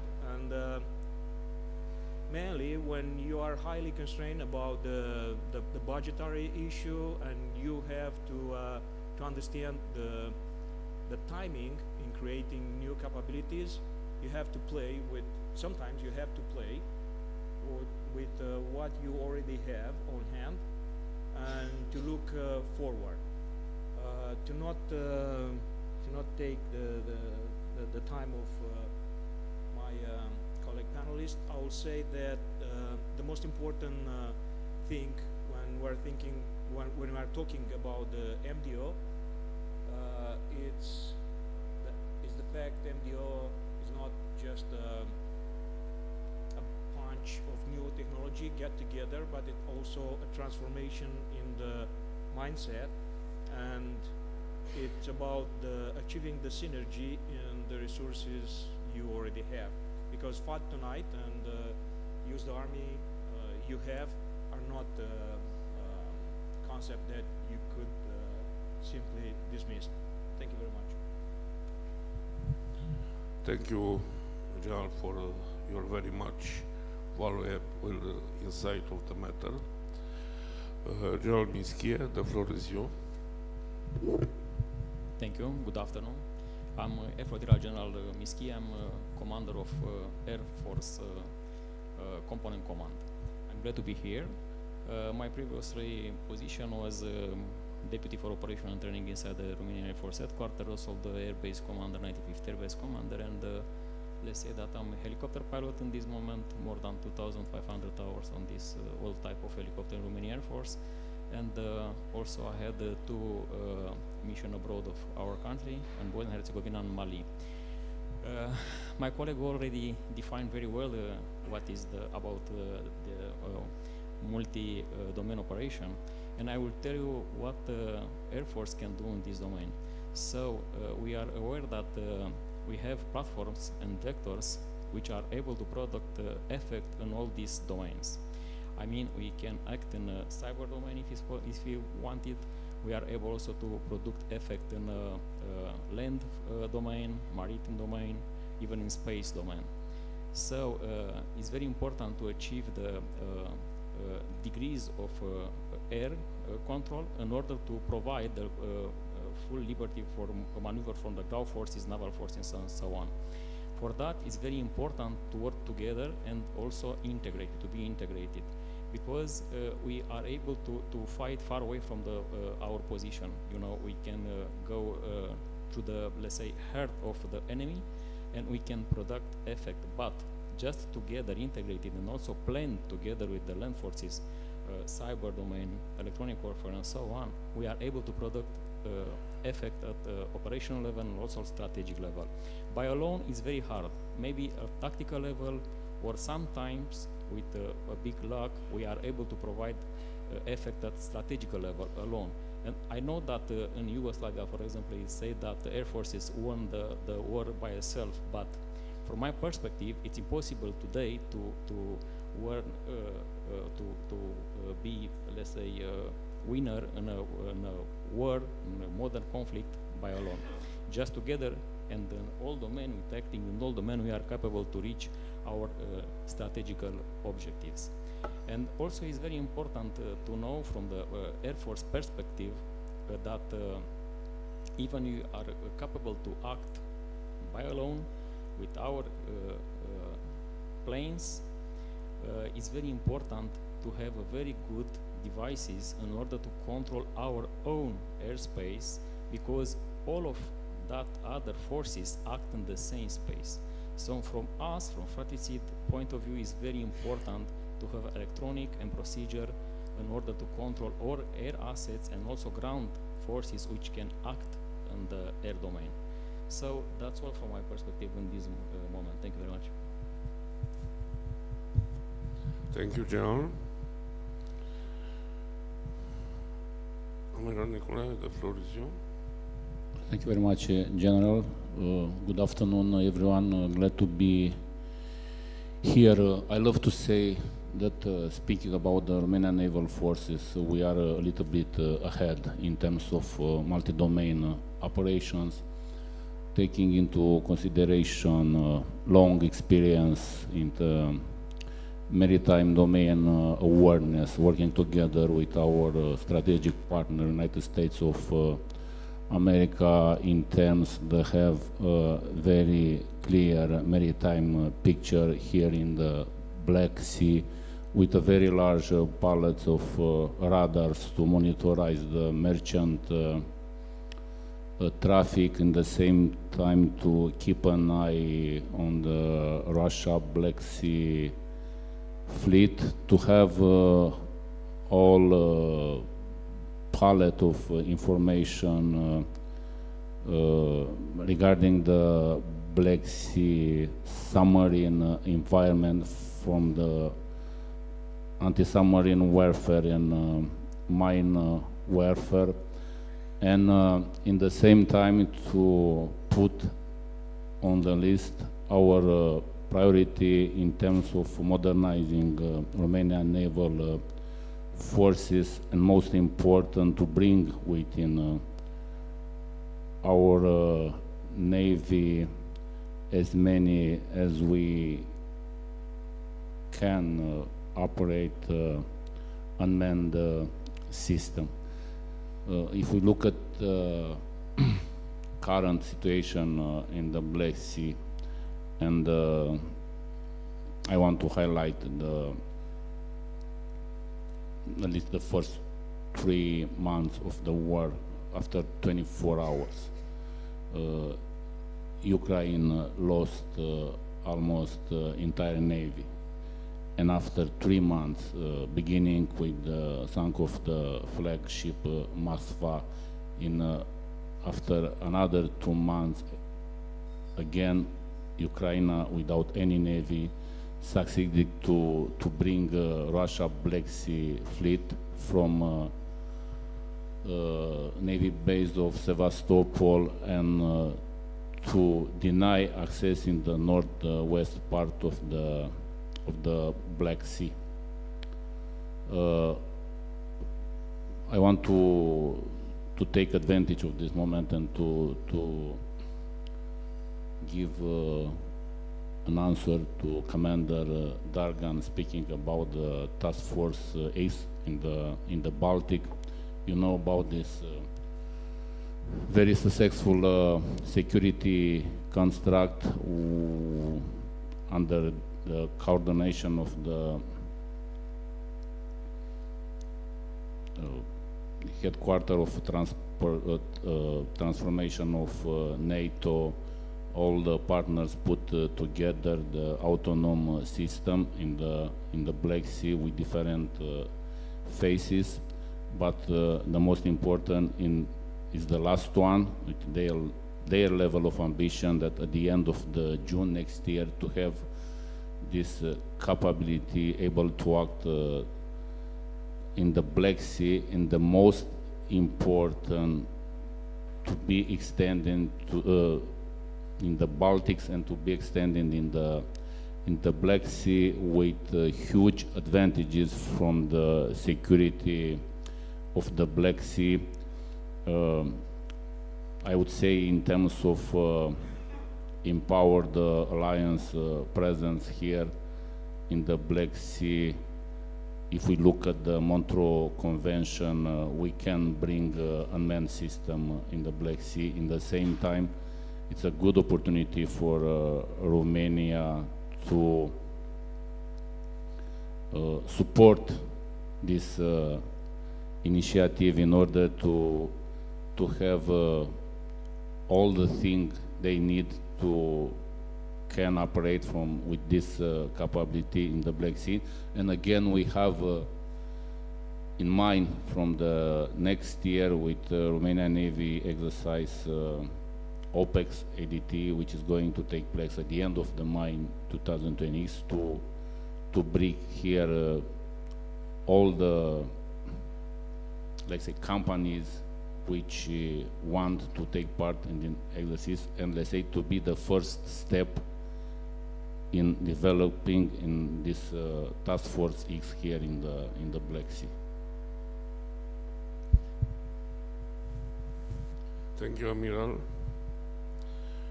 From the Military Intelligence Directorate, Deputy of Director, Brigadier General Kokolic. Please, the floor is yours. Thank you very much. Yeah, I can confirm that what you see on the screen is correct, so that's me. I'm military intelligence, so I'm going to talk about Navy, Air Force, and Armed Forces, right? This is what we usually do. Well, we are talking about the future of the multi-domain operation in the context of an interesting war that is taking place of more than 3 years, almost 4 years now, which brought back the conventional after decades of countries and militaries budgeting and forming their capabilities mostly for security missions rather than conventional military tasks. The global war on terrorism was the top. That was everybody hoping, besides the normal task of national defense. And out of a sudden, we are in a situation in which two countries decide, for the first time after the World War II, maybe in Europe, to confront conventional. So we were caught a little bit unprepared for that, and everybody was starting to look to see and to understand which way the confrontation is going. And the more that we were looking, the more we didn't understand anything. Because this war went through at least 7 or 8 phases, distinct phases, in which, yes, we saw conventional confrontation, but we also saw something else. We saw continuous adaptation of both parties, not just the weaker party. Both parties were forced to adapt to the situation at hand. For instance, in the case of Russia, Russia decided to reform, while fighting to reform all its military system, and take out the jointness of all the military districts. So that's against the idea of the multi-domain operation. Even the jointness was not manageable at the military district level. And as a matter of fact, we saw that everything they were trying to do before the war in terms of making the different categories to work together did not apply in combat. Everything they planned before the war did not work. They thought they can do this task with a professional army that was more or less 250, 300,000 people at the beginning of the war. It was impossible to do it. They have to reorganize everything. They thought they are going to be able to have landing to support a thrust in the southern part of Ukraine, which is why they concentrated the largest landing fleet that they were able to muster into the Black Sea. It didn't happen, and so on and so forth. They thought even that they will probably finish the war in few days. We know what happened because we are almost 4 years from that moment. Ukraine, on the other hand, was forced to resist, and while resisting, to adapt.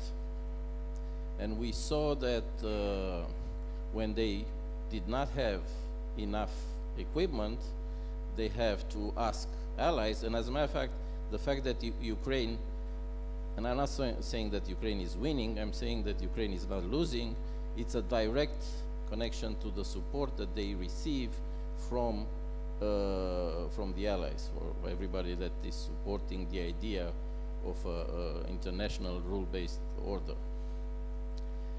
However, they had to fight. The fight was theirs to do it.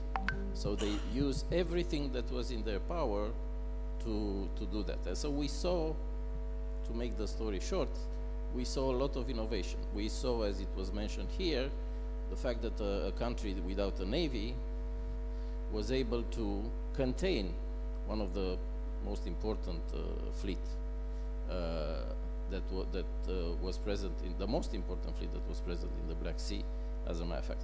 But they did that by bringing a capability which was essentially a civilian capability from another domain, from space, using Starlink or similar companies, of course, with a little bit of help.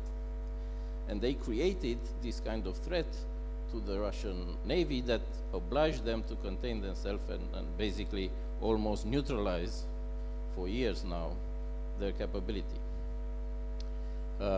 We also were able to see that a small number of soldiers using drones are able to destroy large armored formations. We saw them also being able to master the tactical intelligence in a way that also annihilate the advantage of force. So all these things may suggest then one way or another we will have to consider things beyond a normal operational domain, a single operational domain, and bring them and sometimes go even beyond join us. An example would be the fact that you can send a drone and control it not by satellite, but by using the GPS or GSM infrastructure of the country that you are attacking. So you have to, if you are attacked like this, you have to be aware and counter it in the cyber field and try to prevent that from happening. So probably I could be able to talk a lot about a lot of things, but I will reserve that for the question, if any, before the weekend. But I don't want to stop before saying this. We shouldn't prepare for this war, because the next war is not going to be like this one. Thank you. Thank you, General. From the cyber domain, you are distinguished West, the Deputy of Cyber Component Command, Colonel Maftay. Thank you, General. Good afternoon, ladies and gentlemen. I'm the Deputy Commander of the Romanian Cyber Defense Command. I may tell you that I have about 5 years experience in the field. We are still a very young command. It was established almost 7 years ago, so we are trying all the time to learn and to adapt our works to the other forces, and of course to this new domain which NATO defined it in 2016. I will try to express a few things, a few thoughts about the cyber defense perspective to this multi-domain operations concept. I will start saying that probably the opening move for a tomorrow fight, it will not be a missile or a land forces maneuver. Probably it will be a packet from an application which will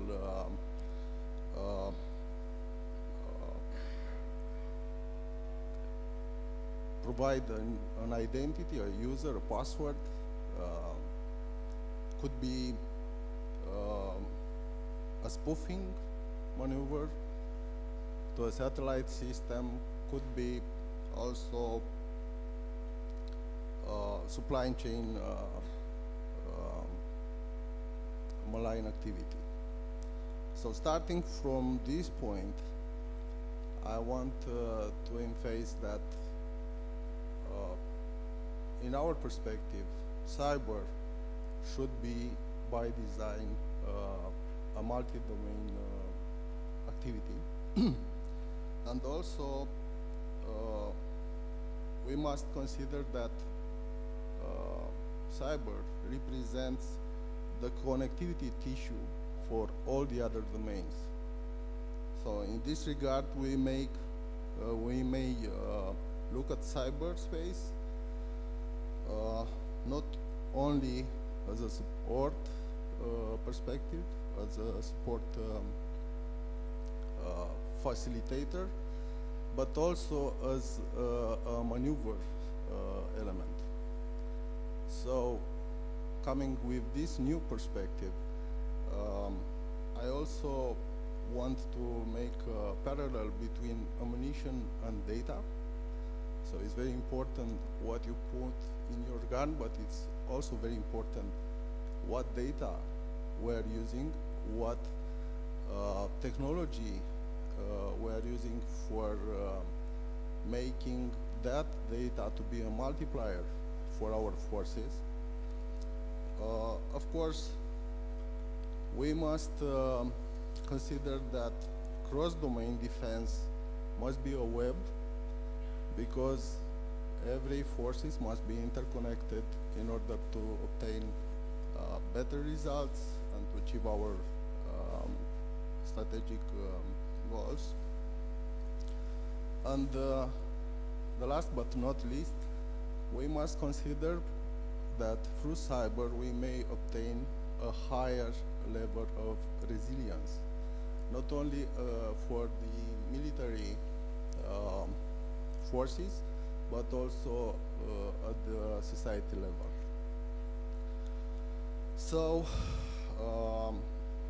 coming from these thoughts, I may say that multi-domain operations will not wait for us to finish our diagrams, because the adversary, as General Kokolic mentions before, is doing a lot of progress in this area. So we must be reactive, and we must process faster the changes which occur in the battlefield. We must consider that it's no more the talk is no more related to a platform or a system.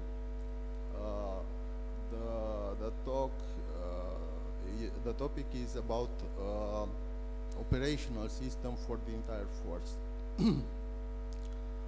So I will finish here, but let me remind you that the next word could start with a packet. Thank you. Thank you, Colonel.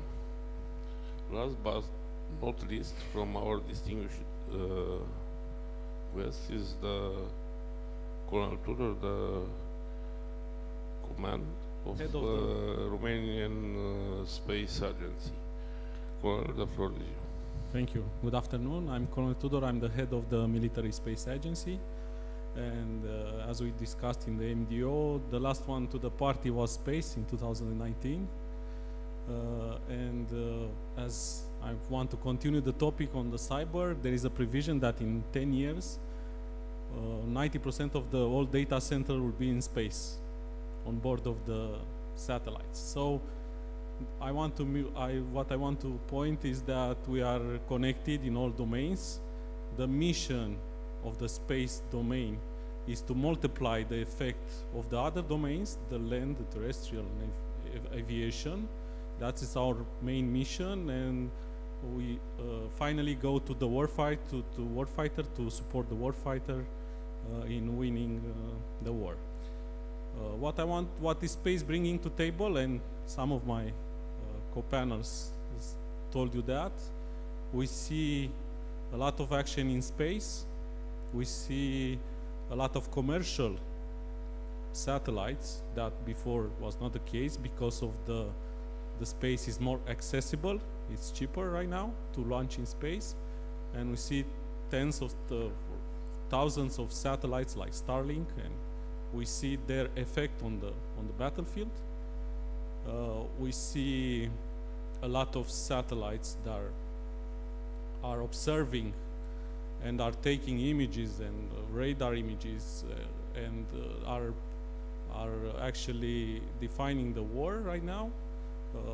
So they can take positions of the forces on every weather if it's a radar satellite. And we see the navigation warfare. We see the navigation warfare, and we see what's the interference and the spoofing on the GNSS signal, the GPS and other constellations. That is affecting not only the military, it's affecting even the civilians. So the main characteristic of space is that it's dual use, and if it's affecting the military, it could affect even the civilians. So this what's on the table that space is bringing. It has even the space weather that it's affecting, and we see right now a lot of powerful explosion, and you'll see on the news that can affect our way of living. They can fry up the systems. So there is the space weather that is taking effect on civilians, on the military communications, and all this package, it's the mission to support actually the other operational domains and other forces to multiply their effects. That's my conclusion. Thank you very much for everybody. Thank you very much for your valuable insight of the matter. What to underline in the MDO concept, the essence of the MDO concept is a synchronized action MDO involves orchestrating military activity across all domains simultaneously, synchronized with non-military activity and capability in order to achieve desired outcomes at the speed of relevance. What is important is to take in consideration also the dimension, human, cognitive, and informational dimension. Now, with your permission, gentlemen, and with audience permission, we'll start the transition to the moderated part of the panel, just to make sure we get the most out of your vast knowledge, understanding, and experience on the matter. But a few challenge. On the beginning, I invited the audience to put the questions to the distinguished visitor. Please.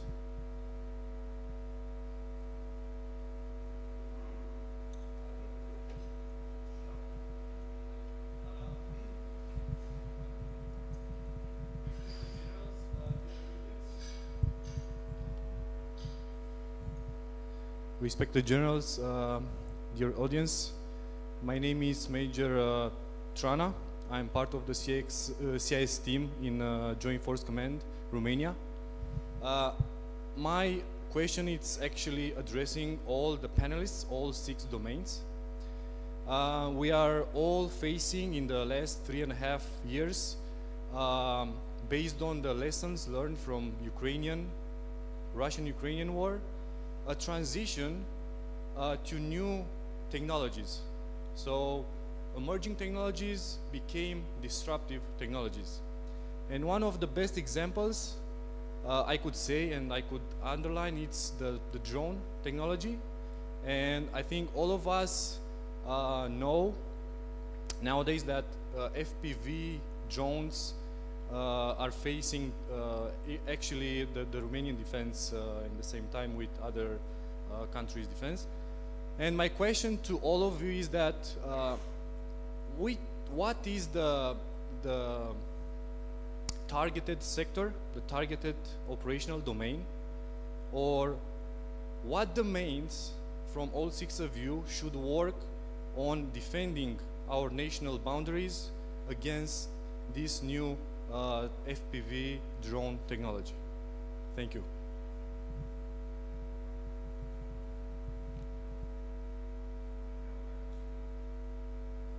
I will try to give you an answer. Regarding this drone, it's very important to know that they are very hard to discover them because they fly very low. The reflection surface is also very low, and the speed sometimes it's very high. Unfortunately for us, we saw that Russia developed the Giran at almost 400 kilometers per hour, so it's a lot speed for that type of drones. But sometimes it's also very slow, regarding 40, maybe 80 kilometers per hour. So from Air Force perspective, it's very important to work together, to construct that concept called A2AD. I mean, all categories must put the fighting devices work together. Of course, against them, very, very effective is electronic warfare, firstly. Secondly, it's small arms with, let's say, a higher rhythm of ammunition from ground forces. And sometimes it's important to reach far away from your position with air forces. But it's very hard to launch ammunition from the space to the ground because they fly at low level.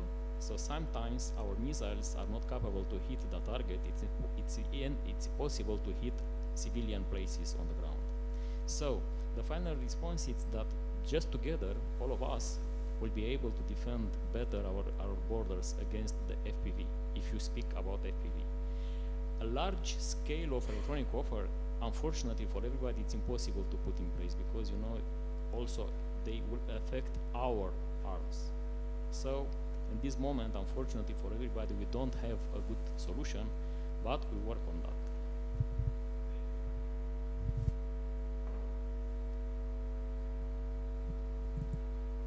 colleague, please. Yes, a couple of things. First, intelligence is not an operational domain, it's a combat support function, so allow me to take me out of the operational domain because we are in every one of them in the same time. Second, the one that concerns us the most is not an FPV because Geran is not an FPV drone.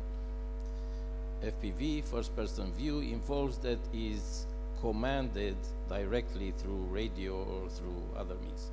Geran, it's an interesting drone because it's a drone that is programmed. It knows where it is through GPS and inertial system, and you cannot jam it.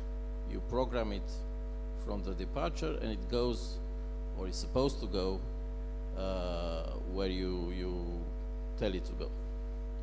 And that's a big problem because there is no way other than a physical mean to take it out of its program course.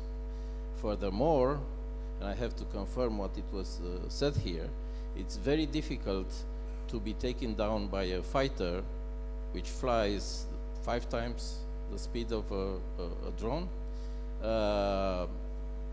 because there is not only because it doesn't necessarily have the right weapon. Sometimes not all the missiles can lock on a UAV, or you need certain conditions. But you also put the pilot in danger because there were cases, and it happened in Ukraine.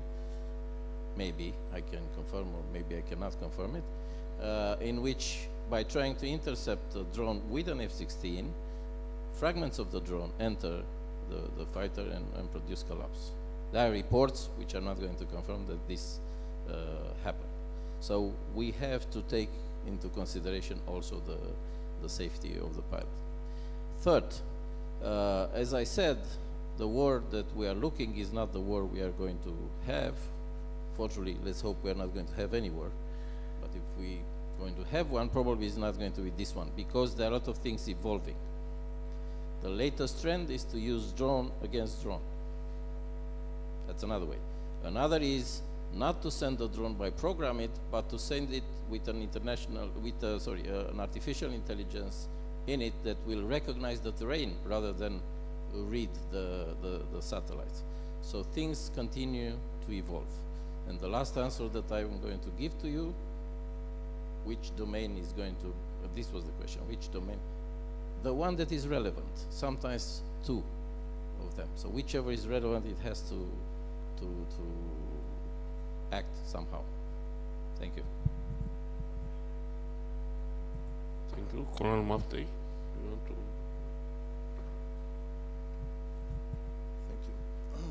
I want to offer you also another perspective. As you probably well know, the cyber domain has no boundaries. So in this regard, it's a problem because it's very hard to approach any weapon systems without not risking to exit from the national boundaries. Because we are during peace, the cyber domain has a few options on combating this type of threats. During war, in a hypothetical scenario, I may assure you that there are many approaches which may be taken in order to diminish the impact of this type of attack using the cyberspace. Thanks. Thank you very much. Thank you very much, sir. Good question from a joint perspective. We're speaking of multi-domain operation here. So that means we accept that we have to synchronize and orchestrate all the time what is new, what is blue, and what is old. And looking to a particular threat, you have to understand also the enemy. Like us, the enemy will try to create such kind of idiosyncrasy using everything is new. This is the blue from the concept. looking back to your question, I would say that first, everyone in this new approach is responsible by something. The responsibility is creating this approach, creating responsibility for each one, and this is the reason because we are here from multiple branch and services to create modular capability able to be integrated in a short time. And again, because vision without resources is hallucination, you have to keep this at an acceptable level. Second, the new technology, and I'm speaking about the automatization of the command and control, consult command of control, about the artificial intelligence, create opportunities to get faster data from the tactical level, from field, to theater or strategic level. And this is another part of the story when we're speaking who is responsible. So probably the Joint Command should be changed in the future in the multi-domain operation, but not only changing or rebranding, it's about also learning, because learning is a continued process. And the short story, when I was young captain in conventional forces in infantry battalion before joining the special forces, that battalion was selected to test and implement the BC-2A system, both staff and kinetic. And one of my first thought from my position, it was, wow, the commander will have the opportunity to see everything and will decide whenever he wants to be part of everything. So this is the new approach of command of control in this kind of, it might be possible from the Joint Force Command sometimes to be responsible by a very tactical problem, like I don't know, a single radar, or I can give an example. Thank you very much. Okay, Major is okay. The essential is the decision-making process to be ready every time. Sorry, just a moment. To be ready on time in order to defend the enemy, and creating multiple dilemmas at the tactical or operational level. Okay, other questions?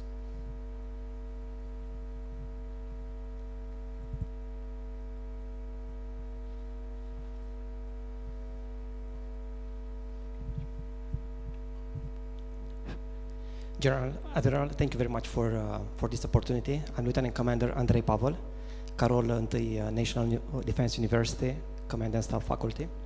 I have a short question, but before this, I would like to give you some context. So we all know that this multi-domain operation starts with the US doctrine in 2018, when the trade doc pamphlet 525, they implemented those 5 domains and aligned also 2 dimensions, which is cognitive and informational, and also the cooperation with military-civil cooperation dimensions to this multi-domain operation. And also they started in 2018 implementing the multi-domain task forces. So we all know that multi-domain operation is the doctrine, and the instrument of implementing is multi-domain task forces or multi-domain formations. Also Romania assumed along with NATO that will implement towards the 2030 timeframe the multi-domain formations within the armed forces. My question is to the air forces and to the land forces, because I already know the opinion of the Navy. How do you think we should implement those multi-domain formations in the Black Sea wide area? Thank you very much.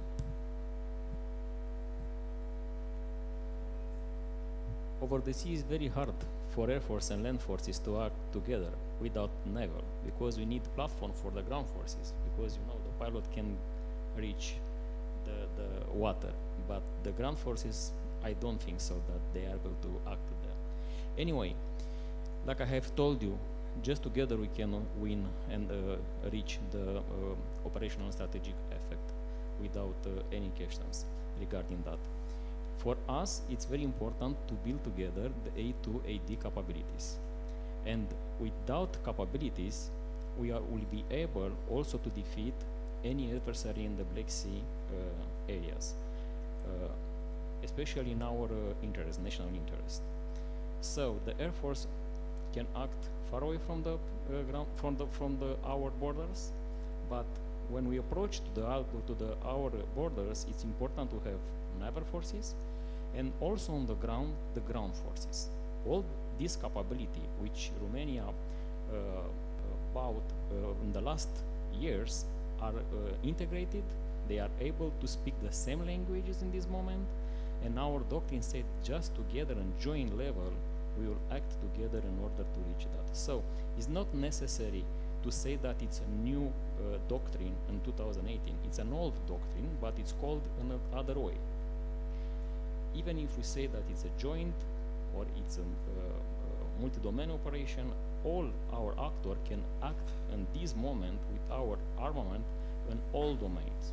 Because think that Air Force, like I have told you, are able to have on board electronic warfare, attack electronic warfare, missiles, radars, ISR capabilities, pods, and so on. But also the ground forces have UAVs in this moment, or radars, or other things. And navals, Navy have a lot of things capable to act in all these domains. So if we build a joint force, it's enough to say that that joint force are capable to act in all domains. Thank you.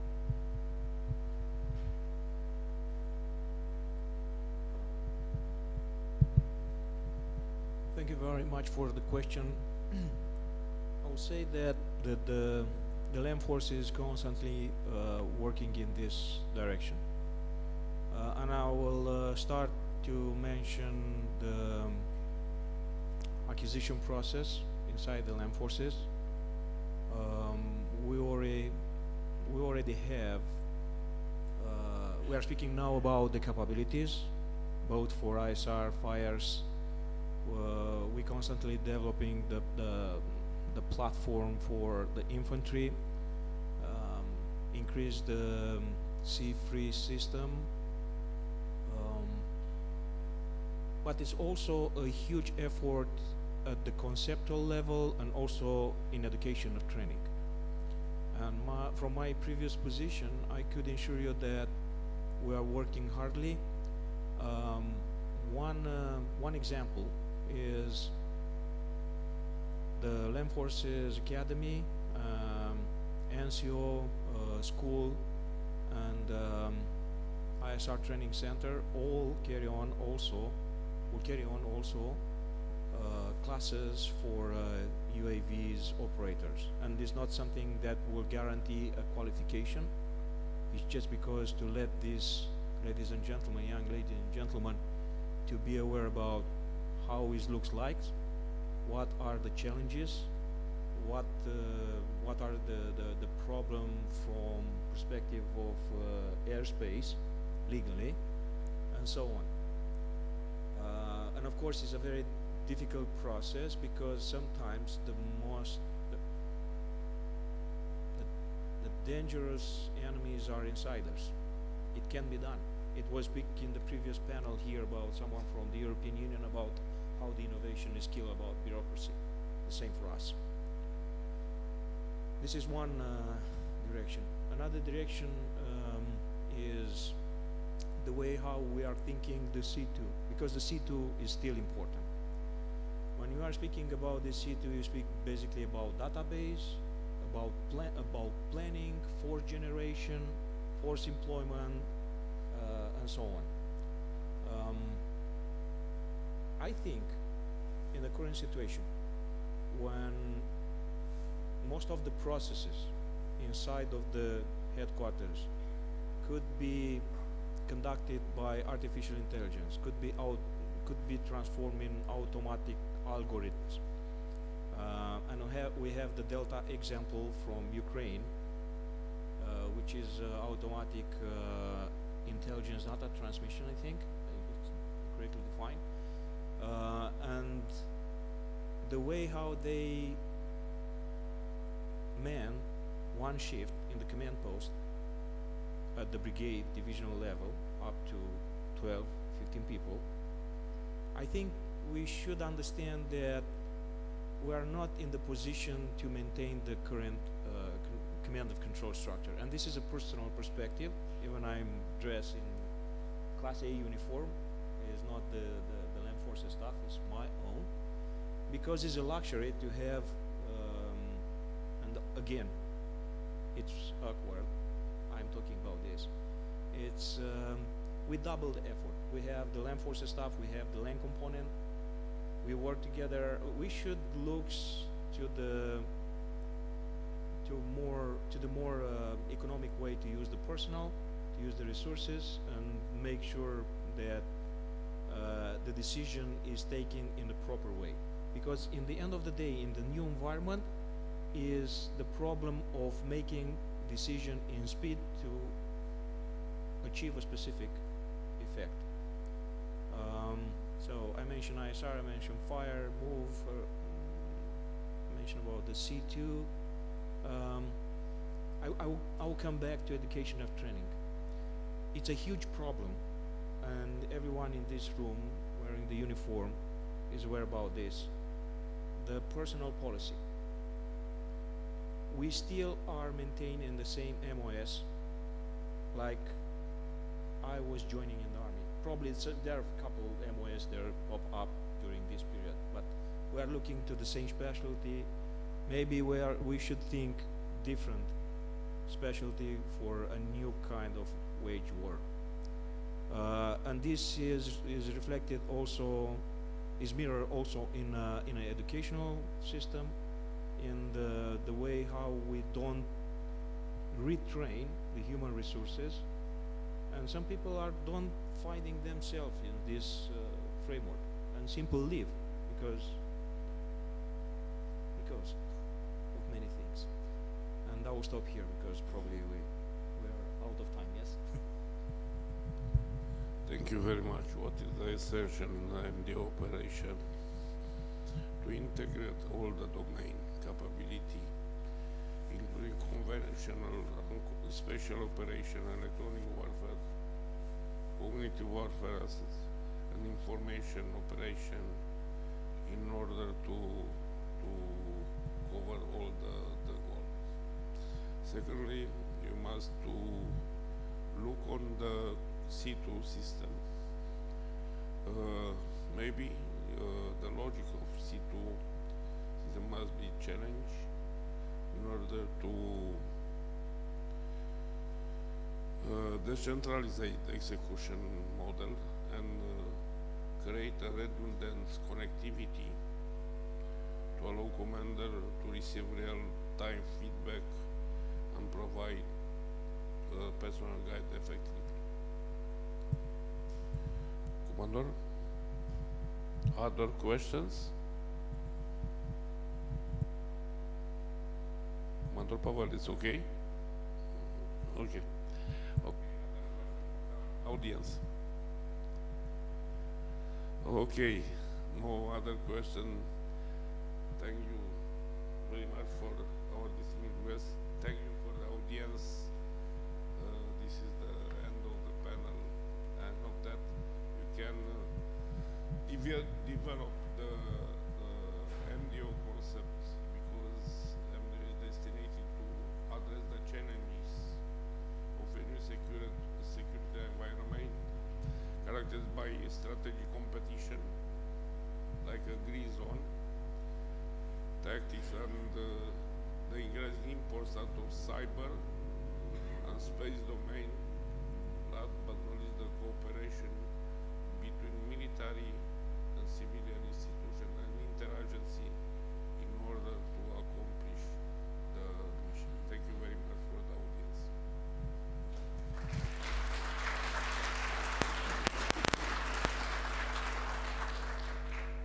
Gentlemen, thank you very much for this very interesting debate. Dear guests, after the coffee break in the main lobby, we invite you to the closing ceremony of the conference at 3:30, where Lieutenant General Dragoș Dumitru Iacov will deliver the closing remarks. Thank you.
Dear guests, dear followers, on behalf of the organizers, we extend our warmest thanks for joining us at the Romanian Military Thinking Conference 2025, which has explored such insightful and forward-looking topics.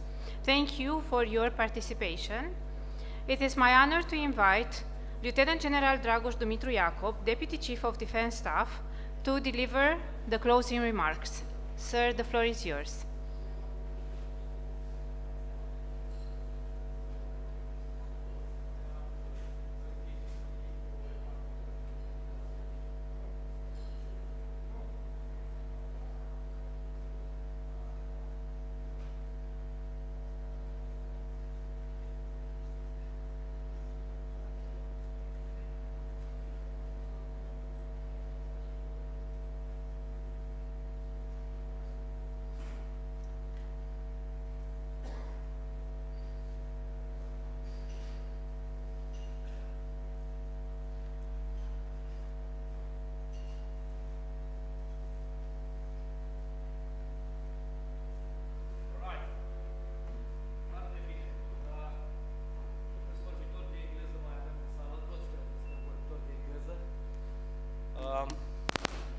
Dar probabil că am să îmi spun ultimele cuvinte de astăzi în limba română, având în vedere faptul că e vineri și este ora 15:28 și a fost o săptămână lungă pentru mulți dintre noi.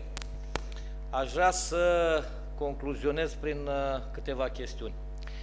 Prima este de a mulțumi tuturor participanților, facilitatorilor și organizatorilor pentru această conferință, cei care ne-au bucurat cu cărți, cei care ne-au dat cafea, cei care s-au străduit să creeze mediul corect și propice pentru ceea ce s-a dorit conferința asta. Am încercat să creăm cadru bun pentru învățare și asta mă duce cu gândul la faptul că dacă după conferința asta am plecat de aici cu ideea azi am învățat ceva sau cum de nu mi-a trecut prin cap chestia asta, e un semn de sănătate intelectuală. Faptul că învățăm și de fapt cred că dacă vă aduceți aminte cei care ați fost în sală la deschidere, o să vă aduceți aminte că am zis că lucrurile complexe se fac cu oameni educați. Ori, dacă am reușit să creăm cadrul necesar ca dumneavoastră să învățați ceva, să schimbați idei și să ziceți, oarecum nu mi-a trecut asta prin cap, înseamnă că ne-am îndeplinit misiunea. A doua chestiune cu care v-aș ruga să plecați de aici este faptul că ne-am ales toți cu teme pentru acasă. Și, de fapt, cred că ăsta e unul din rezultatele bune la o conferință de acest tip. Ne luăm notițe și ne dăm seama ce nu știm și ne dăm seama cât mai avem de lucru. Și nu e o veste rea, asta e chiar o veste bună. Și în ultimul rând, cred că, așa cumva, ca o sarcină implicită, tipul ăsta de evenimente te ajută să-ți crească un pic curiozitatea față de meserie. Una din chestiile foarte bune ale Alianței Nord-Atlantice și nu numai, și la noi în structura de forțe, e faptul că rar se întâmplă să descoperi, așa cum a descoperit Arhimede cu legea aia lui când și-a scufundat un anume obiect în cada de baie. De regulă, ceea ce ție ți se pare nou, sigur a mai fost găsit de cineva, undeva, odată, într-un loc. Important e să știi unde să cauți. Și dacă ai curiozitatea să descoperi unde s-a făcut lucrul acela, s-ar putea ca o problemă care pare insurmontabilă pentru momentul respectiv să aibă deja o soluție care fie îți salvează timpul, fie te împiedică să faci aceleași greșeli ca cel care s-a chinuit cu ea prima dată. Și nu e legat de drepturi de autor, că la noi în armată, în structura de forțe, chestia asta cu drepturile de autor nu funcționează. Noi ne inspirăm din bunele practici și din soluțiile pe care alții le-au făcut, că nu avem atât de mult timp. Dacă toate lucrurile astea s-au întâmplat, înseamnă că am avut o conferință bună și cred că avem toate premizele ca anul viitor să o facem și mai bună. Eu deja pot să vă anunț că în calitatea pe care o am atât cea de locțitor al șefului SMAP, cât și cel de președinte al Consiliului Editorial al revistei Gândirea Militară Românească, deja am început să-mi iau notițe despre ce avem de făcut mai bine anul trecut. Dacă și domniile voastre veți face la fel, înseamnă că ne-am îndeplinit toți obiectivul. Dați-mi voie să vă doresc un sfârșit de săptămână agreabil și v-aș ruga pentru masteranzii de la UNAP, luni aștept la mine pe masă teancul de chestiuni pe care credeți că le-ați învățat în astea 2 zile. Mulțumesc, am onoarea să vă salut!